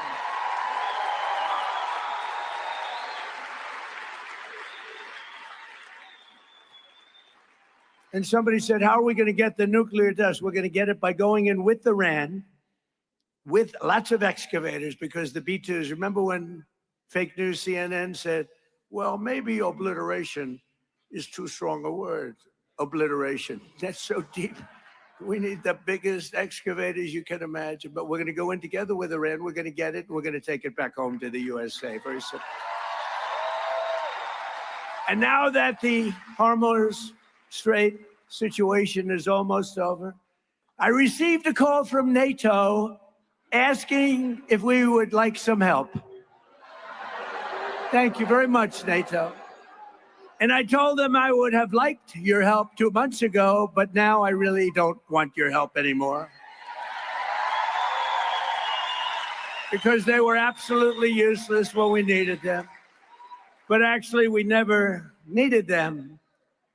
They needed us. They need us. They need us so badly. You know, it's a little bit like if you're a politician. It's hard to believe I'm a politician, but after I won, people came up to me, sir, I'd like to make a major contribution to your campaign. And I said, listen, just so you understand, campaign contributions after I won don't count. Okay, they don't count. And NATO after we won, that doesn't count either. It's the same thing. But you have to remember that because we spend hundreds of billions of dollars a year. We spend money. We spend, I would say, in many cases, close to $1 trillion over a couple of years. $1 trillion to help them. And we're always helping them. And this was just a military excursion. This isn't the big time. You know, we built a military so great. I'm so proud of it. It's one of the, including Space Force. You know, you see all of that. When you see those rockets go one, look up there, there's Space Force. We all created Space Force. Didn't exist. We were losing to China and to Russia in space, and now we're so far ahead of them both, you wouldn't believe it. But yesterday, on top of it all, we achieved what everyone said was impossible, an unprecedented ceasefire between Israel and Lebanon, and that hasn't taken place in 78 years. 78 years.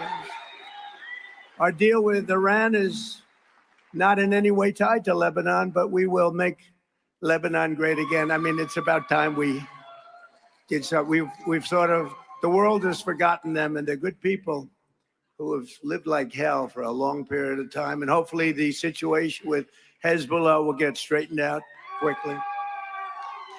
But I want to thank the country of Pakistan and its great prime minister and its great field marshal. He's our great field marshal.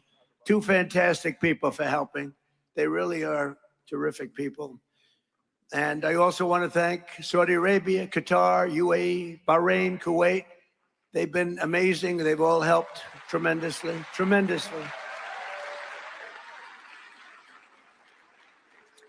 And it took courage for them. Not easy, not easy. They were living with what they call the bully of the Middle East. They had the bully. Iran was the bully of the Middle East. They're not the bully anymore. With the help of everyone here today, this has been by far the most successful first year of any administration in the history of our country, acknowledged by everybody. To begin with, I ended 8 wars, and it may be a little early to say this, but if we add Iran and Lebanon, that will be 10 wars ended and many, many millions of lives saved. Think of how many lives we've saved. Starting on day one, we ended the illegal invasion of America. That's an invasion by criminals, many, many criminals, murderers, drug dealers, prisoners. They emptied out their prisons into our country. And we took the most dangerous, unsafe, violent, and open border and created the most secure border in U.S. history, one of the most secure borders anywhere in the world, with 0 illegal aliens coming into our country in the past 11 months. 0. And in 2025, we achieved the largest drop in violent crime ever recorded. That's despite all of these people that came into our country. Many of them are now gone, I'm pleased to tell you. The murder rate, isn't it a terrible thing to be talking about murder? But you got to say it. At least if it's good news. I guess it's good news. But the murder rate reached the lowest level in over 125 years. 1900. The year 1900, before my father was born. My father was great. Before he was born, the flow of deadly fentanyl pouring across our border is down by an astounding 59%. And as you probably noticed, if you watch the news, illegal drugs coming in by ocean or sea are down by 97%. 97.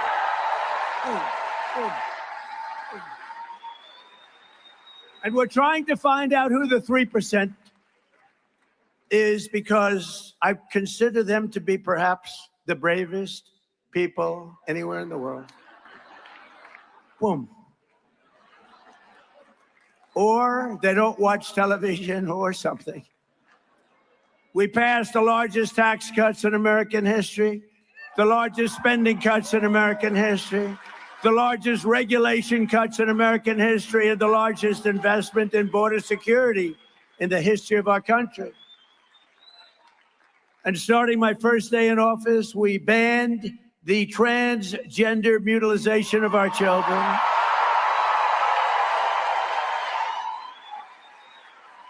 And we made it the official policy of the United States of America that there are only two genders, male and female. That was easy. Could you imagine if I was up here 20 years ago or 15 years ago, probably 12 years ago, and I said, there are only two genders, male and female. People would say, what the hell is he saying that for? Is he crazy? That's got to be the worst speech I've ever heard. Why is he saying that? Or why is he saying that we got men out of women's sports? Can you imagine saying that 15 years ago? 15 years ago, if you said, and we got men out of women's sports, the audience would say, what's wrong with that guy? It's the craziest thing I've ever heard. And we got critical race theory out of our schools. And we abolished DEI across the entire federal government. And we eliminated so-called affirmative action in federal contracting and university admissions. If you get great marks and have great scores, and your boards are good, everything is good, you're getting in. People can't go before. We have a country now that, again, is based on merit. That's the way we became great. But we have to win the midterms, and all of these things, it'll stay with us forever. But if we don't win the midterms, I said it during my State of the Union speech when I interviewed and talked to some people backstage. I said, you know, I'd like to have some of these people called out for their greatness. And we gave out, as you know, that night, the Congressional Medal of Honor to a young man who was flying a helicopter with practically his legs shot off. And he landed in Venezuela perfectly with a lot of men on board, like 48. And if that goes down, the Venezuela incredible attack, nobody killed, hundreds of millions of barrels of oil taken out. The relationship with Venezuela is great. We're working, it's like a great partnership. But if that doesn't happen, we looked at the Democrats, not one was clapping. Medal of Honor. Then we interviewed a mother, a beautiful mother, whose daughter was slashed from behind by a maniac. She could hardly stand. It was 8 months ago. She could hardly stand, crying uncontrollably. Not one Democrat was clapping. Then we introduced a war hero from 100 years. He was 101 years old. Gave him the Congressional Medal of Honor for his great heroics. Wasn't recognized until I came along. Not one Democrat clapped. Not one Democrat clapped. And now they don't want to pay our border security, and they don't want to pay our great patriots of ICE. You know, ICE is a tough job. You got those murders that they allowed into our country. Think of it. Thousands of murders came into our country. 11,888, 50% of whom killed more than one person. These are violent criminals, and ICE is tough. And I don't want that job, and most of you don't either. I have a couple of friends in the front row, and they're tough people, but they're not that tough. They don't want that job. And if we don't have ICE, and if we don't have our great Border Patrol, and if we don't have our great policemen, and all of these people, they're incredible. They keep our country great. They keep our country safe. And the Democrats want to defund them. They want to defund ICE. They want ICE terminated. And you know, whether you're liberal, conservative, doesn't matter. Democrat, Republican, independent, it's crazy. And I looked at them as we went through about 7 moments when you had to clap, and they didn't. I said, these people are crazy. They're crazy. And you know, I don't know if you noticed, the word was passed to them from people that were watching, I guess, on television, maybe standing backstage. They said, this guy is killing you. Start clapping. And the last half hour, they were clapping for everything I said. They were clapping for everything, things they shouldn't have been clapping for, because they heard they were getting killed. Just remember that night. That night was a very telling night. And we don't want to go back to that. We don't want open borders where millions of people pour into our country. We want to have safe borders. We want people coming into our country, but they want to come in, and we have to have them come in legally. Very simple.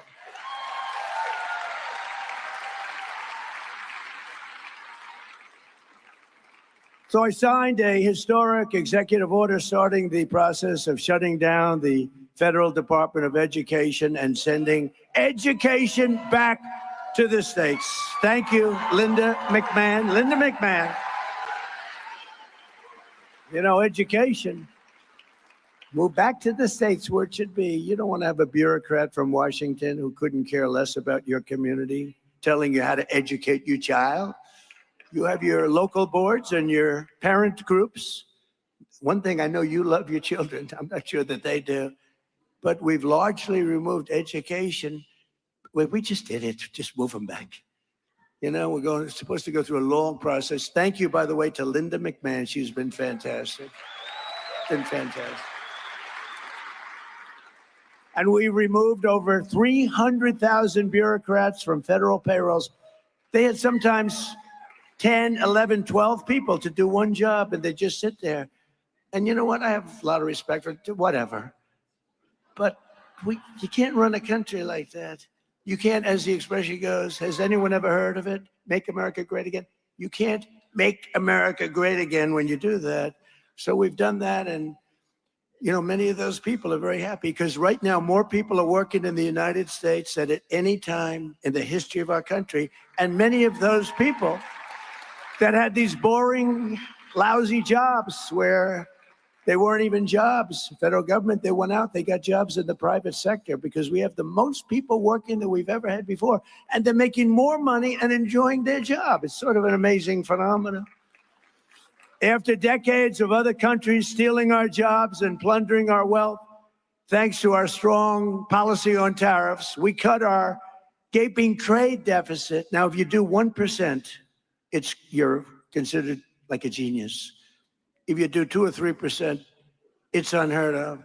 We cut it by 59% this year, our trade gap. It's the largest drop of a trade gap. Think of it. It's the largest drop in history, the history of our country. 59%. Can you believe it?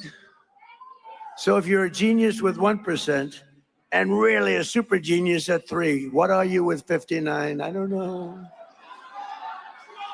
As part of our tax cuts, we delivered, a lot of you benefited by this, no tax on tips, no tax on overtime, no tax on Social Security for our great seniors. You know, the great big beautiful bill is really the great big beautiful tax cut bill, but it was also, we gave you the right to deduct your interest payments on a car loan, but only if it's made in the USA. That's been incredible. You never had that right before.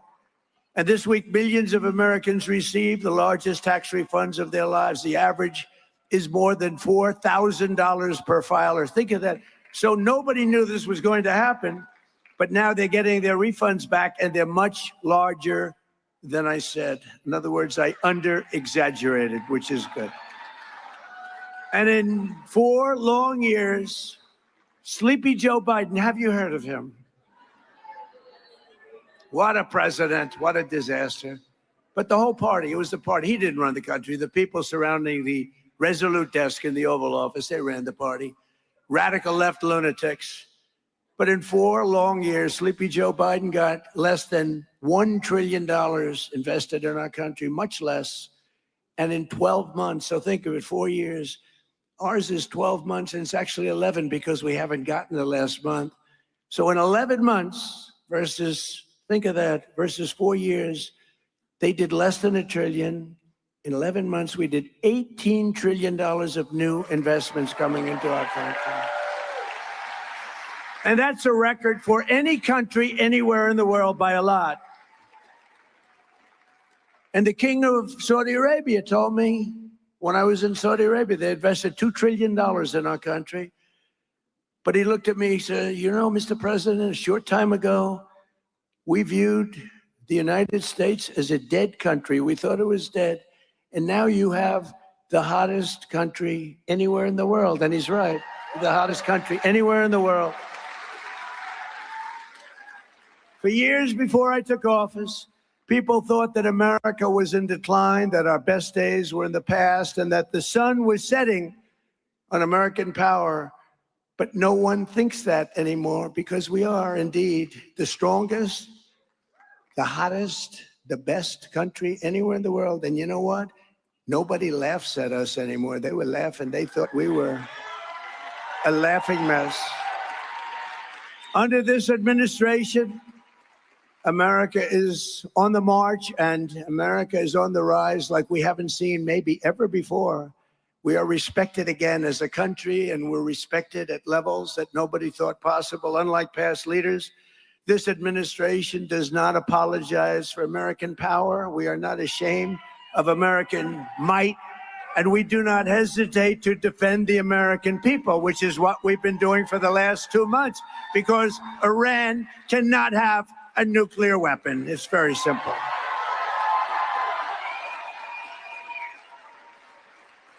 For years, we were ruled by fools who let every third-rate country push us around and bleed us dry on trade and everything else they could get away with. They took advantage of us on trade, not any more than that. But those days are over and they're gone forever. America was not founded by weak and timid men who cowered in the face of evil or sat by as danger loomed and let our country go to hell. We are descended from the likes of George Washington, Andrew Jackson, Generals Ulysses S. Grant, Douglas MacArthur, General George Patton. Our ancestors knew exactly what to do with America's enemies. Beat them and beat them good. That's what they had to do. That's what they had to do. And if NATO teaches us any one thing, and I hope you all watched because they weren't there for us, if it teaches us any one thing, we have to rely on ourselves. We can't rely on outside countries and outside sources. So do not listen to the craven and cowardly voices who tell you America needs to think small or to shrink from our duties or potential. Most people, they wanted to, this recent situation, they wanted to do it, but they said, oh, let's not get involved. Sometimes you have to get involved. You have no choice but to get involved. If you're going to remain great, sometimes you have to get involved. Remember, I'm the peacemaker. I'm the one that settled 8 wars. I settled a war that would have killed 30 to 50 million people. India, Pakistan. You have to sometimes get involved. We are the inheritors of the most incredible civilization that has ever existed, and our task is to defend it. We have to defend it. Past leaders used our wealth and power to make other countries rich and treated our military like a charity for the world while getting barely a word of thanks in return. Nobody thanks us. They don't say, oh, thank you so much. They don't thank us. They think we're stupid. That's really what it is. They don't thank us. Now, we're using American strength to advance American interests for American citizens and to ensure that we remain the most dominant country on the face of the earth, which we're doing at levels that nobody can believe, actually. Every branch of our armed forces is setting new recruitment records that nobody thought would be possible because everyone wants to be a part of the greatest military the world has ever seen. In January, our warriors flew straight into the heart of the Venezuelan capital, captured the outlaw dictator Nicolas Maduro, and brought him to face American justice, which is what he's doing right now. And very soon, this great strength will also bring about a day, 70 years in waiting. It's called A New Dawn for Cuba. We're going to help them out with Cuba. We have a lot of great Cuban Americans. Not too many people in this audience, I don't think, but you go to Miami, we have people, Cuban Americans, people that were brutally treated, whose families were killed and brutalized. And now watch what happens. Under this governing philosophy, instead of locking down our energy resources and putting ourselves at the mercy of those that hate us, and they hate us, and they don't respect us, but they do now, we are unleashing our own supplies with those really beautiful words. Perhaps you've heard them before. Drill, baby, drill, right? And because of that, we now produce more oil than Russia and Saudi Arabia combined, and very soon that number will more than double. That's pretty good. In addition, our new partner, Venezuela. Venezuela's been great, really doing a good job over there, is adding very substantially to that number. Likewise, instead of using our wealth to throw open our borders and feed, house, clothe, and police the entire world, we're restoring the principle that America's immigration policies must serve the best interests of America and its great citizens. It's called America First. It's very simple, America First. And we'll help other countries, but we have to view it as America First. Otherwise, we're not going to have a country left. At this moment, Democrats have shut down the Department of Homeland Security to shield the world's most heinous and violent criminals from deportation. They want to keep them in our country. They have a murderer, killed many people. They want to keep him in our country. They're fighting very hard to keep him here. There's something, I'm telling you, there's something wrong with these people. They want to protect deranged monsters like the illegal alien from Haiti, who recently beat a mother of two to death with a hammer at a Florida gas station for all to see. It was all on tape. You saw it just a week ago. Last month, a migrant criminal with 15 prior charges and 4 prior deportations threw an 83-year-old veteran onto the subway tracks in New York City, killing him instantly as he got run over by a subway train. Threw him in. It's all on tape. Democrats want to protect him. They want to protect criminal aliens. Republicans want to put them in jail or ideally deport them as long as they never come back. And under my leadership, we ended asylum fraud. We ended all catch and release. We stopped third world migration. We suspended all refugee resettlement except for persecuted South Africans. They're being persecuted. In South Africa, there's a very horrible thing going on in South Africa. It's a genocide. It's a horrible thing. And we made it possible for these people to come into our country. They kill people if they're white, if you're a white person. And I'll tell you what, I did great with the black vote, the African American vote, and they understand this better than anybody. South Africa, they kill white farmers. And we said, you come into our country and we let you come in. You get a green card and you get a passport. You can stay in our country. Terrible, terrible. We can't let it go on. No, we don't have to talk about it. People don't like talking about it. You know, New York Times wrote a story about it years ago. That was the only story they ever wrote, because I'm sure the reporter got fired immediately. but we've deported a record number of criminal aliens, a record. Nobody's ever seen the numbers like this. And for the first time in more than 50 years, we now have reverse migration, a beautiful thing, actually. And just imagine where our country would be today if instead of spending trillions of dollars on illegal migrants who come into our country illegally and spending it on the Green New Scam, one of the greatest scams in history, remember? Climate change, global warming, all of this. They actually had global warming. Remember that wasn't working because we were actually cooling as a planet. Then they had another one and another one and another one, and they were wrong. And then they just said, climate change, because climate change takes care of heat, snow, whatever you have. But past leaders had used American wealth and power to raise our civilization to brand new heights. This is the choice for every voter. In the midterms, Democrats want to drag America down, destroy our country, put it into crime, poverty, and squalor. Really the squalor of a third world nation. We would have been, if I didn't win this election, within a short period of time, we would have been a third world nation. Hard to believe, isn't it, huh? Republicans want to build America up into a nation with no rivals in human history, to make your family safer and wealthier than ever before. We're making your family safe. We're making you safe. So if you want a poor and weak America, a country that's riddled with crime, death, disease, and nothing but problems, you should immediately vote Democrat. If you want a rich and strong and a country that you're going to be proud of, America, you must go out in the midterms and vote Republican. We need that.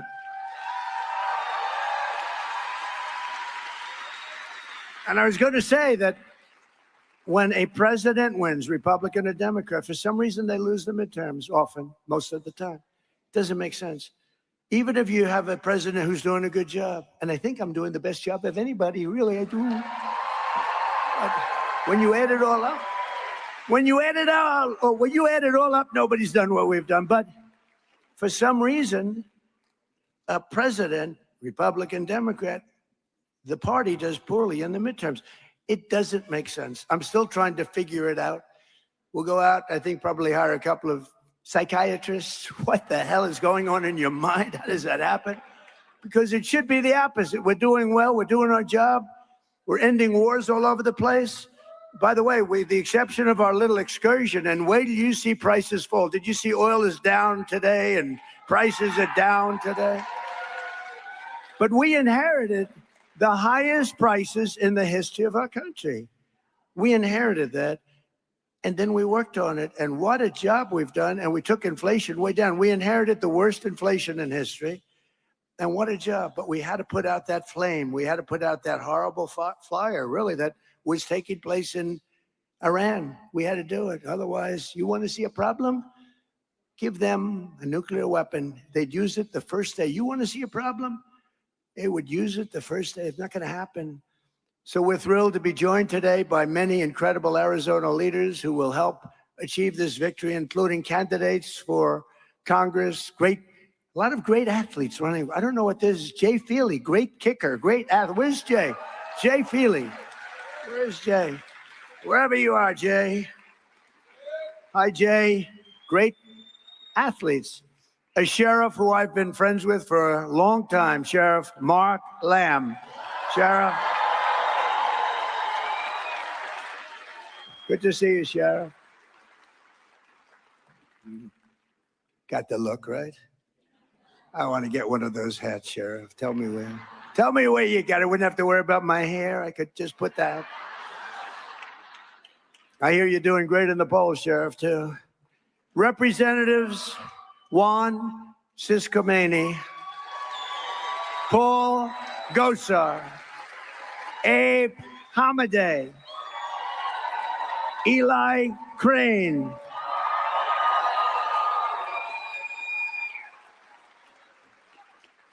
and a really good friend of mine who's running for governor, who should win. He's great.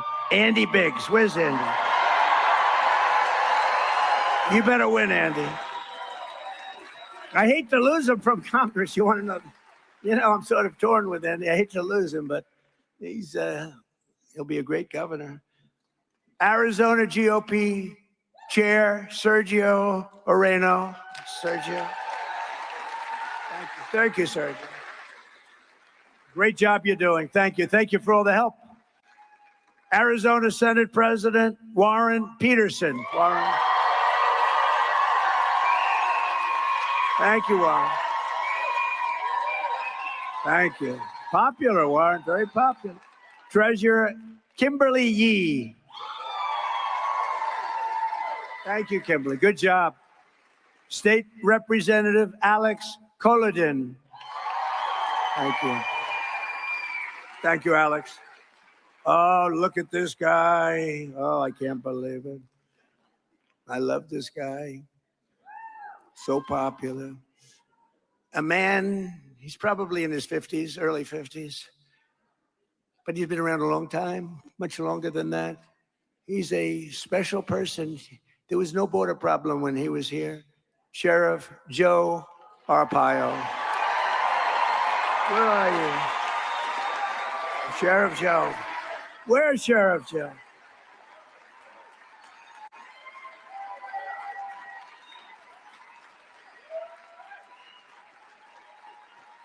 You know, he came out for me when I was running. And I heard about him. He was sort of a legendary guy. There were no border problems, right? We had no border problems. And he endorsed me right at the beginning, Joe, right long before you saw any of the politicians that were running against. It was 18 people running. And they said, you know, Sheriff Joe endorsed you. I said, you mean from Arizona? A legend? Yeah, he endorsed you before I even started practically. Thank you very much, Joe. And I've been with you all the way. Thank you. Appreciate it. Along with a special friend of mine and married to one of the greats, Rush Limbaugh, Catherine Limbaugh. Thank you, Catherine. She's a great woman. And a veteran Border Patrol agent who's been a fantastic friend of me and the campaign and all of the things, Art Del Cueto. Art, wherever you are, Art. And, you know, we have a lot of athletes, and I sort of think of myself, I'm sort of big. Sometimes in the wrong direction, maybe, but big. These guys are really big. Ryan Thompson of the Arizona Diamondbacks is a terrific player. We have a World Series champion. I met him today, and I said, you were a hell of a hitter. And really was a great player and could be probably still a great player. Looks good. World Series champion, Mark Grace. Mark? What a good hitter. And what about this guy? World Series MVP. Remember the blood pouring out of his foot? It didn't bother him at all. That blood was pouring the hell out of his foot. I remember it. Curt Schilling. Curt. Thank you. Thank you. And they're all characters, too, aren't they? It's really amazing. We like characters. Hockey Hall of Famer and a great golfer, I can tell you that. He's really a good golfer, Jeremy Roenick. Jeremy. Thank you, Jeremy. Thank you, man. What a good golfer he is, too, but probably a little better at hockey, but, you know, supposed to be. NASCAR great. Danica Patrick. Danica? Where's Danica? Where's Danica? I love Danica. I love her hair. I always liked her hair. I like the little widow's peak. You know the widow's peak?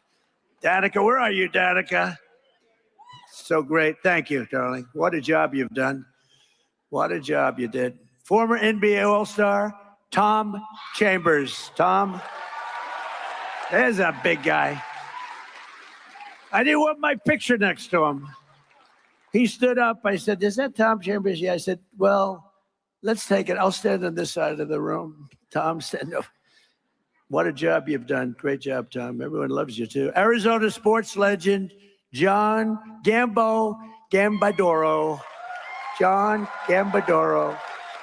Thank you, John. Gambo, good job.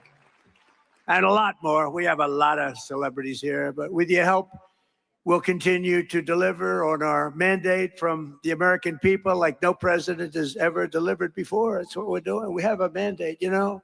They said if we could win 3 or 4 of the swing states, that would be incredible.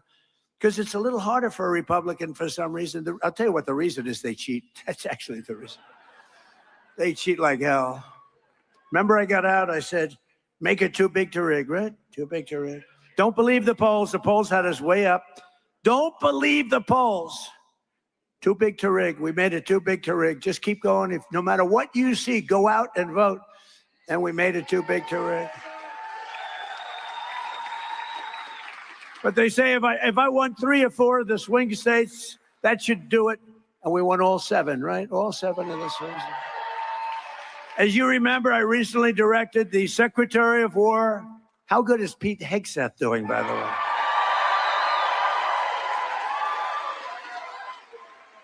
To begin releasing government files relating to UFOs and unexplained aerial phenomena.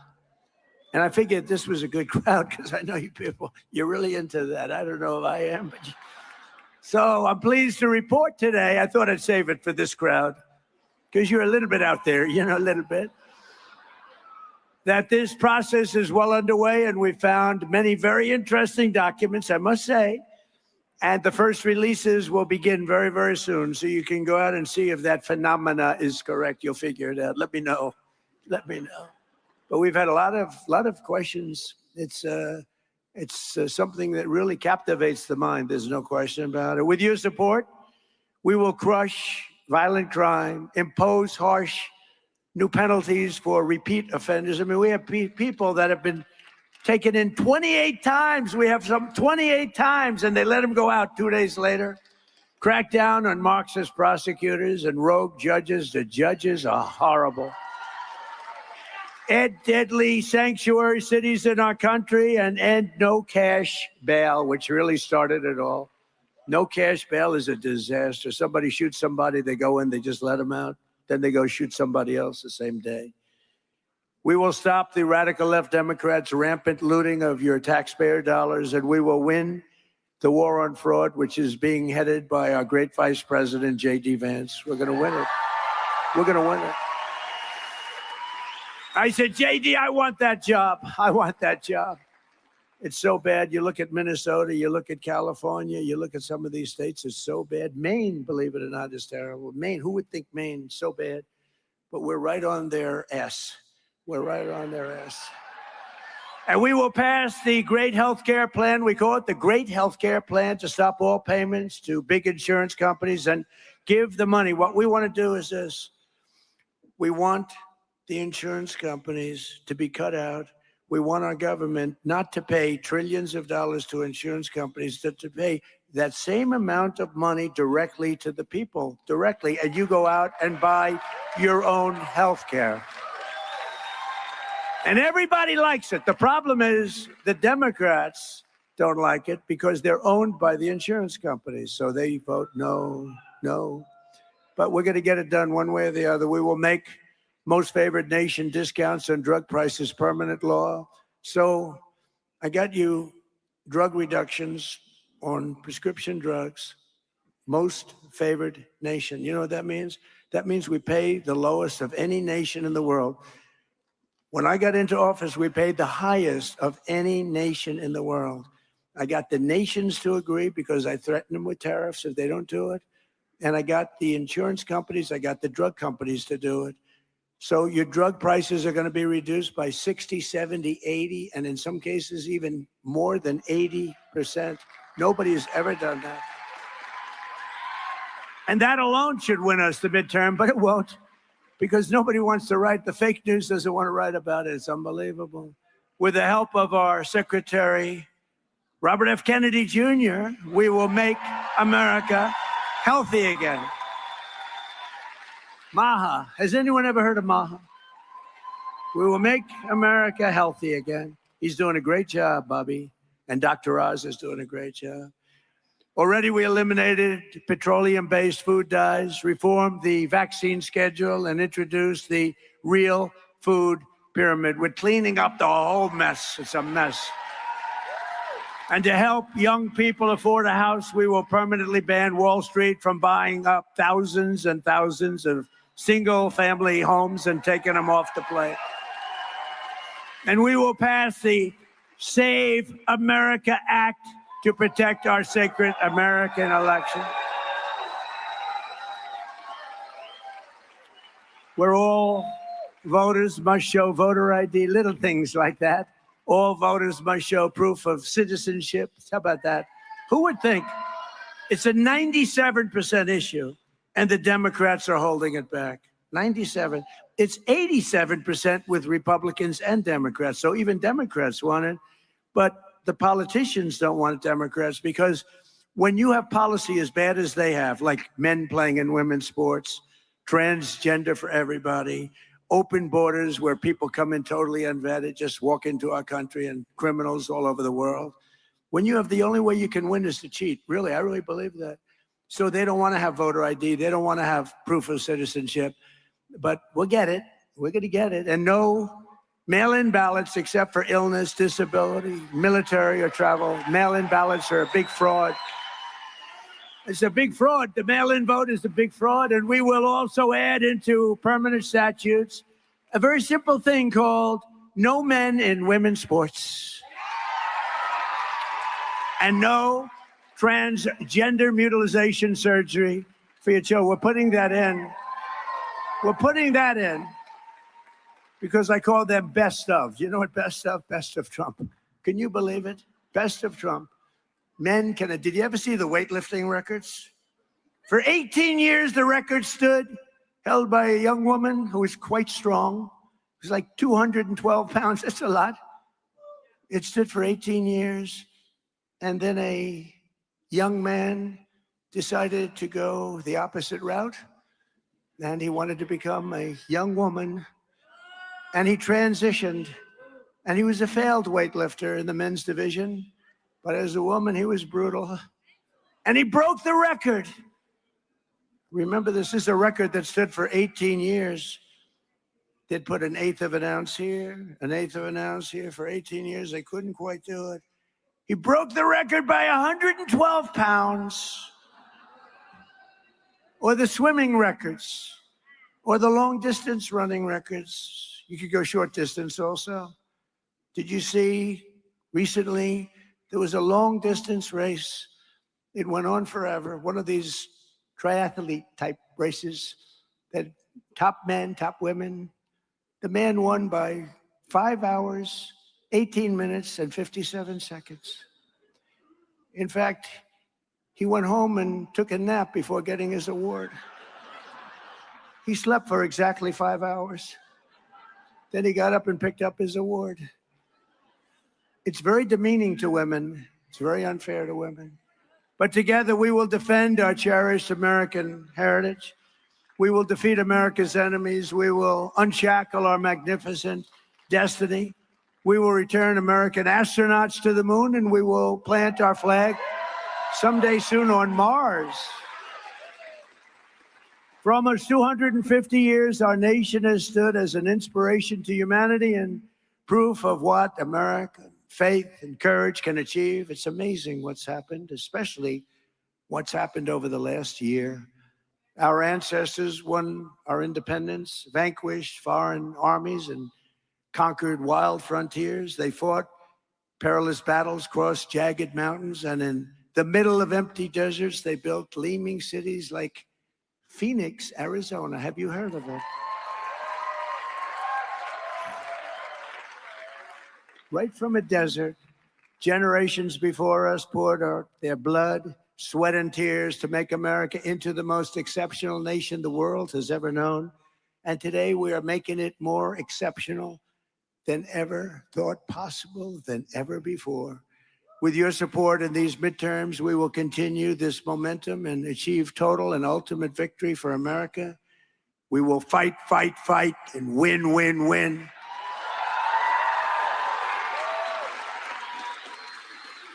And together, we will make America powerful again. We will make America wealthy again. We will make America healthy again. We will make America strong again. We will make America proud again. We will make America safe again. And we will make America great again. Thank you very much, Arizona. Thank you. Thank you. Win those midterms. Thank you, everybody. Oh, well, there it is, you guys. Did the final 10 seconds sound the same? Trump is my daddy. Wow. All right. The final 10 seconds of that sounded pretty much the same, if I'm not mistaken. The same as I heard 10 years ago. All right. There it is. We'll make America healthy again. We'll make America wealthy again. We'll make America great again. So there you have it. President Donald Trump, Phoenix, Arizona. I wonder how many times he's been there. I want to do a fact check. Let's see how many times President Trump has been to Phoenix, Arizona. How many times has President Trump been to Phoenix, Arizona? Oh, come on.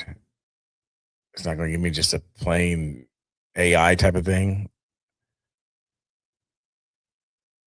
Oh, man. It's not giving it to me. Anywho,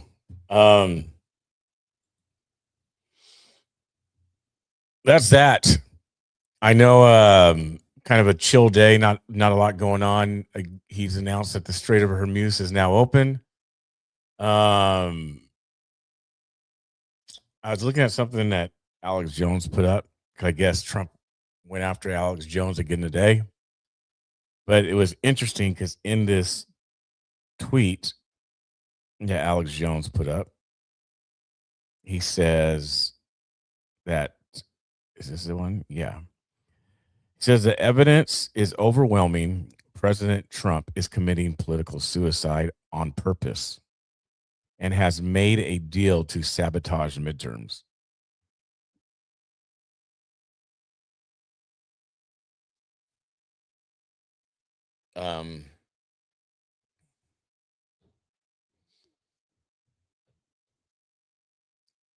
Yeah, I don't know. What do you guys think about that? I mean, some people think we're going to lose the midterms. Some people don't.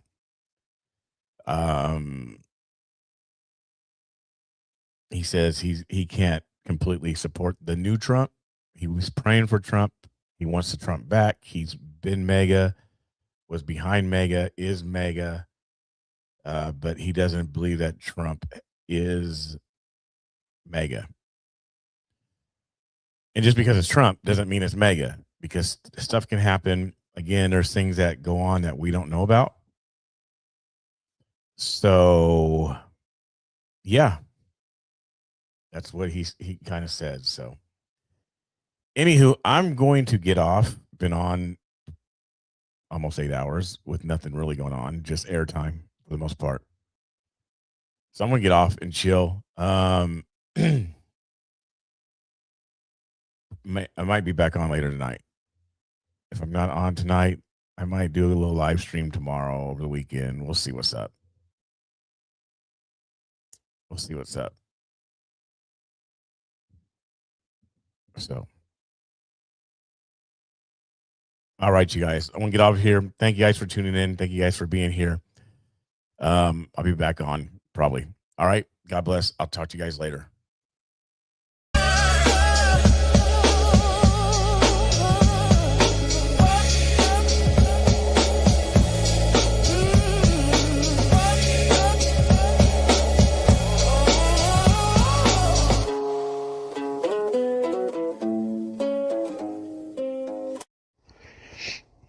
Then Peter said unto them, Repent and be baptized, every one of you, in the name of Jesus Christ, for the remission of sins, and ye shall receive the gift of the Holy Ghost.